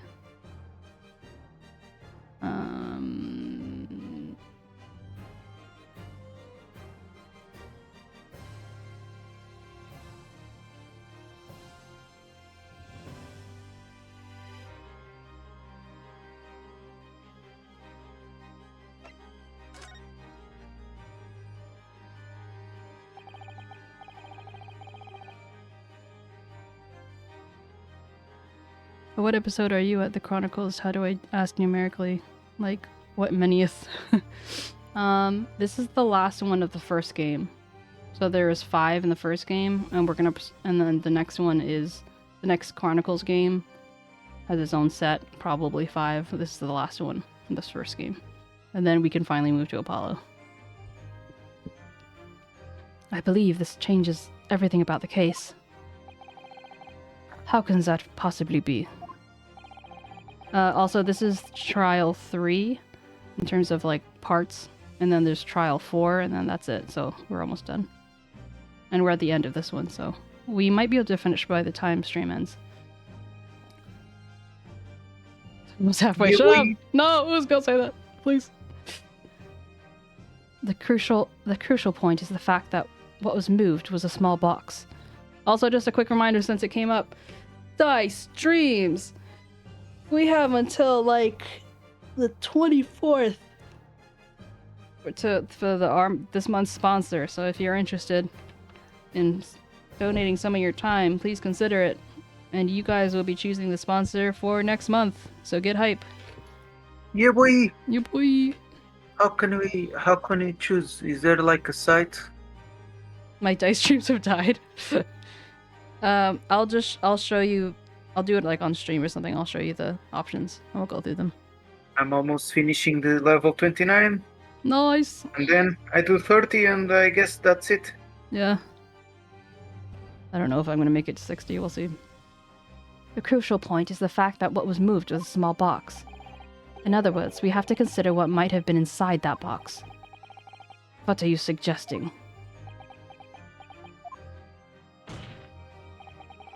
I'm suggesting that we need to examine that box as soon as possible. A vital piece of evidence is sitting on the shelves at Windibanks as we speak. Objection! That won't be necessary. Some little box belongs to a man who died 2 months ago, can't possibly be relevant to this trial. The court does not uphold your objection, Lord 𝗟𝗟𝗀𝗀.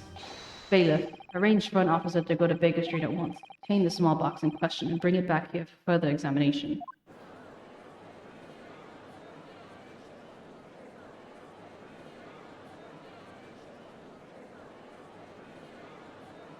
You lost your loaded dice.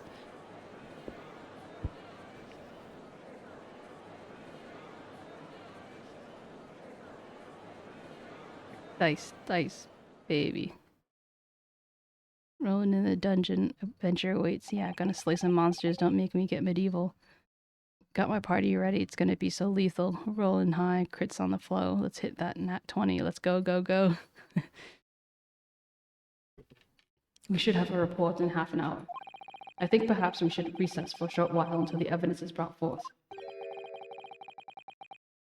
To be hoodwinked by such a farce. Disappointing. I beg your pardon, Lord 𝗟𝗟𝗀𝗀𝗀. This is nothing but a smokescreen.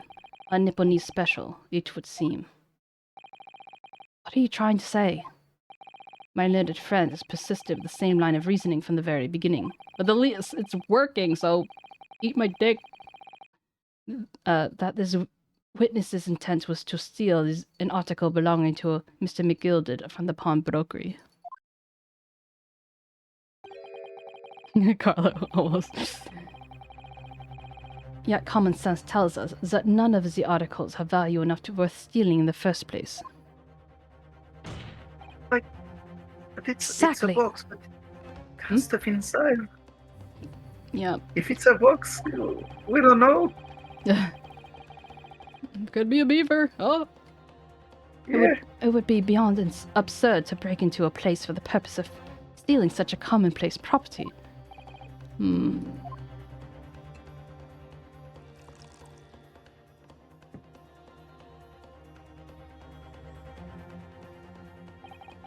If your lordship recalls, Mr. 𝗟𝗟𝗀𝗀𝗀 perished 2 months ago, immediately after the conclusion of If your lordship recalls, Mr. 𝗟𝗟𝗀𝗀𝗀𝗀 perished 2 months ago, immediately after the conclusion of his trial. A trial in which he was found not guilty. A trial in which it was established he was the upstanding member of society his reputation implied, in fact. So I propose a toast to my learned friend and his most insightful defense. The articles in this upstanding member society's pond were entirely ordinary. A black overcoat that just happens to have a music disc in one of its pockets, and a small box. I assure you, I wouldn't accept, even if that man tried to make a gift of such things to me. You know, that does make a rather lot of sense. It's not as if it was gold or jewels, is it? Oh, goodness knows, Mr. 𝗟𝗟𝗀𝗀𝗀𝗀 was rich enough. But you can't deposit cash at car pawnbrokery, I'm not quite sure of that. The prosecution's argument is undeniably compelling. It is incumbent on the defense now to bolster its argument. To explain what possible significance these commonplace articles pawned by this fine citizen could have had. Well, counsel, is your argument in fact demonstrable? Are you able to show proof that the disc or the box are in any way tangibly related to this case? Well, what's the matter, Reno? We know that they're related, don't we? They're both vital pieces of evidence. Yes, of course. You and I both know that. We know 𝗟𝗟𝗀𝗀𝗀𝗀's true character, and we know the disc is significant even if we don't know why. But if we explain all that to the court at this point, we'll have to acknowledge that 𝗟𝗟𝗀𝗀𝗀𝗀's acquittal 2 months ago was a mistake, and that the defense's argument was flawed, based off false information. Oh no! And that would mean admitting that Gina committed perjury. But Ginny... Could it be that 𝗟𝗟𝗀𝗀𝗀𝗀𝗀 knows? Is that why he's doing this now? Because he's anticipated everything? But... maybe... This could be a great opportunity for us. Sorry? What do you mean, Iris? What is it that you always say, Reno? Sooner or later, the truth comes out, every time. Alright, the exact significance of things that McGilda deposited with Mr. Winterbank is something that only Gina can explain to the court. But if I put her on the stand to testify about that, it could critically damage our chances of winning this case.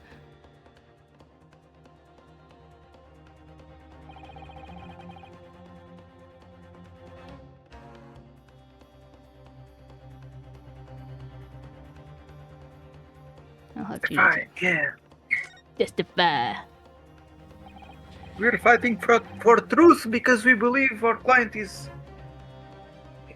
not the. Oh my god, did you die? It's like, we believe our kind is the...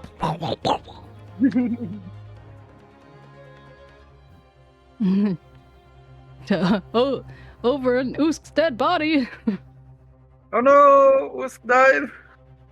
Well, at least by Kichi standards.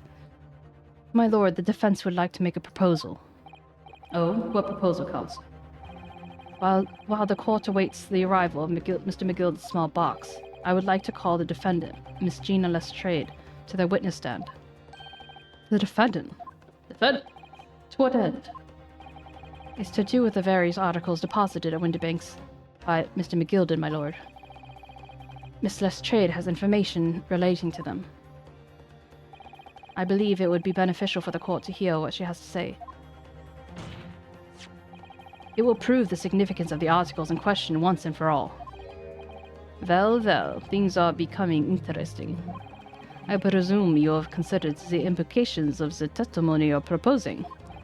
In particular, the impact it would have on the accused's standing, and indeed, your own. I have. Lord Van Zieks, would you care to explain that last remark? The prosecution accepts the defense's proposal. I move to interrupt the cross-examination of the current witness to hear from the accused herself. Very well, if you have no objection. So, the court will now hear the testimony of the defendant, Miss Gina Lestrade. Your witnesses currently in the stand may step down until further notice.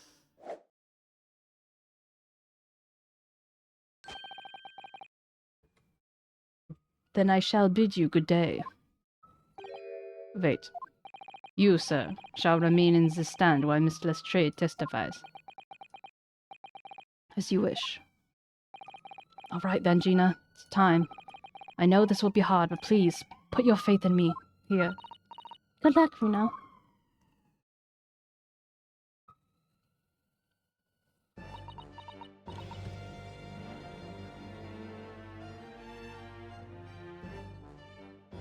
I wonder what would have happened if we didn't decide to put her in there. I think it would have just kind of done a roundabout, and you still had to do it anyway.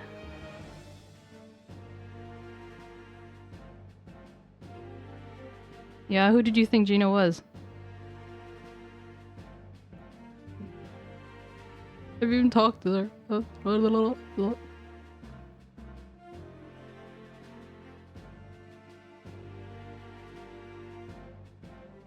Oh yeah. This is like Lestrade, but she's a pickpocket, so it's like ironic.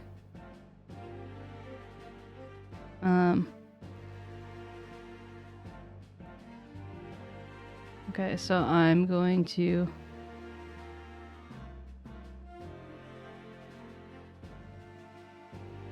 I'm gonna press... Oh, is it? Oh, interesting. I didn't know that. Fun fact. I'm gonna press all of her remarks, and then we'll go from there.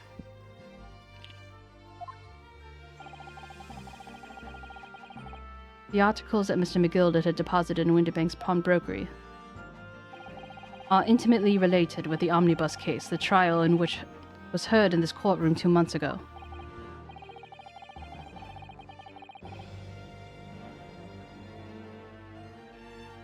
Yes, and I remember this young lady being brought before me in that trial as well. That's right, my lord. Her testimony established the innocence of the defendant, Mr. McGilda. The omnibus case was intriguing, to say the least. And now, here we are again. The same players in that trial facing each other once more. A twist of fate, perhaps, my Nipponese friend.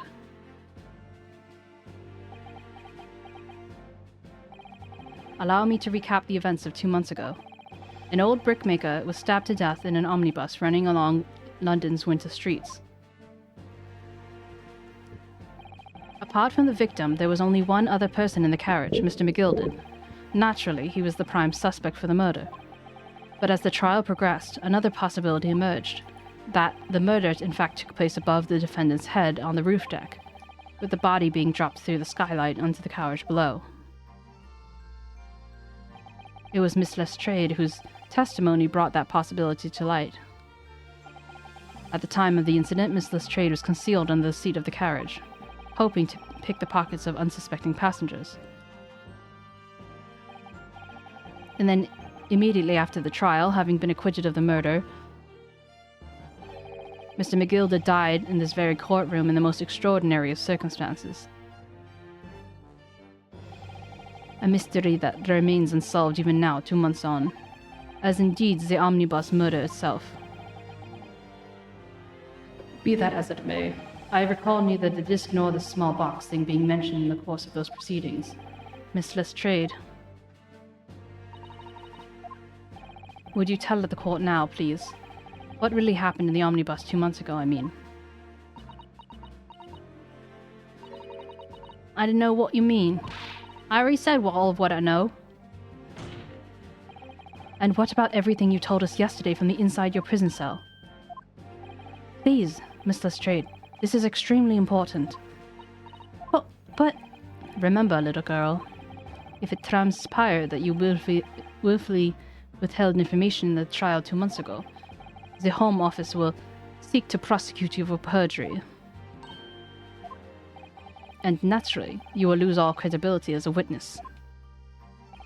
Although, let's face facts, you have little credibility to lose. Ginny, don't listen to him! Please, you have to trust Runo now. Iris? We're on your side.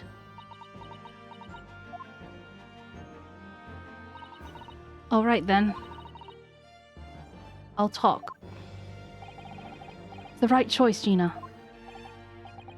Well, it would seem that my learned friend is hell-bent on bringing the entire courtroom down about his ears.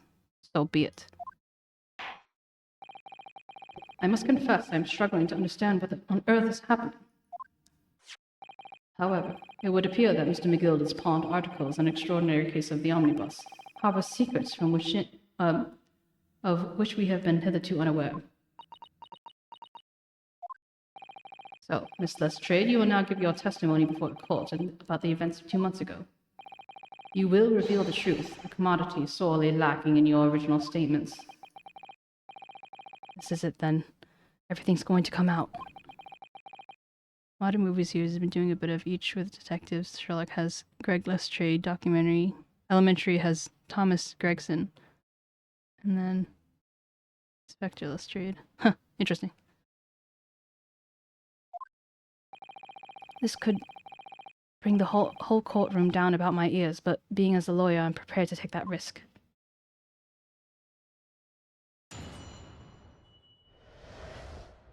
The real truth of the omnibus case. Truth is, that brickmaker cove was in the cabin of the omnibus the whole time. When the Irishman dragged me out from under the seat, I saw that disc on the floor. All of a sudden, I heard a scream from over me head, and that pair on the roof deck went off to call the stops. That's when 𝗟𝗟𝘀𝘀 slipped the driver some tin to do a run to the pawn shop roundabout. He threatened me to not snitch, not to say nothing to no one about what I seen or heard. Good grief, this is outrageous. What you've just told the court bears almost no resemblance to your testimony 2 months ago. As you say, my lord. Then, there's every chance that I may have adjudicated in error in 𝗟𝗟𝘀𝘀's trial. It sounds very much to me like the man deliberately deceived this court, in an effort to cover up some of the most wicked of schemes. Without a doubt, your lordship is correct. A great injustice is done in the courtroom 2 months ago. the actions of the accused in that trial, of this witness, and one of my learned friends entirely inexcusable. Don't believe it. The whole trial was a farce? Was it all lies? That McGilded fellow was rotten to the core, just like that pickpocket. Don't forget that lawyer from the east. They're all in it together. You're wrong. There are a lot of you. Mr. Naroda, the lawyer there, he didn't know nothing about it. Humbug. I don't think so. Are we really to expect to believe that? He really stitched up everyone, didn't he? What an operation to get a man off scot-free. Unforgivable. Stop. The lies have to stop. Stop. Believe it. Yes, the defense made a terrible error of judgment. I intend to take full responsibility and suffer whatever consequences are deemed appropriate. However, it is imperative that the court allows the witness to elaborate on her testimony, because the true significance of McGilded's pawned articles to be brought to light. Very well, my learned student friend. Given the depth of calamity you have just plunged yourself in, this may well be worth hearing. Words fail me. The situation is utterly deplorable. Mr. Naruhodo. Yes, my lord. I will decide upon your fate following the conclusion of this trial. Of course, my lord. Blimey. Mr. Naruhodo. Now, counsel, please proceed with the cross-examination. Oh, ads. Oh no, not the ads. Mr. Naruto.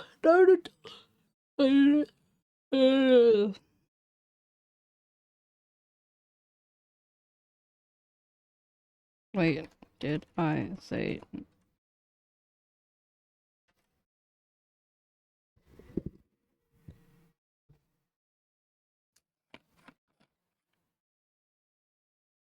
Zen, weren't you the one saying that you hate ads?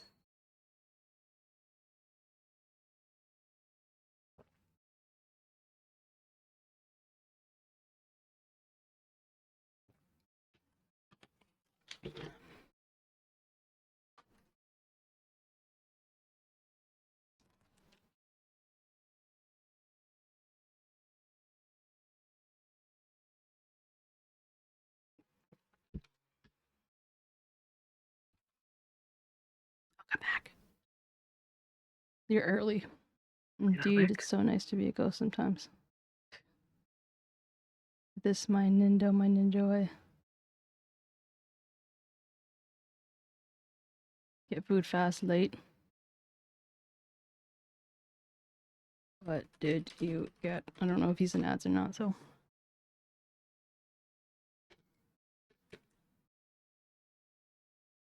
Kichi, do you have any art of what you look like? We are almost at 20 viewers. Organically. Amazing. He's 𝗟𝗶. 𝗟𝗟! Hello, 𝗟𝗟. Don't mind me your Dougal.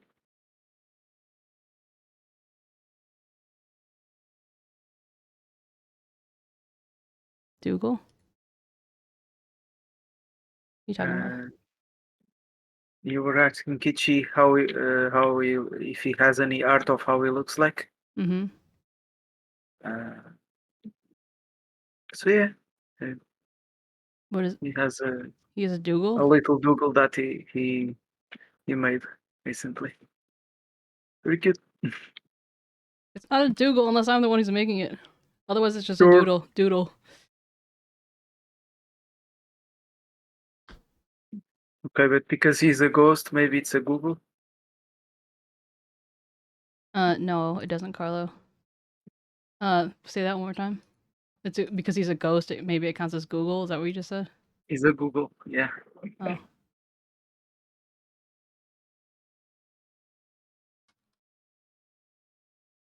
Zen said there is an update for Ark, but I'm not seeing any.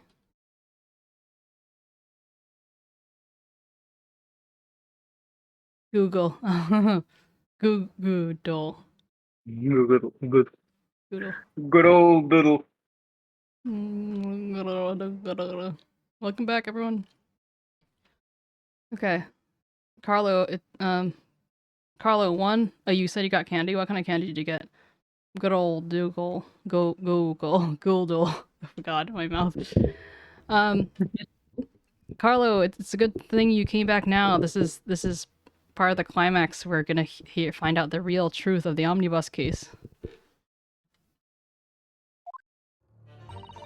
Truth is, that brickmaker cove was in the cabin of the omnibus the whole time. Hold it! And you were hiding in the cabin at the time as well, weren't you, Miss Lestrade? If I remember rightly, in the storage compartment underneath the seats? Yeah, that's right. It's pitch black under there, so you can't see nothing at all. This is not sus at all. Now, in your testimony 2 months ago, I feel certain that you claimed Mr. McGilder was the sole passenger, did you not? False testimony, my lord. That's what he told me I had to say. But it's important that you tell us the truth now. Were Mr. McGilder and the victim acquaintances? I don't know. But I did hear him talk a lot. Candy of waffle chocolate and marzipan of one nut and marmalade one and Indian nut praline one. Fancy indeed. That sounds like a lot of nuts though. Run away, Usk. What were they talking about? Well, I couldn't hear too well, but if I had to say, I think it was about money or something. They kept talking about buying and not buying. Perhaps business dealings of some kind. Well, anyway, they got louder and louder, and it started to sound like a proper fight. I was pretty scared by then. I hardly dared to breathe, and then, all of a sudden, I heard a noise like someone keeling over on the floor. It was blue and loud and all. I believe you let out an involuntary scream. Yeah, that's what gave me away. When the Irishman dragged me out from under the seat, I saw the disc on the floor. Hold it!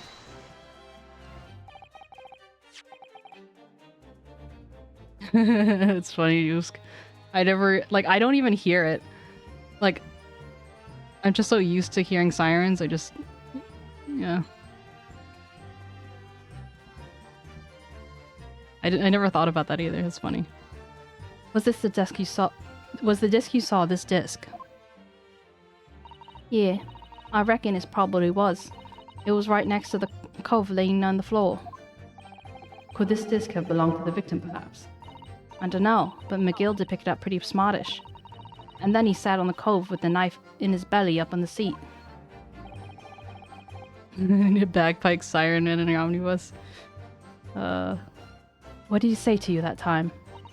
He told me not to say a word about what I seen or heard to no one. About this disc and all.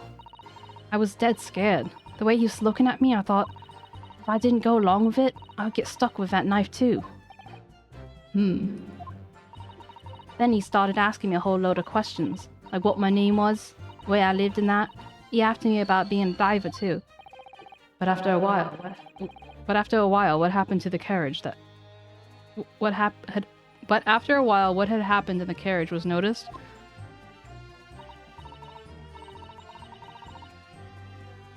Can you imagine an air raid siren all the time? All about wind power, baby. You're a loud neighbor at 3 a.m. Wow. Yeah, that's right. First there was some kind of rapping noise. All of a sudden I heard a scream from over me head, and that pair of roof deck went off to call the slops. Hold it! There were 2 gentlemen occupying the seats on the roof deck, I believe. 3 electric mechanical engineers were introduced in the 19th century.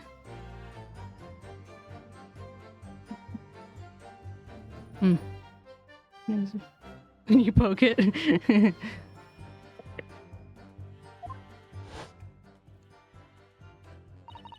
They must have looked down through the skylight and noticed some cove with a knife in its guts. When they screamed, the driver pulled up the horses and Mr. McGilder got me out of sight.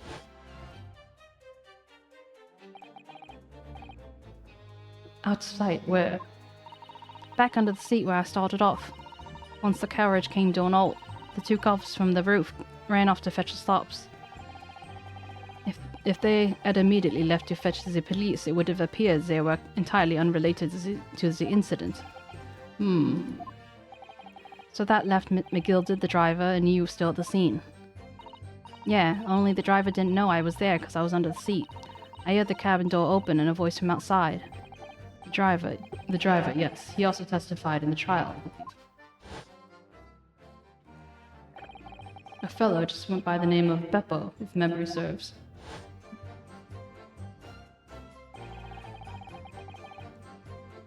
What did McGilded and the driver say to each other? I don't know what happened and stuff like that mainly. He was showing a bit too much. He's showing a bit too much under his kilt, sitting in the front of the omnibus. Oh no! Oh no!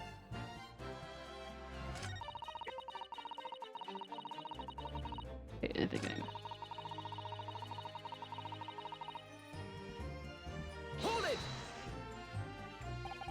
That pawn shop obviously being Windibank's on Baker Street. Just a moment, Counsel. Do you mean to tell me?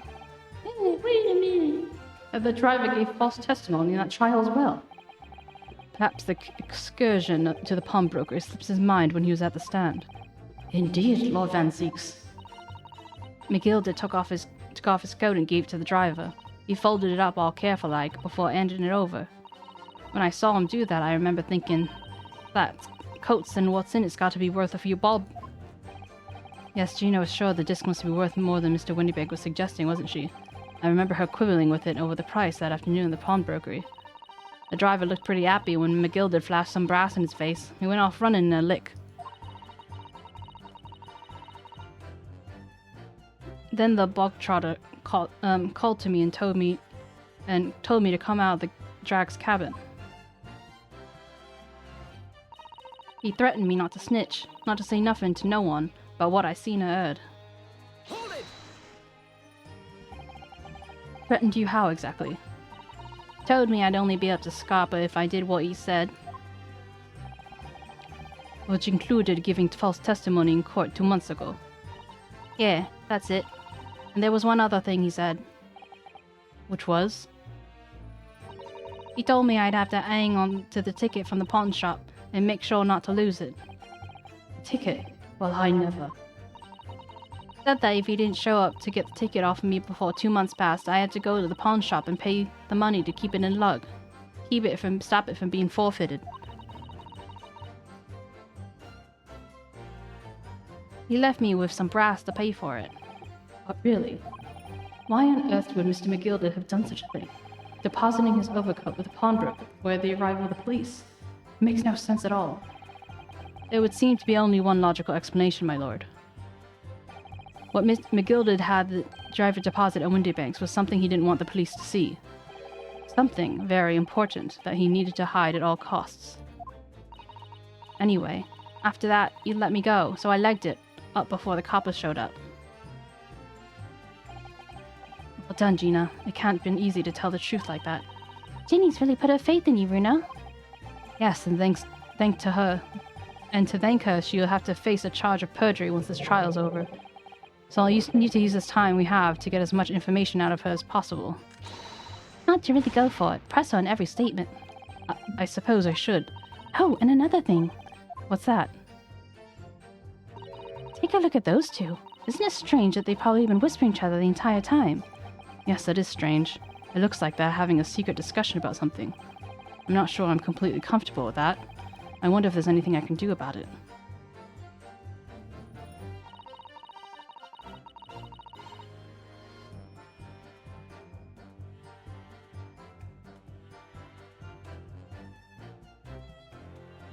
Iris has a gun in court.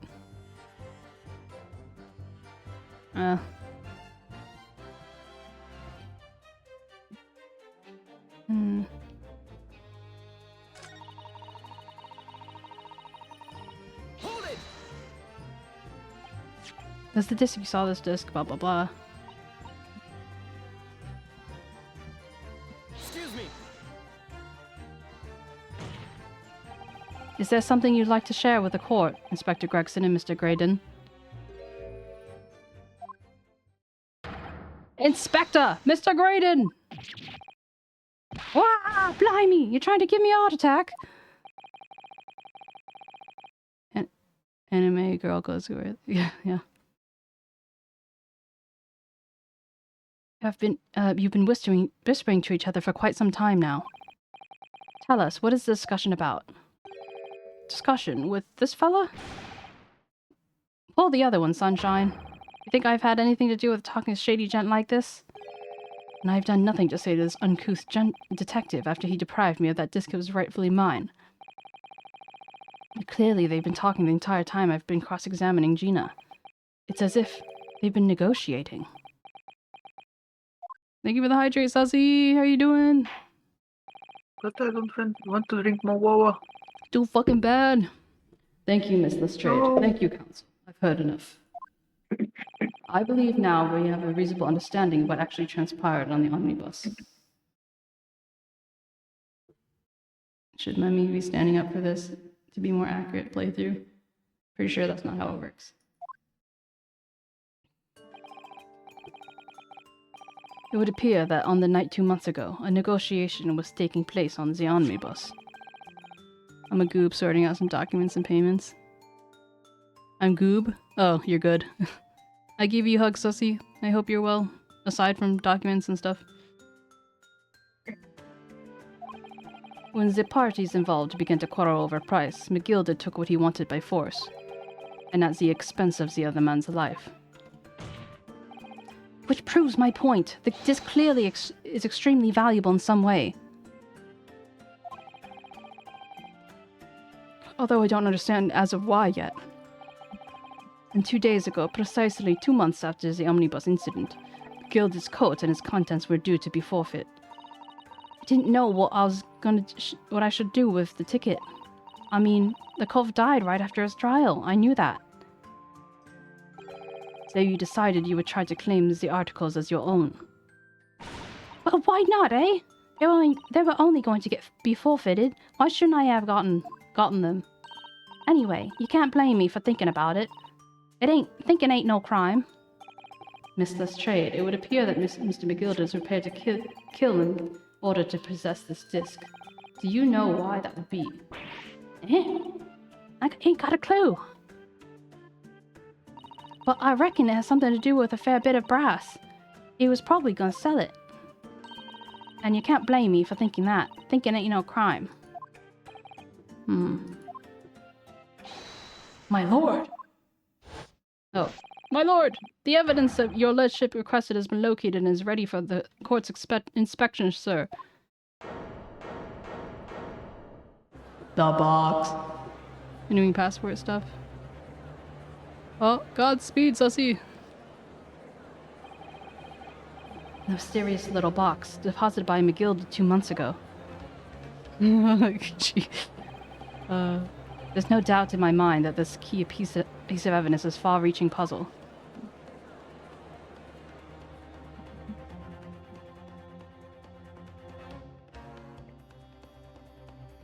To be continued. Don't worry, we'll play the next part. I think this is the highest number of people that we've had for an Ace Attorney. I'm seeing 18 right now. Do you think that's accurate? I see 16. Okay, well just trust me. But we are both seeing a higher number. Because usually it's like between 6 and 10, if I recall correctly, right? Yeah. Historically. So this is so this is the article in question, isn't it?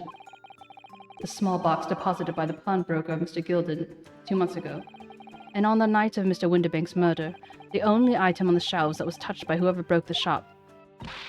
Quick, let's open it and see what's inside.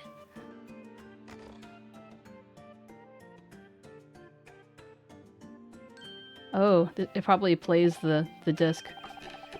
Good gracious, this is no ordinary box, it seems. Wow, although in truth I had an inkling that it might be the case.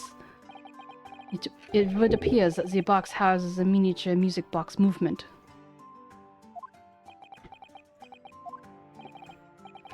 Then, is it too much to expect? I think it would be reasonable to assume that it is a device for the playing of this disc, my lord.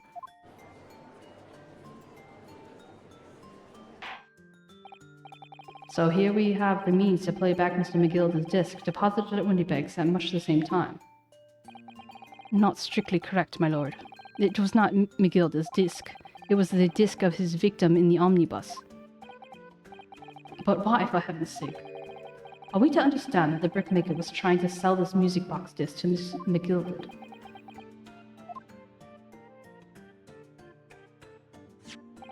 I believe that the answer will become clear if we listen to the music on the disc, my lord. Yes, very well. Let the court now listen to this curious disc at last. Wait! Wait, my lord!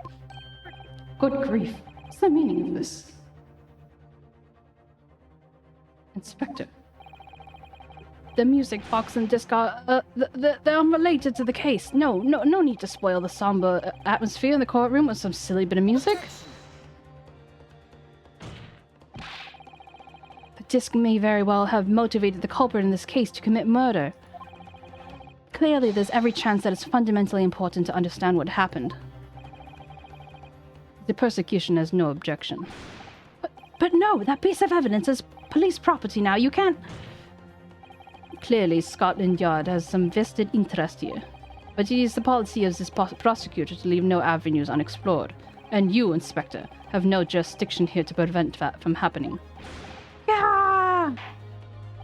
No further delays, please. Play the disc. What's gonna happen?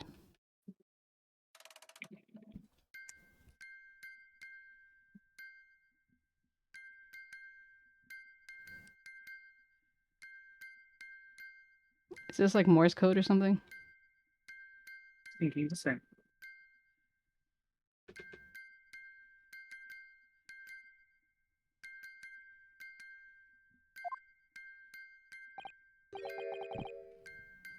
What on earth?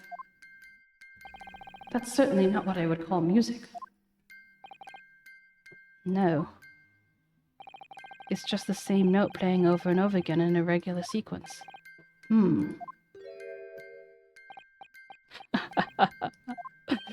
Mr. Graydon.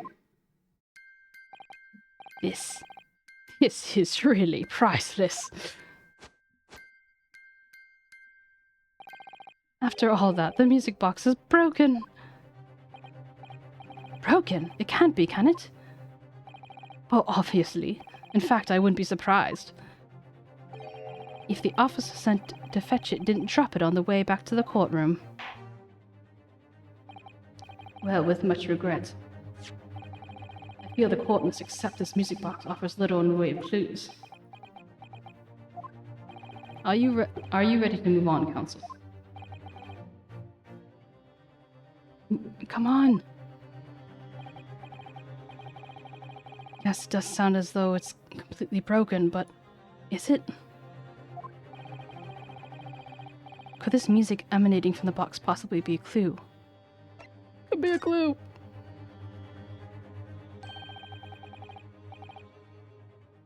I believe it could be relevant, my lord. Good lord, but how can that be? And it's an abomination, counsel, mere noise. I fail to see how it could have any meaning whatsoever. Nice! They love historical accuracy. Wait, actually, I don't know when that was, but anyway. It does sound strange, I agree, but there's something that's bothering me. While Graydon stands there chortling victoriously. The inspector beside him has a rather telling expression on his face. As if Gregson recognizes the sound, as if he's familiar with it somehow. And that's making him appear extremely on edge. If that's the stance of the defense, my Nipponese friend, answer me this. Oh.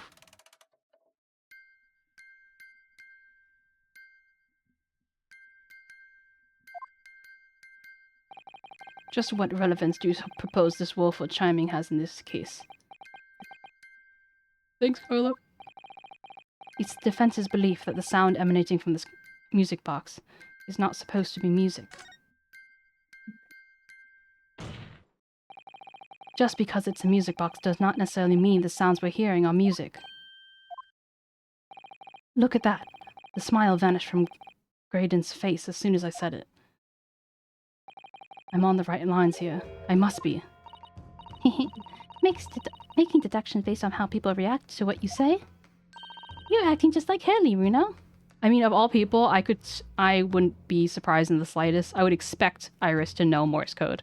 So I bet she's just sitting there just like, you know, just being polite, waiting for Runa to figure it out himself. And she's like, yeah, I've known what it is said this whole time. Objection! The sounds we're hearing aren't necessarily music. Well, now you have told us what they are not.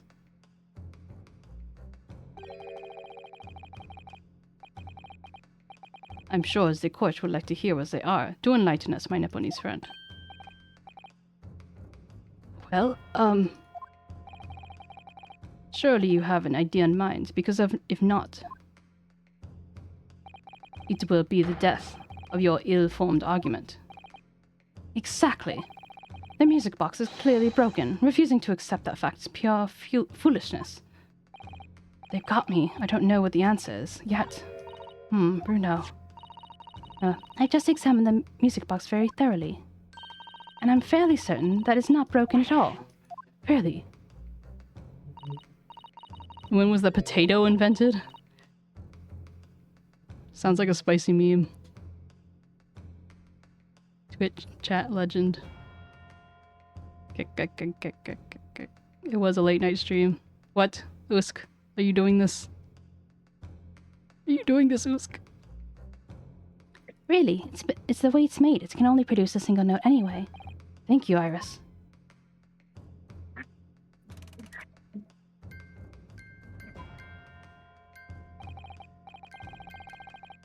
Alright, well, if the music box isn't broken, it must mean that the sounds it's producing have some significance that isn't musical.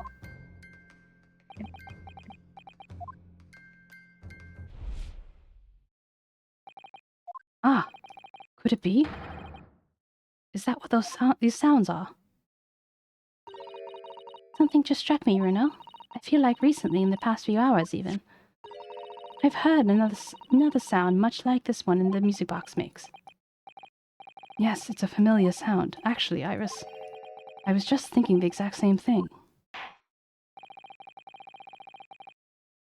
Sounds like a little creature, maybe a little new Twitch emote. Be a nickname for Vibes being goofy or playful, like a baby version of something. Just imagine someone running around saying "Timmy too," like it's their battle cry. Here we do. It's me, That's pretty accurate. Yes. At least the AI didn't say, "Oh, it means little shit." half shit. I don't know. Someone please clip that. Me reading and then our reaction. I'm going to have to press the defense. I'm going to have to press the defense for an answer. If your assertion is that the sound produced by this music box is not in fact music at all, then what the devil is it, Counsel? All the evidence we've seen so far, all the testimony we've heard, all pointing to a single answer now. The prosecution demands that my learned Nipponese friend presents proof now.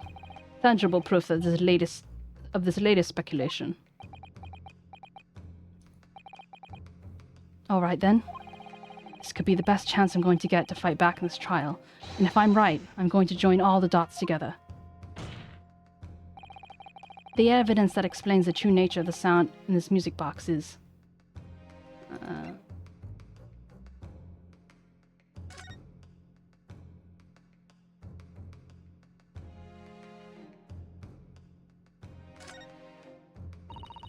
It's a sensational story lower down the front page as well, look. Ministry Mole. Classified secrets may have been leaked overseas for Ministry of Justice. For a 10-year-old, Iris certainly has her finger on the pulse of the world news. It's about secret communications between Great Britain and its allies. Apparently they've been intercepted by hostile nations. Communications are being intercepted, but how would someone be doing that? That's the question, isn't it? I've come up with 3 possible methods so far. Are you looking for a new career, Runo? No, of course not. I wonder, perhaps this is what Lord Strongheart was talking about yesterday. Yes, it could be. And it could also explain why he has 𝗟𝗍 running from pillar to post at the moment. Thanks, Wooski Booski. Thank you.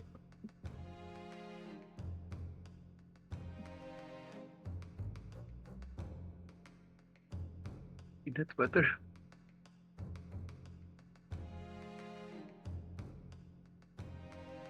What does that mean?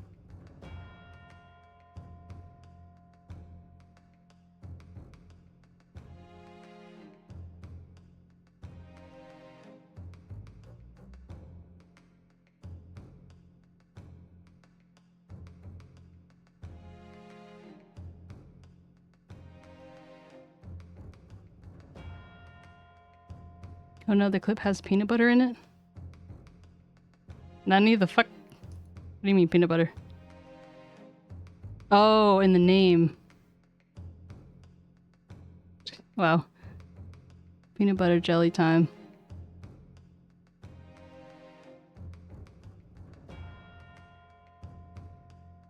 Carlo, what are you asking him to find?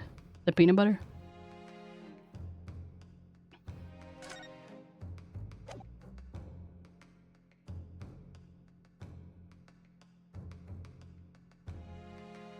Take that!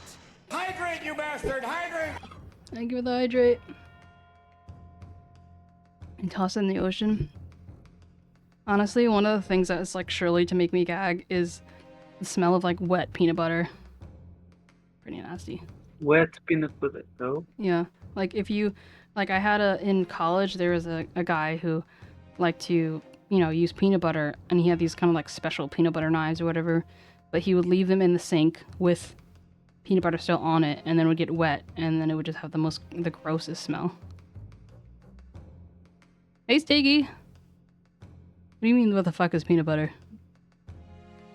Or you didn't even say what, you just said the fuck is peanut butter. I'm trying to understand it. Hey, Sticky Doo. Sticky Doo. Sticky Stew. Sticky Stew. Sticky Moo. Hello, Steak. How you doing, Steak? Today's,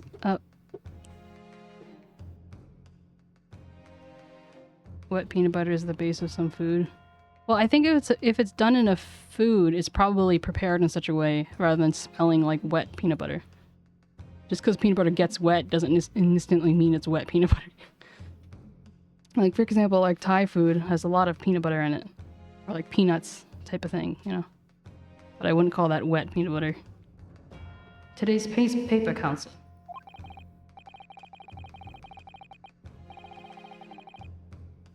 Gotta love it. Maybe it means they serve some spicy llama steaks on the side. Else, never call who else needs a high. I need a high. You didn't say hi to me. All you said is, the fuck is peanut butter? And then you're like, hi, Demi. That's your new name? The The fuck is peanut butter? It's streaming! Are you rare, medium, medium, or medium well, or well done, Stiggy? Your peanut butter is in powder form? Whoa. How does that work? Do you add water to it?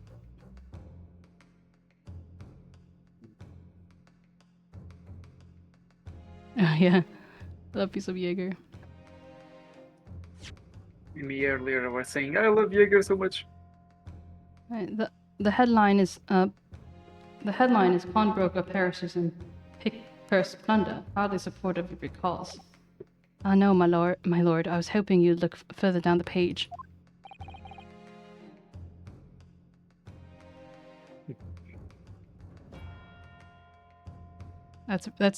That's about as foreign to me as milk that's bagged.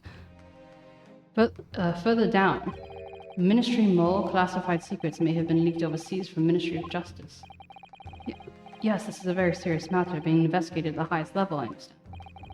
I have heard that the international transmissions along the supposedly secure lines are somehow being intercepted and leaked to various other countries.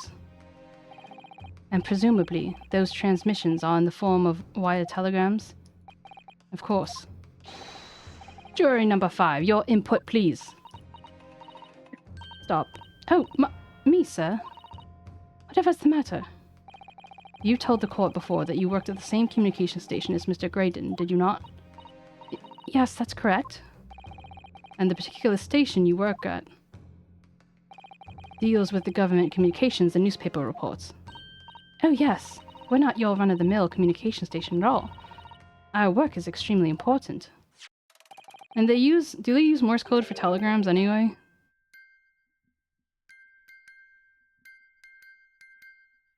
I was confused. They asked for a single spread. There's a scratch mark on my brush dresser from that. So it's like liquidy peanut butter. Oh. Talking about 5 things in a moment. Stickies too.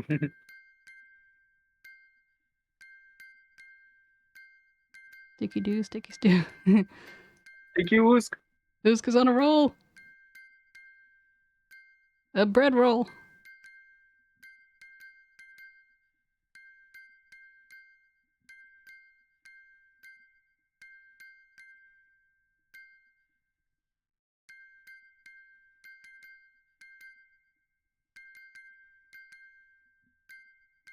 Then tell me, is this not a very familiar sound?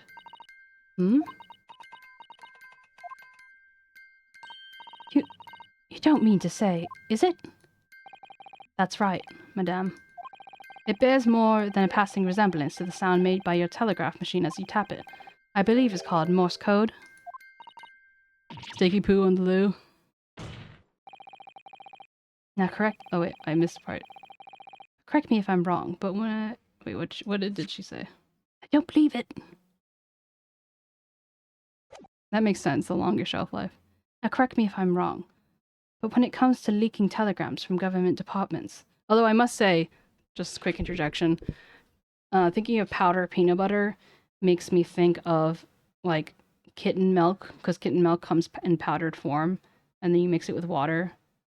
And, you know, when you have to do it, like, every 2 hours, or at least every day, it's a hassle. So I don't think I would be interested in having powdered peanut butter. Would you have to eat peanut butter every 2 hours?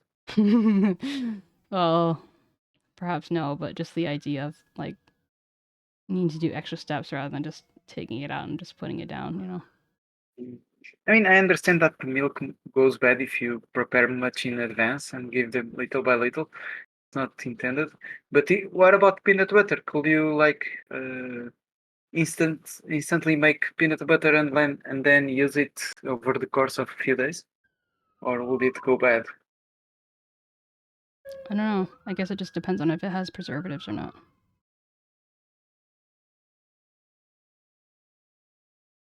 But yeah. Well.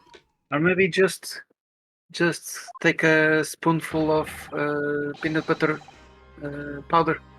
Just roll with it. Hmm.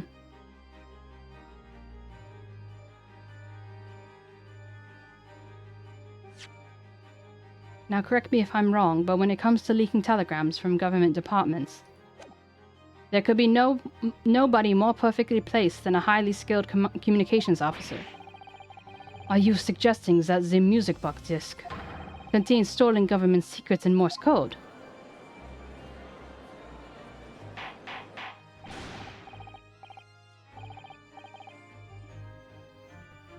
Order! Order! Please, everyone, order! But this is high treason, Council, deserving of capital punishment. Too much new vocabulary. What is this treason? What is capital punishment? The sorts of words I half expect you to know. For our sovereign government's confidential information, hostile nations would surely pay almost any price. Yes, and on that night 2 months ago, it was the very negotiation that was taking place inside the omnibus. But in the end, 𝗟𝗡 perished, and the all-important disc lay unclaimed in the pawnbrokery. In which case, whoever stores that information in the first place must surely have been beside himself with worry, because if the disc were to be discovered before it found its way out of the country, it would reveal an act of high treason punishable by death. So the culprit had no choice but to retrieve it, and in order to do that, he would have to gain entry into the pawnbrokery illegally in the middle of the night, because the article left behind by Mr. 𝗟𝗡 would incriminate him too much if it got into the wrong hands. Isn't that right, Mr. Graydon? You think I've been stealing government secrets? For Preposterous! Absolutely preposterous. So, in response to the defense's accusation, you claim complete innocence, do you? Well, of course I do. I've had to stand here in silence while that pretentious foreign lawyer has been prattling away. Objection! Then by all means, counter the charges, sir.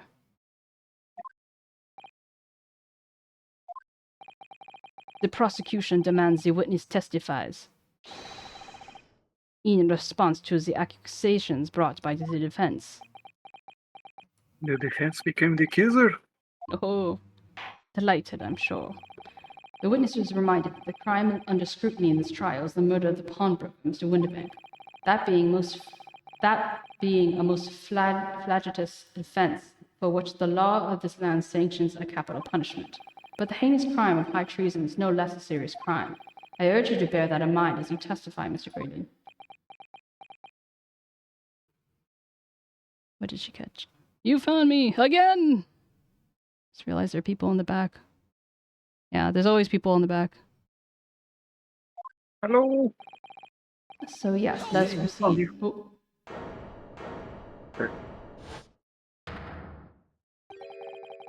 You gotta let us have a rabbit and a pork here, Governor. We got things to say. I beg your pardon. What do you think you are? Name's Nash Skulkin. Occupation is professional baddie. Name's Ringo Skulkin, but we ain't baddies enough to sell out our motherland. That's right. We what they call the Three Skulkin Brothers.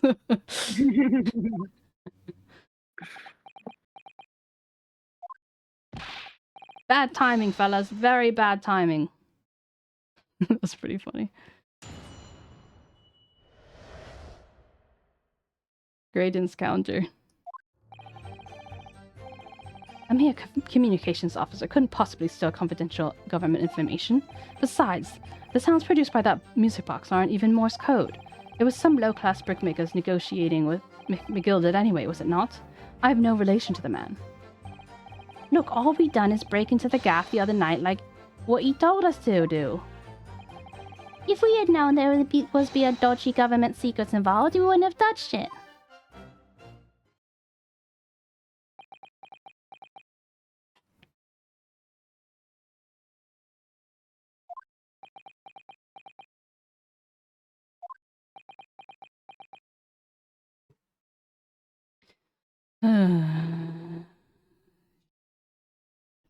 They are the best.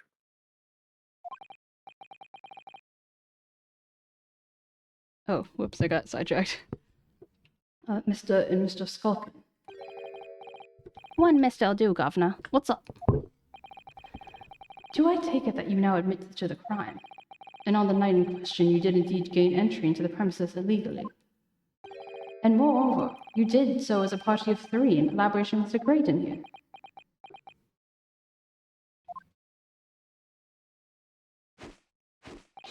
We did, Gov, we did! Hey, Coochie. Quiet down, please. What say you to that, Mr. Graydon? I have no idea what these 2 ruffians are referring to. You little rotter, getting us mixed up in all this monkey business. You didn't say nothing about no government secrets. It was supposed to be a straight-up job. And what about the geezer whose shop it was, eh? Poor bloke didn't have to die, did he? Ah! Nice to know who your friends are. Whatever these men say, I deny the accusations. Indeed.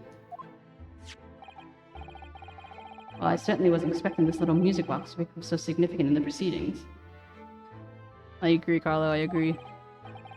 However, as it is, I will admit it to the court record as evidence.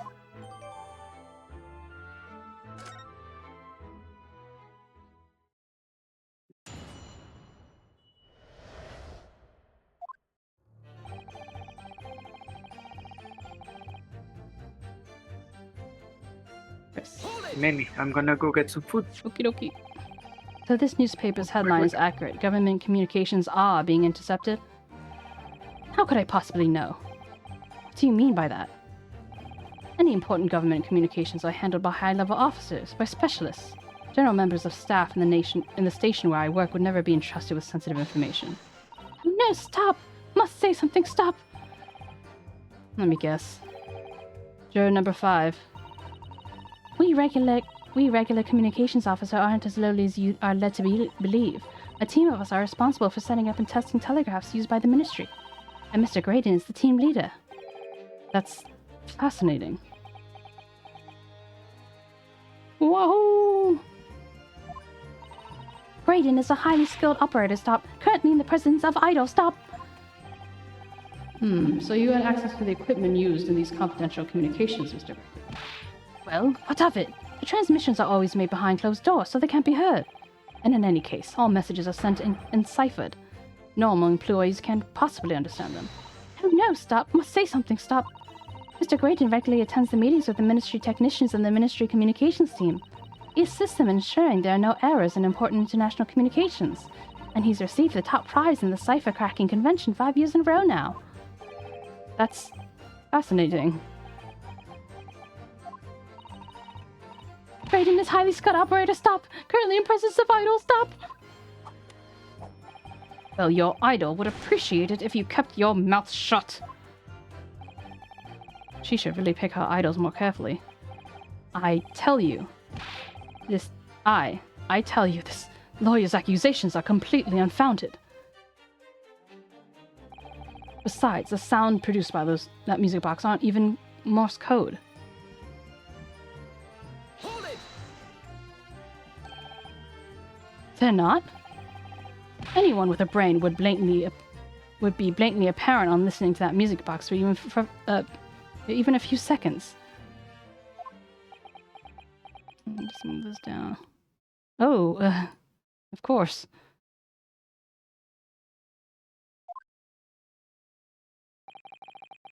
Surely it can't be my learned friend is unfamiliar with Morse code. Ouch. He looks genuinely shocked at my ignorance. I'd be more than happy to demonstrate the basics for you, sir. A lesson here in court. Morse code is continuous of two distinct tones. Tones, you say? Yes, a short dot and a long dash.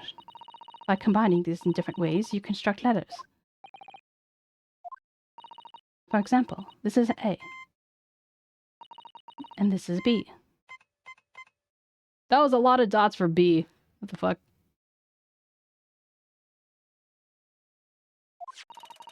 But when you listen to the sound produced by this music box, you can only hear one tone, don't you?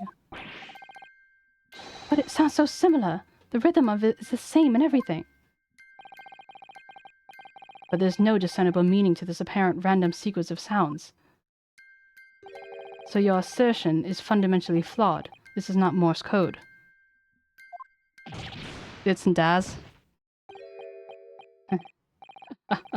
Really, you shouldn't be so surprised. What did I tell you?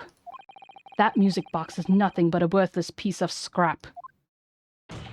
Perhaps you might consider studying your subject matter before casting aspersions into the future. Stop. Nothing to say, but stop. Oh, it's so frustrating, isn't it? Iris? I mean, if the government secrets are somehow being leaked using the music box, so many other things would slot into place so nicely. There still be something else I haven't considered? Would it be really impossible to use this music box to somehow place back Morse code?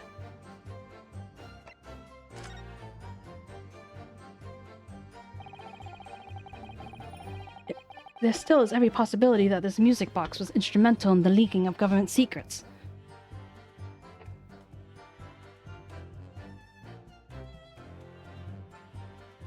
Totes. Up, down, girl? What does that up, down, girl mean?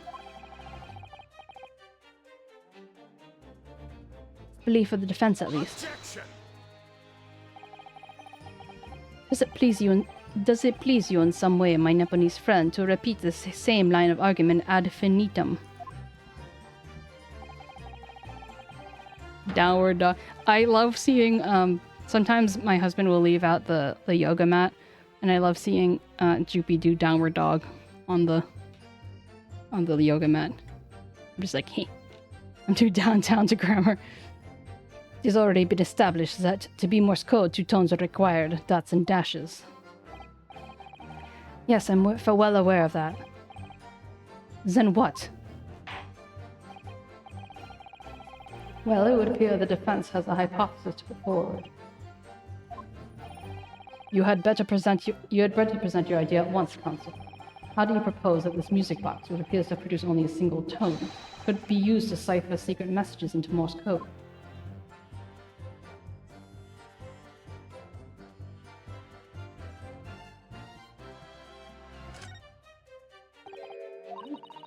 What is it, Runo? I just noticed something about this music box. It looks like the bottom of it opens up as well. Ah, you're right! Oh, come on then, what are you waiting for? Let's open it! Alright then, here it goes.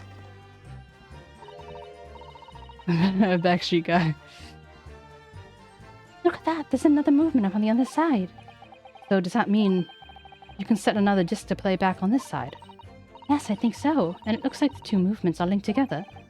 They're linked. So if you had 2 discs, they would both play at the same time.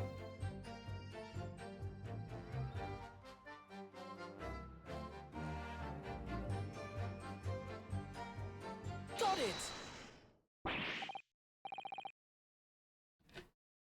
Good gracious, what am I looking at here? Oh, is it which is the class again? Was it pottery class? Are you gonna get blown away if you try and go? Is that why? Another movement to the underside of the music box. What? It appears, my lord, that the 2 movements are linked together. In other words, you can put 2 discs on this music box, and the sounds of both are playback at the same time. Good heavens!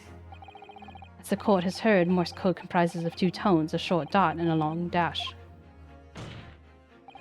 With a second disc in place, this music box could be used to generate Morse code and convey a message. Oh, Pilates, right? Why would you... Oh, right. Well, you are pretty small, so...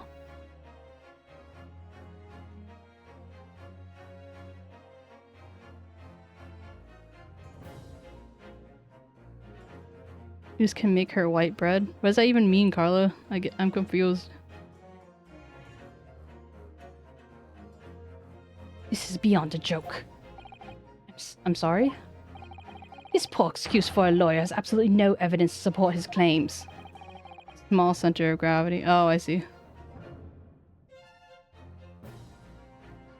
Though, of course, if my learned friend were able to present the courts with this second disc, it would be another matter.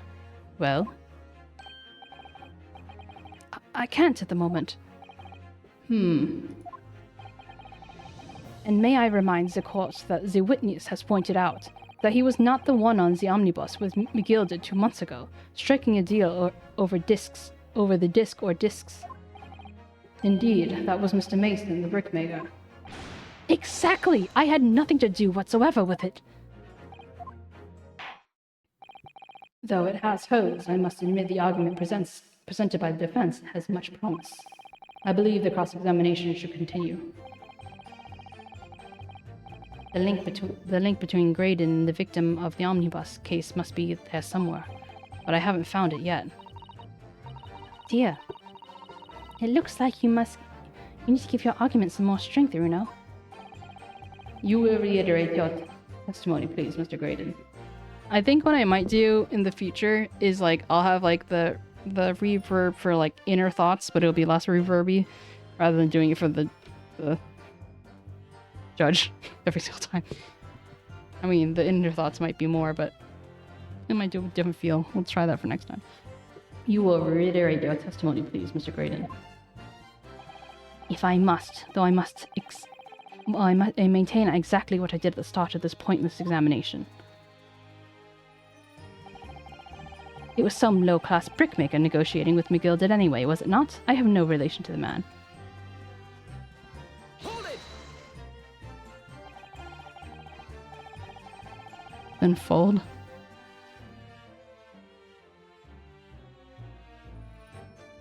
Why are we writing?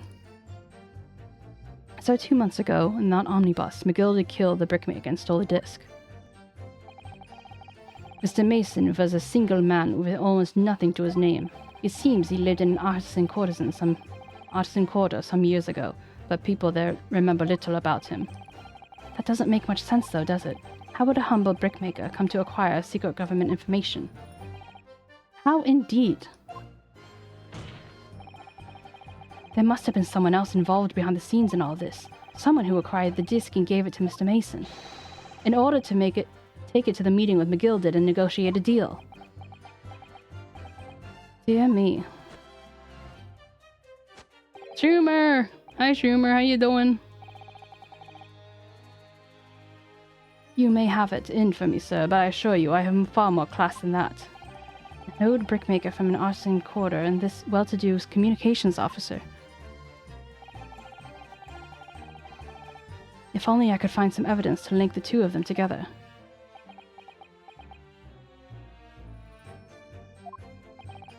If you have nothing more to add on that note, let us return to the witness testimony. Look, all we done is break into the gaff the other night, like what you told us to do.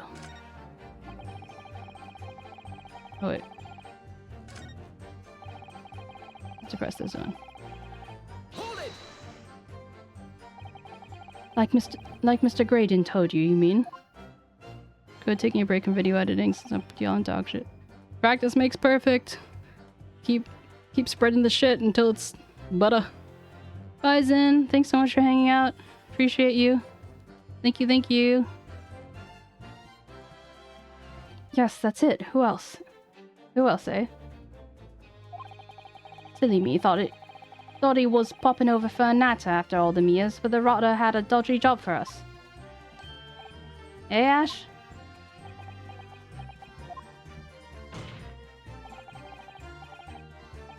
I take no breaks. What are breaks? Bye. Thank you. Sleep well. Let me stop you there, Mr. Skulkin. After all them years, you say?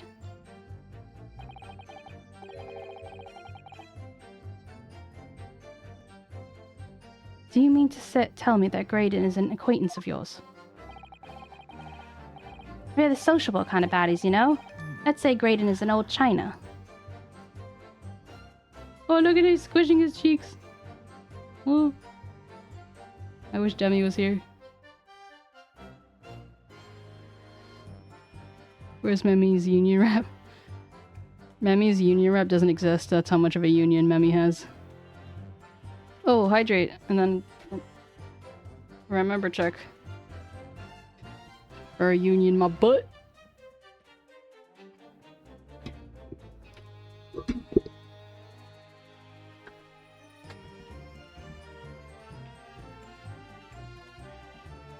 Okay, Sticky, thanks for stopping by. I appreciate you.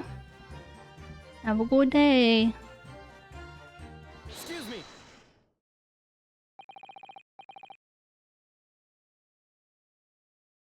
Is something wrong, Mr. Skulkin? Eh? No, the other Mr. Skulkin. What? Who, me? When your brother was testifying just now, he said something that seemed to cause you to react. Oh, I was just remembering the old days, that's all. We used to have a right old laugh. Oh my god, what's happening to my voice? We used to have a right old laugh way back when. Together with Mr. Graydon, you mean? Yeah, with Ash. I mean, you look at him now, and he's fancy as a whistle and a flute, and you wouldn't Adam and Eve it. But when he was younger, he was from the poor part of town, just like us. Thank you, Usk. Is that so? But he was always a leery one. He had the brains and he had the savvy. Always coming up with smart ideas like what you would never have gone through our heads. God blimey, ain't that the truth? Remember Milvin and Skulkin Milk Run? It was that was a corker, eh? Save it until after the trial. Your remembrance has no place in this courtroom.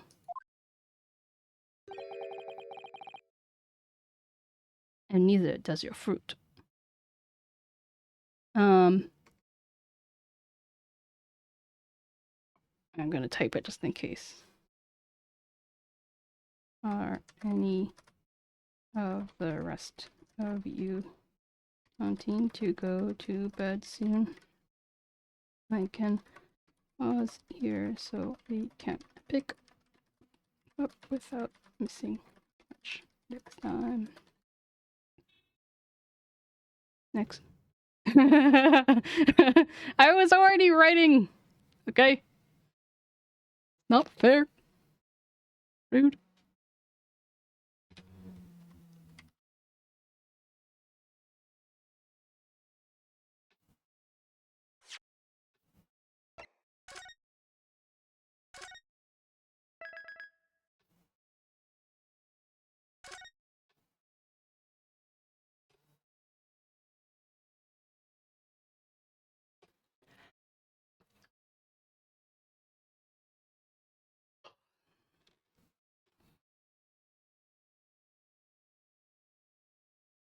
Yeah, he's all pretend. All for show.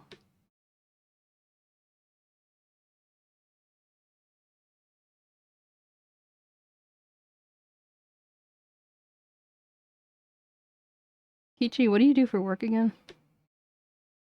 Maybe some want to see like Blender.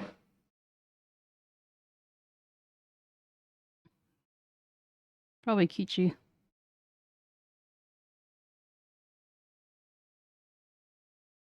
I'd say Kichi Usk.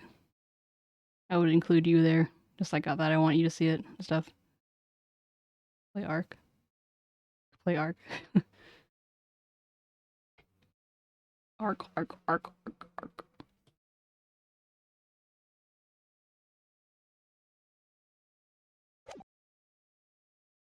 Oh, this is saved, so I'll come back.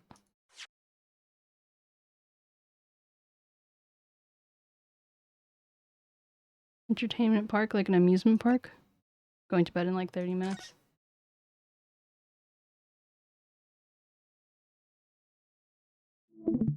Oh, gotcha, gotcha. Then what is your profession? Isn't there some, like, not meme, oh, maybe it's like another 300 thing. What is your profession? Or something like that. Right? Is that what happens? Let me change this to Ark.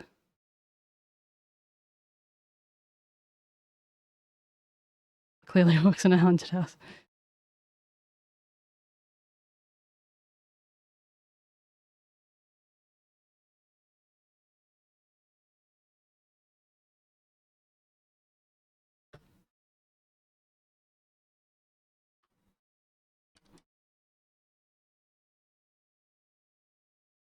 Are you not entertained? Thank you. Yeah. Oh yeah, that was Gladiator. Never mind.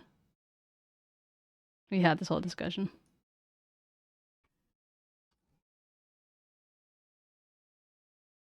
Kichi! Wow.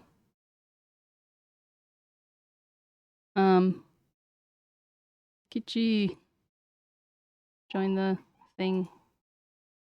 I want you to have access to this thing if you want. You're not... That's spoken like a true interesting person. I find it pretty hard for someone to actually not be interesting. I'm bullying you into the Discord, Kichi. The third time, man. This is the third time. I'd say that's interesting. Ark.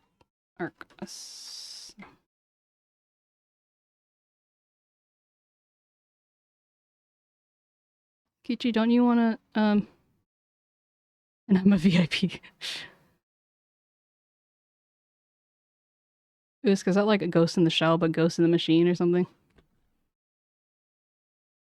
Kichi, don't you want a role that Demi doesn't have, and he's such a role whore, he's gonna be so jealous. Ascended.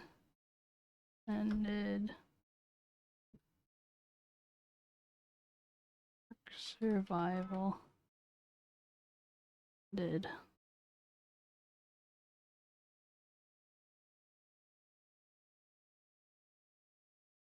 If you join the Discord, I'll be giving you a role that that Demi doesn't have.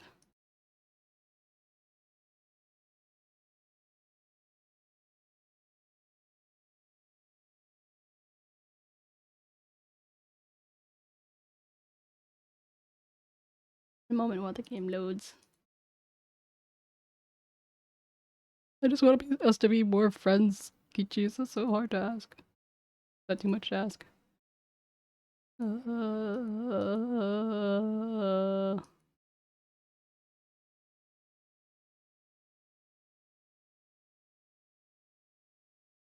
Where is Ark?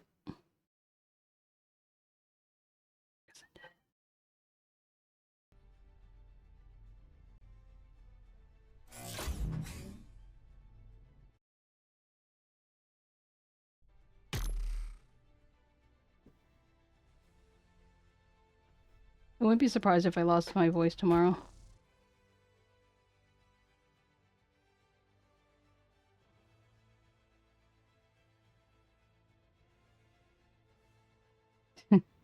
Maybe. Just think of it this way. We appreciate your presence and would like to connect with you more. So what's the alternative to joining servers? That's funny, Schumer. Is your dad paying you though?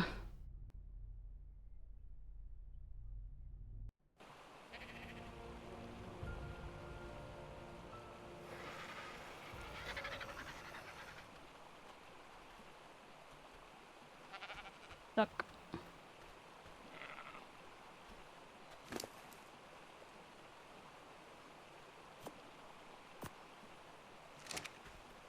Paying is a strong word.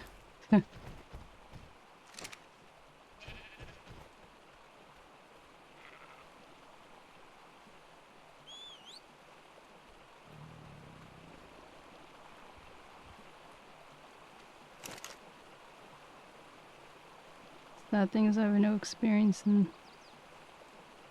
Oh, gotcha.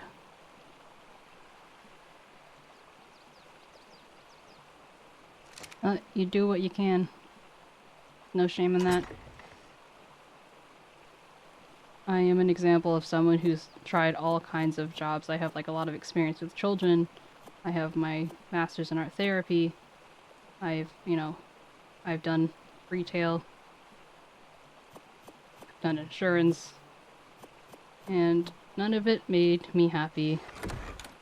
And now I'm doing what I love with the people I love. And, part of it's because I'm in a fortunate enough position to be able to do that. My husband can hold on while I'm making pennies, trying to keep a roof over our head. But yeah, I mean, for those who don't know, I literally lost 5 pounds from how much less stressed I was. Being like a rigger, an artist, or like whatever, kind of like working for myself than doing a typical job. One of my neighbors had a fault. Maybe.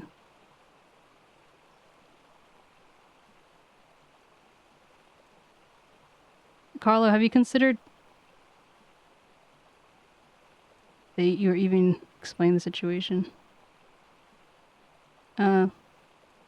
Carlo, have you considered apologizing and telling them what was, even though you shouldn't have to be the one apologizing? Have you considered mentioning like, hey, I'm sorry that, sorry if I'm sorry I may have come off rude last time. I was just I was in a dark place, and I wasn't able to do much, but like, I want to blah blah blah blah.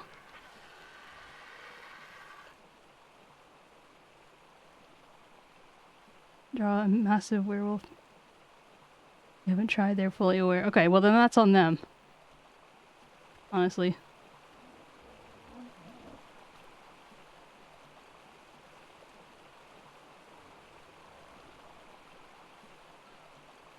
assets.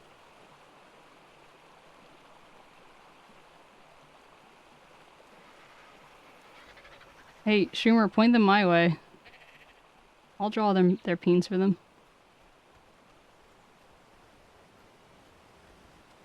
How is it that furries have so much money?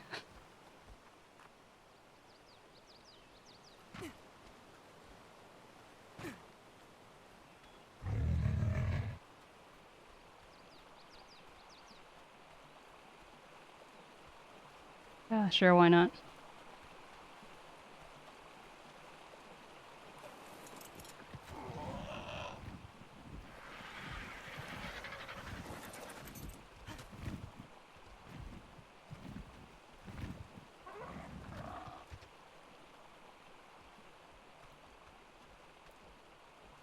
$20 old? That's crazy.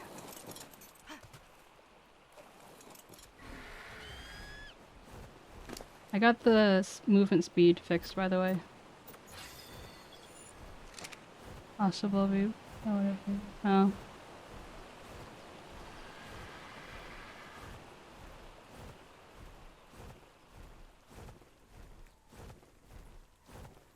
There have been a couple times where I was like, like, cause I prefer drawing animals and that sort of thing to humans. I don't really have any confidence in drawing humans, so I'm just like, there's a couple times where I'm like, oh, I wish I could draw for these alleged rich furries that are around.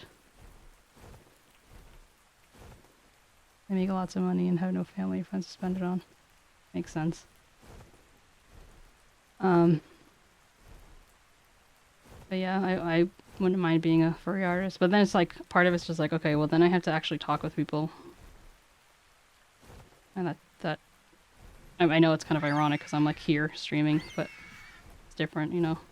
Like, will I have to then become one with a furry community to understand them better and you know, I don't know. Network.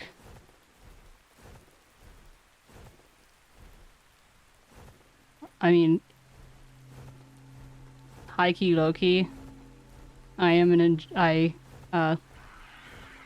enjoy para art, so it's not like I don't know what it's supposed to look like.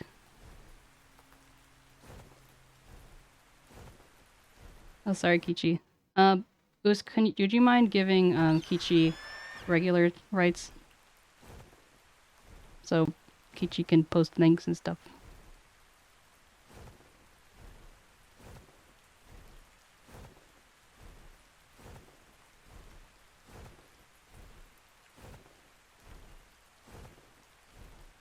Isn't it level at and then the number, perhaps?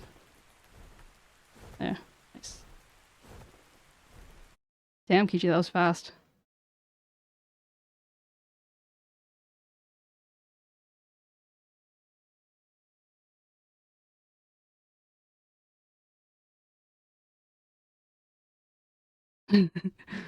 Exactly. Yeah, 𝗟𝗋, because we raised your permissions level, basically. R. Oh, fuck. Here we go. Oops, that's not the... No, I'm not gonna remove your permission. We trust you.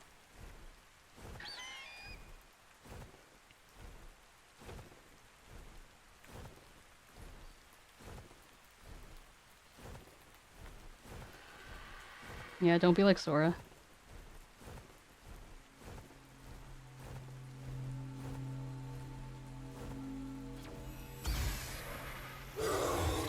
Oh.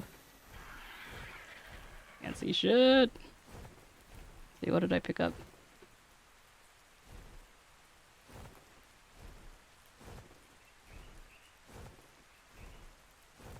Mastercraft shield. At a foundation. That give me such power. To post links? Oh my god. I might actually start working with this translator. I know he needs someone to clean pages and put...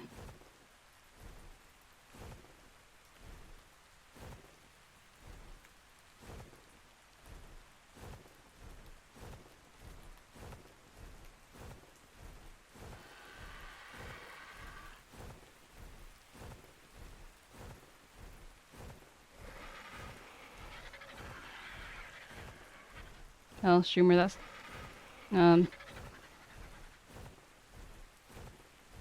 how much would he pay you? If we don't end up doing it, let me know.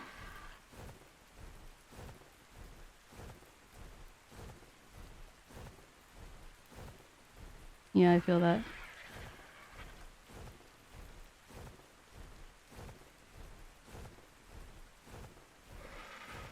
Where's the like furry community mostly based? Is it like Twitter or something?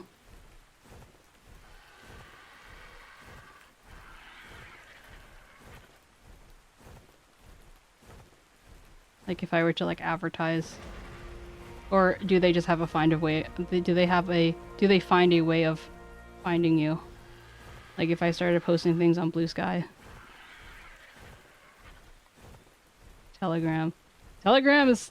I only hear bad things about Telegram. All the sus life.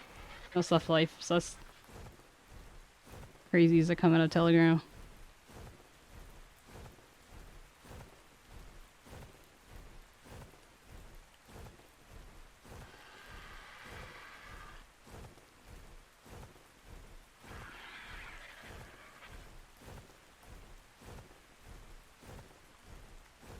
I bet with proper tags I'd probably be able to find them.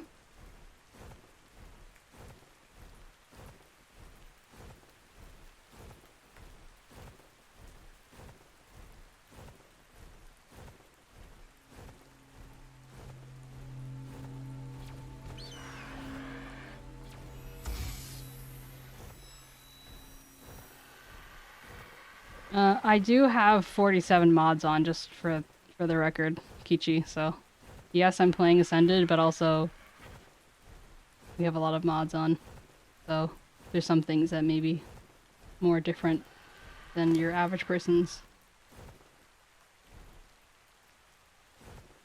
So like some stats, it's mostly quality of life stuff. But like visually, it's more or less the same. Massive respect. Tell that to Blender, who literally spent 4 hours installing the mods for this thing, because this internet's so shit. Like, he did it yesterday, so it's like he couldn't even really do anything. He streamed a little, I think, or he played a little bit Dead by Daylight, and then he just started, or maybe, I don't know, all the days are blurring together. The point being, he,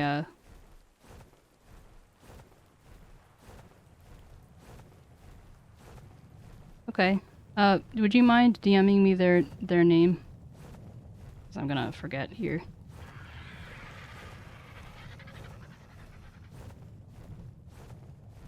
Oh, nice. I assume that, like, part of furry whatever is that because it's harder to find artists who want to do furry, there's like a premium in that or something. I like making mod packs, one of my hobbies. Oh, cool. I like mods. I don't really know how to like make them and stuff, but they're cool. I keep getting reminders in all aspects of my life. I want to learn how to program, and then I have this like Godot. I have so many fucking like learning courses for different things I need to do.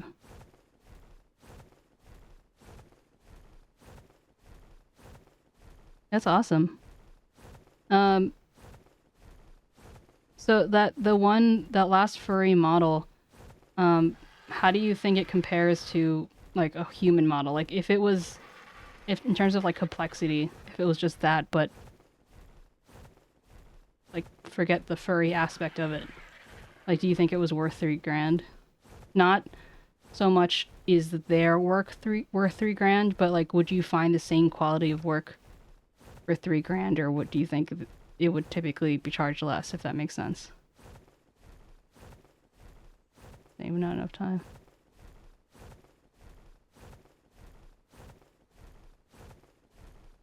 No, just having, isn't like kimoneku, or I don't know. I don't remember the Japanese word for it, but there's a word for basically like cat girls or animal girls where they have ears and they might have a tail, or they might even have wings, but that doesn't make them furry. Because they still have very nekomimi, maybe, yeah. That might be it.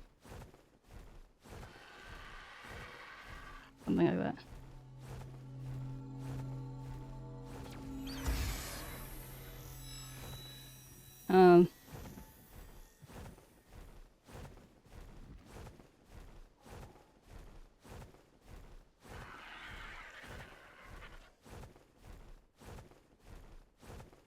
I guess actually having fur is a start.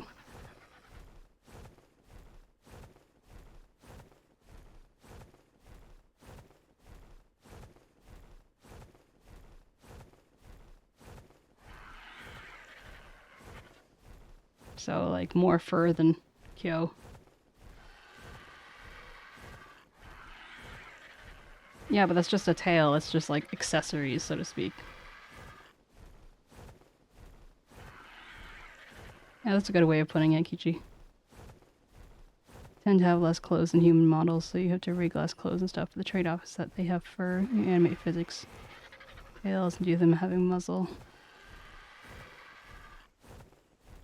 Honestly, with the models that I have with bros, I wouldn't be surprised if it was actually less layers than what I normally have for faces.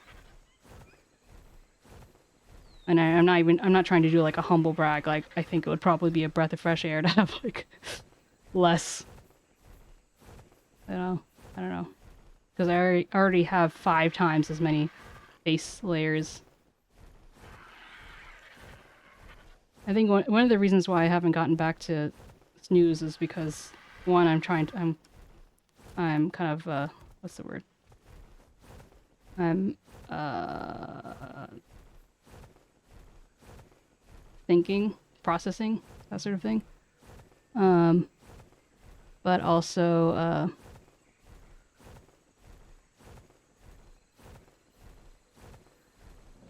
yeah, I don't know. I'm really afraid of putting them in a position that I'm in. So, and of course they're like their own person. I can't like baby them. Like I know better. I'm not their parent. But yeah, I don't know. I'm not trying to avoid anyone by any means. If yeah.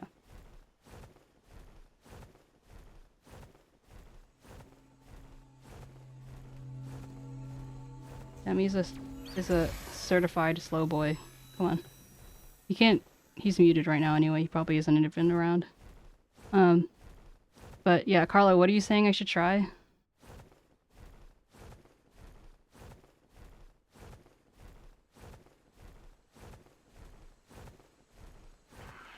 Sibling some Gaylords. Yeah, he's probably almost home now.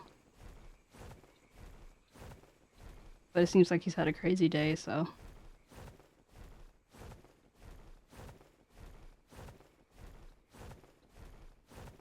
How full am I?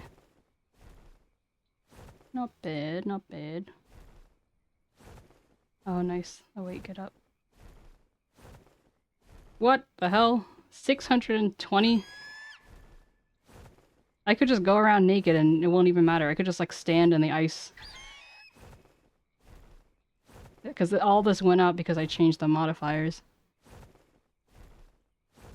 To do a simple furry muzzle for work, you had to do every tooth on its own layer. Tongue needs to be split bottom and left, right. The tongue needs its own gum.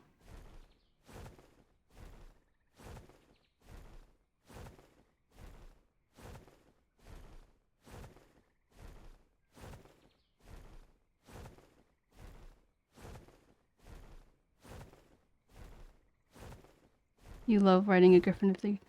We have owl griffins and normal griffins and pygmy griffins in as one of our mods, so. But yeah, I haven't tamed one yet. Well, Shroomer, you know as well as anyone that I have experience with doing individual teeth.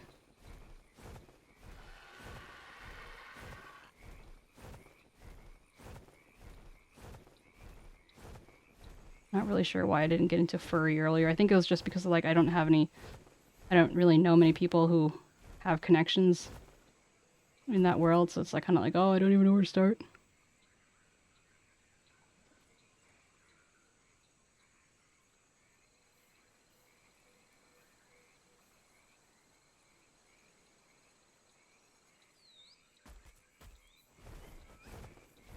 I think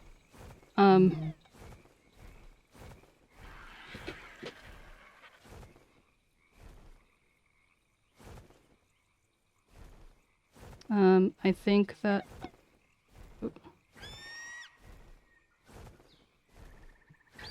that doesn't drink a lot of furry models. So just interesting. I think that I would find doing a muzzle much less intimidating because, you know, when you're a human looking at another human face, even if it's like drawn or whatever, you can very clearly tell when something is off, even if you don't necessarily know what it is. I feel like with an animal face, you can kind of fake it a little bit more. You can kind of do a little bit more of like what seems to look right rather than what is necessarily anatomically correct.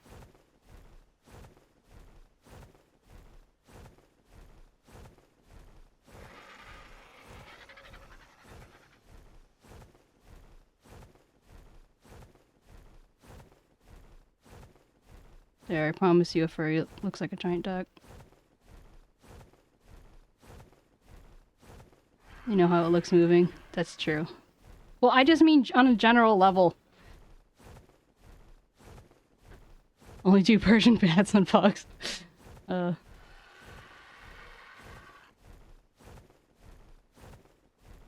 think that even, like, given... I don't know, whatever. You know what I mean.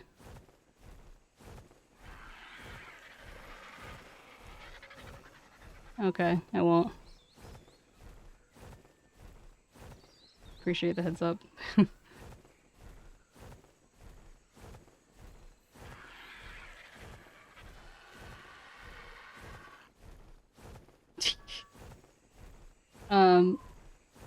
Would you say Twitter is the, aside from like seeing their stuff, what would be the best way to reach out to them?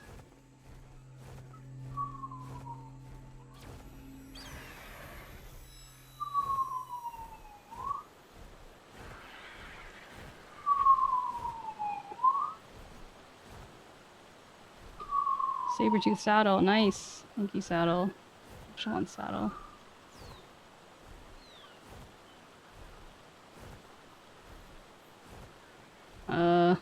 Sounds kind of dangerous, Carlo. No, but I'm talking about contacting them specifically. That person, not just the furry community. I mean, like, contacting Mutt.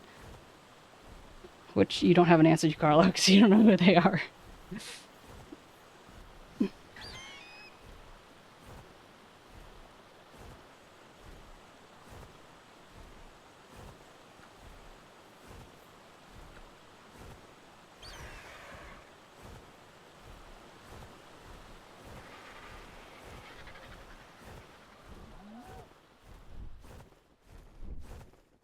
But Carlo, what were you saying that it is that I should try? Was it like the art part? Was it the like cleaning manga part? Was it? I don't know. I was watching someone they rated and who was rigging good too. Okay, thank you. Yeah, I'm not planning on like taking up too much of anyone's time. I'm just want to pick her brain a little bit.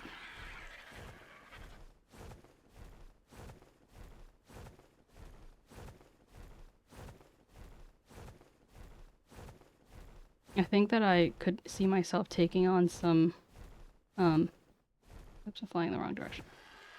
I could see myself taking on illustrations and stuff first. If I do any furry rigging, I want to make sure I have my own model done first. Not to mention it also, provides good portfolio for that sort of thing.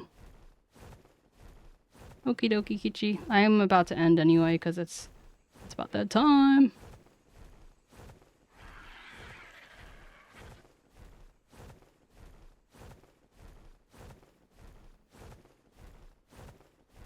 I appreciate you, No, I could definitely do it myself.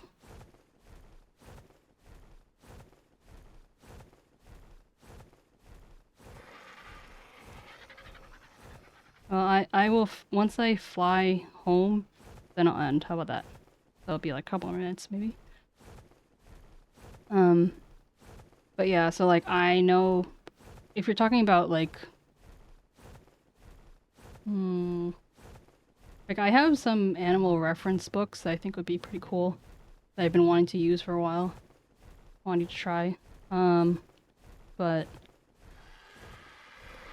like in terms of rigging and stuff like that, I feel confident that I could, like, it's not, if like you throw any object at me, I think that I can rig it, but it's just like I need to be interested in it.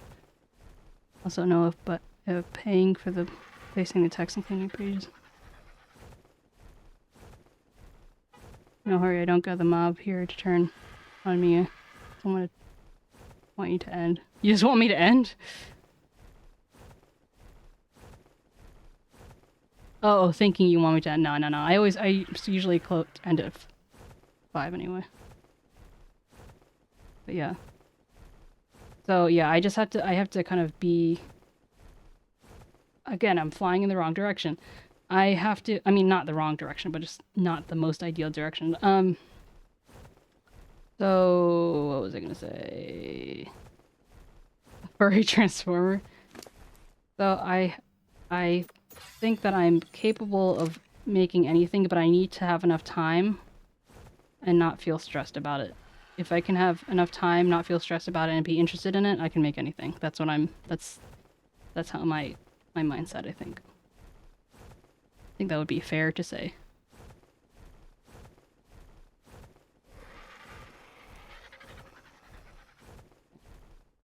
Just check the... I don't think Blender is here, but I would like to rig a blender for him, like a blender model. Don't tell him.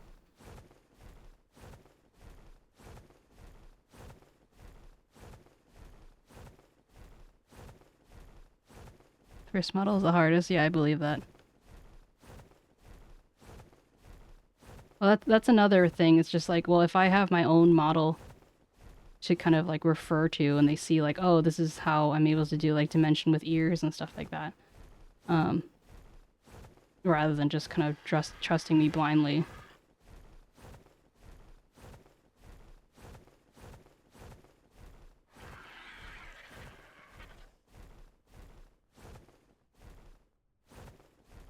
Thank you for the poke. Let me pick up this red. Let me go home.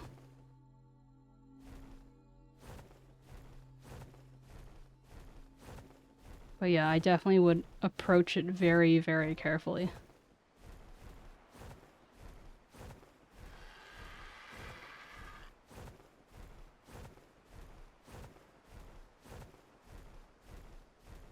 Give her the poke.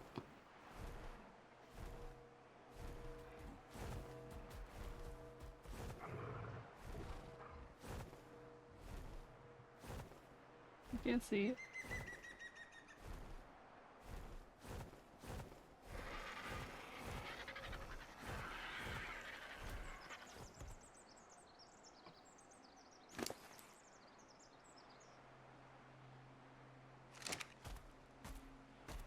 I just feel like I've been feeling pretty good lately.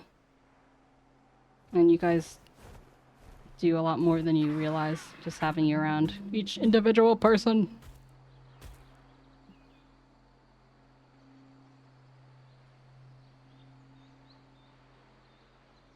Now the song first got this baby I know stuck in my head.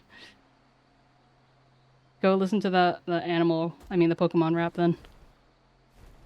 Mostly me though. You are indeed pretty great. You give me all that cheese.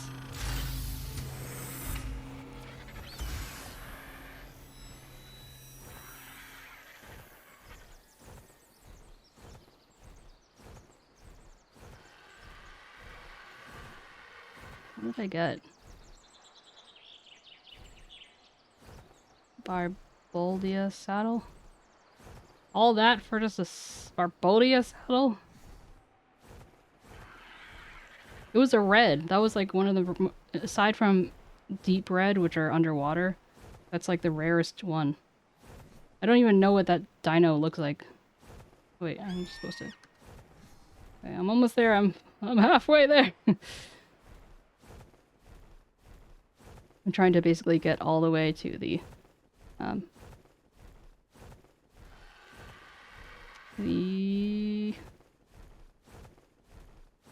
west side of the map.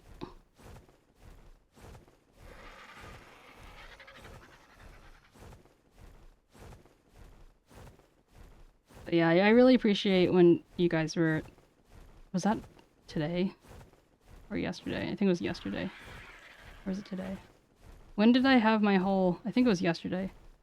When I had my whole, or was it the day before? I don't know, they all days are blending together. When I had my whole, like, kind of like, confession moment. I appreciate you guys, listening to me and, you know... I wasn't necessarily, like, looking for pity or anything, but I felt seen. I felt heard. Yeah, Kichi, I think it's coming eventually. I really, I played a little bit with Blender on Ragnarok, and I thought it was really beautiful, and it was cool. The number of times that I've flown past that volcano, though. We started in the highlands, but then there wasn't, like, much there.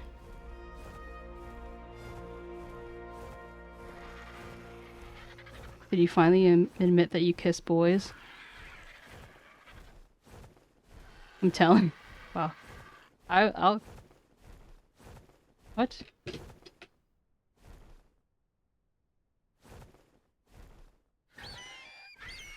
Wait, hold on. My husband just texted me.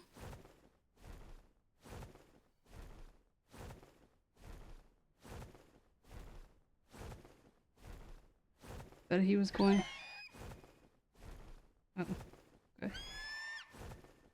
You said, I'm downstairs. I'm like, he said he was going to have dinner with his friend, and he'll be home around 10. I was very confused. I feel that, Schumer. But yeah, so what I meant to say was, I would kiss boys, girls, anything in between, and anything outside. As long as I find them attractive, it doesn't matter what they are.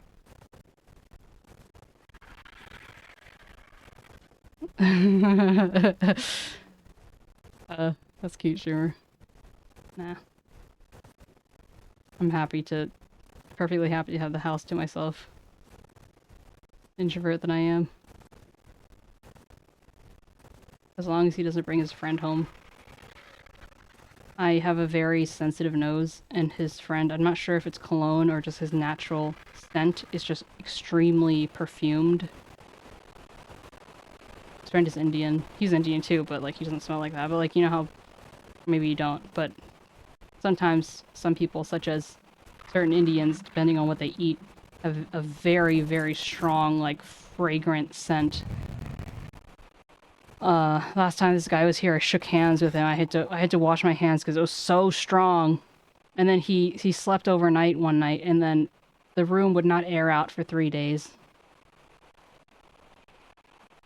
And like I said, it wasn't stink. It was just too sweet. And I'm like, and he wanted, my husband was like, hey, can you stay over for a couple days for like the next month every week? And I'm like, no. Only if you're genuinely like okay with not seeing me for a month. Because like what people eat can change like your body chemistry and like the way your sweat smells, like that sort of thing.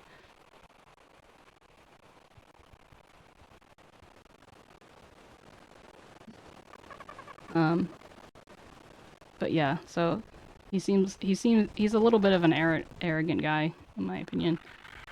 But he's done right by my husband in the past when they were younger, so that's one of the reasons why, he sticks around him. But No, I'm telling you. Just trust me. It's not always perfume. Sometimes it's just that natural scent. I remember there was this girl in my middle school. She was known. She had the very unfortunate situation of she smelled really, really bad, and she was clean. But it was just like her natural like body odor, and I'm pretty sure she was bullied for. Actually, no, this was high school. I'm pretty sure she was bullied for it. Hello, Mimi. Hello. But she was perfectly clean. This was something she was insecure about.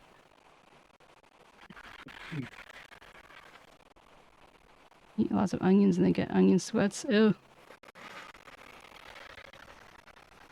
That's funny, Schumer. Makes you gay. Okay, but yeah, so I promised Kichi that I would. I missed. Huh? I missed the end of the story. Did you finish the case? No. I Oh. I paused it because some people started leaving, and I wanted to. I figured since she was closer, I think I got about a quarter way through the last part, but I'm just gonna save the rest. No, what did Kichi do? I promised. What did you do, Kichi? You know, it's already like it's past 5. Usually I end at 5. Kichi was like, "Oh, okay. Like I'm gonna, like I'm going to bed soon." I was like, "Okay." And I said, "Yeah, like don't worry. Like I'm gonna end soon anyway." And then Kichi's like, "Oh, well then I'll just wait until you end." And I was like, "Oh, well I'm just heading to my house." And then now Kichi's like, "Oh." Kichi's afraid of an angry mob that doesn't exist because everyone's used to me ending earlier anyway. So even if it wasn't, there's not gonna have to be any angry mob. You're one of us now, Maybe Kichi. later, and we get stuck in here in the limbo. Because he is the house. Oh. You basically, Carlo's like, "How can you sleep in a haunted house?" And Kichi just said, "Yes."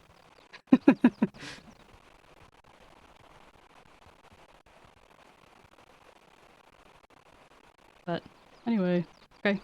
If I had to choose between Casper and Kichi, I would choose Kichi. I mean, that seems like an easy choice. I think Casper's overrated. It's such a baby. Look at that head. Ooh.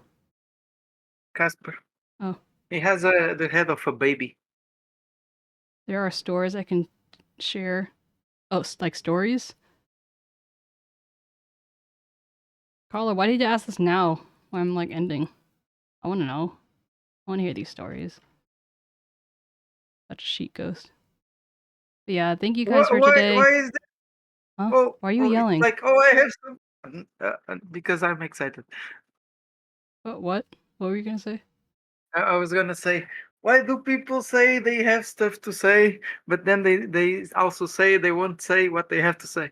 I hate it. I hate it! You have nothing to do anyway? Wow, fuck you, man. Fuck you! Memi is gonna continue playing Ark off stream, I'm sure. Side-eye. Until next stream too. I don't know about that. I don't know about that.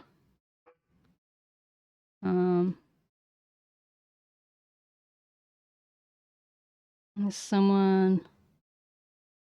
Ooh, there's someone pushing for partner that's also playing Survival Ascended, so let's give them some love. Oh, making a new friend? Yeah. Oh my god. Also, hi Schumer. Deep set. Thanks so much, Schumer. Appreciate you. Have a good night. Okay, let's start this read. Ouch, Sentinel. How do you know? Oh, right, because it said it. Okay. I was really confused for a second. I'm like, oh, what? My powers. Okay, hold on. Let me... Oh. Give me context, I don't know. Flew for poof. Blue for poof. I'm glad I got to the end of catch the end of the stream at least. Yeah. I had to do the dinner Yeah. and eat it too. Damn, their music's loud. Okay. Bye, guys. Take care. Bye-bye. See you later. Good job today, Flu. Thank Thank you for you. stream, pat. And bless. Ask Demi. He told me. I told him one. Okay, I'll ask you, Demi. Bye. I don't know which story is. Sorry.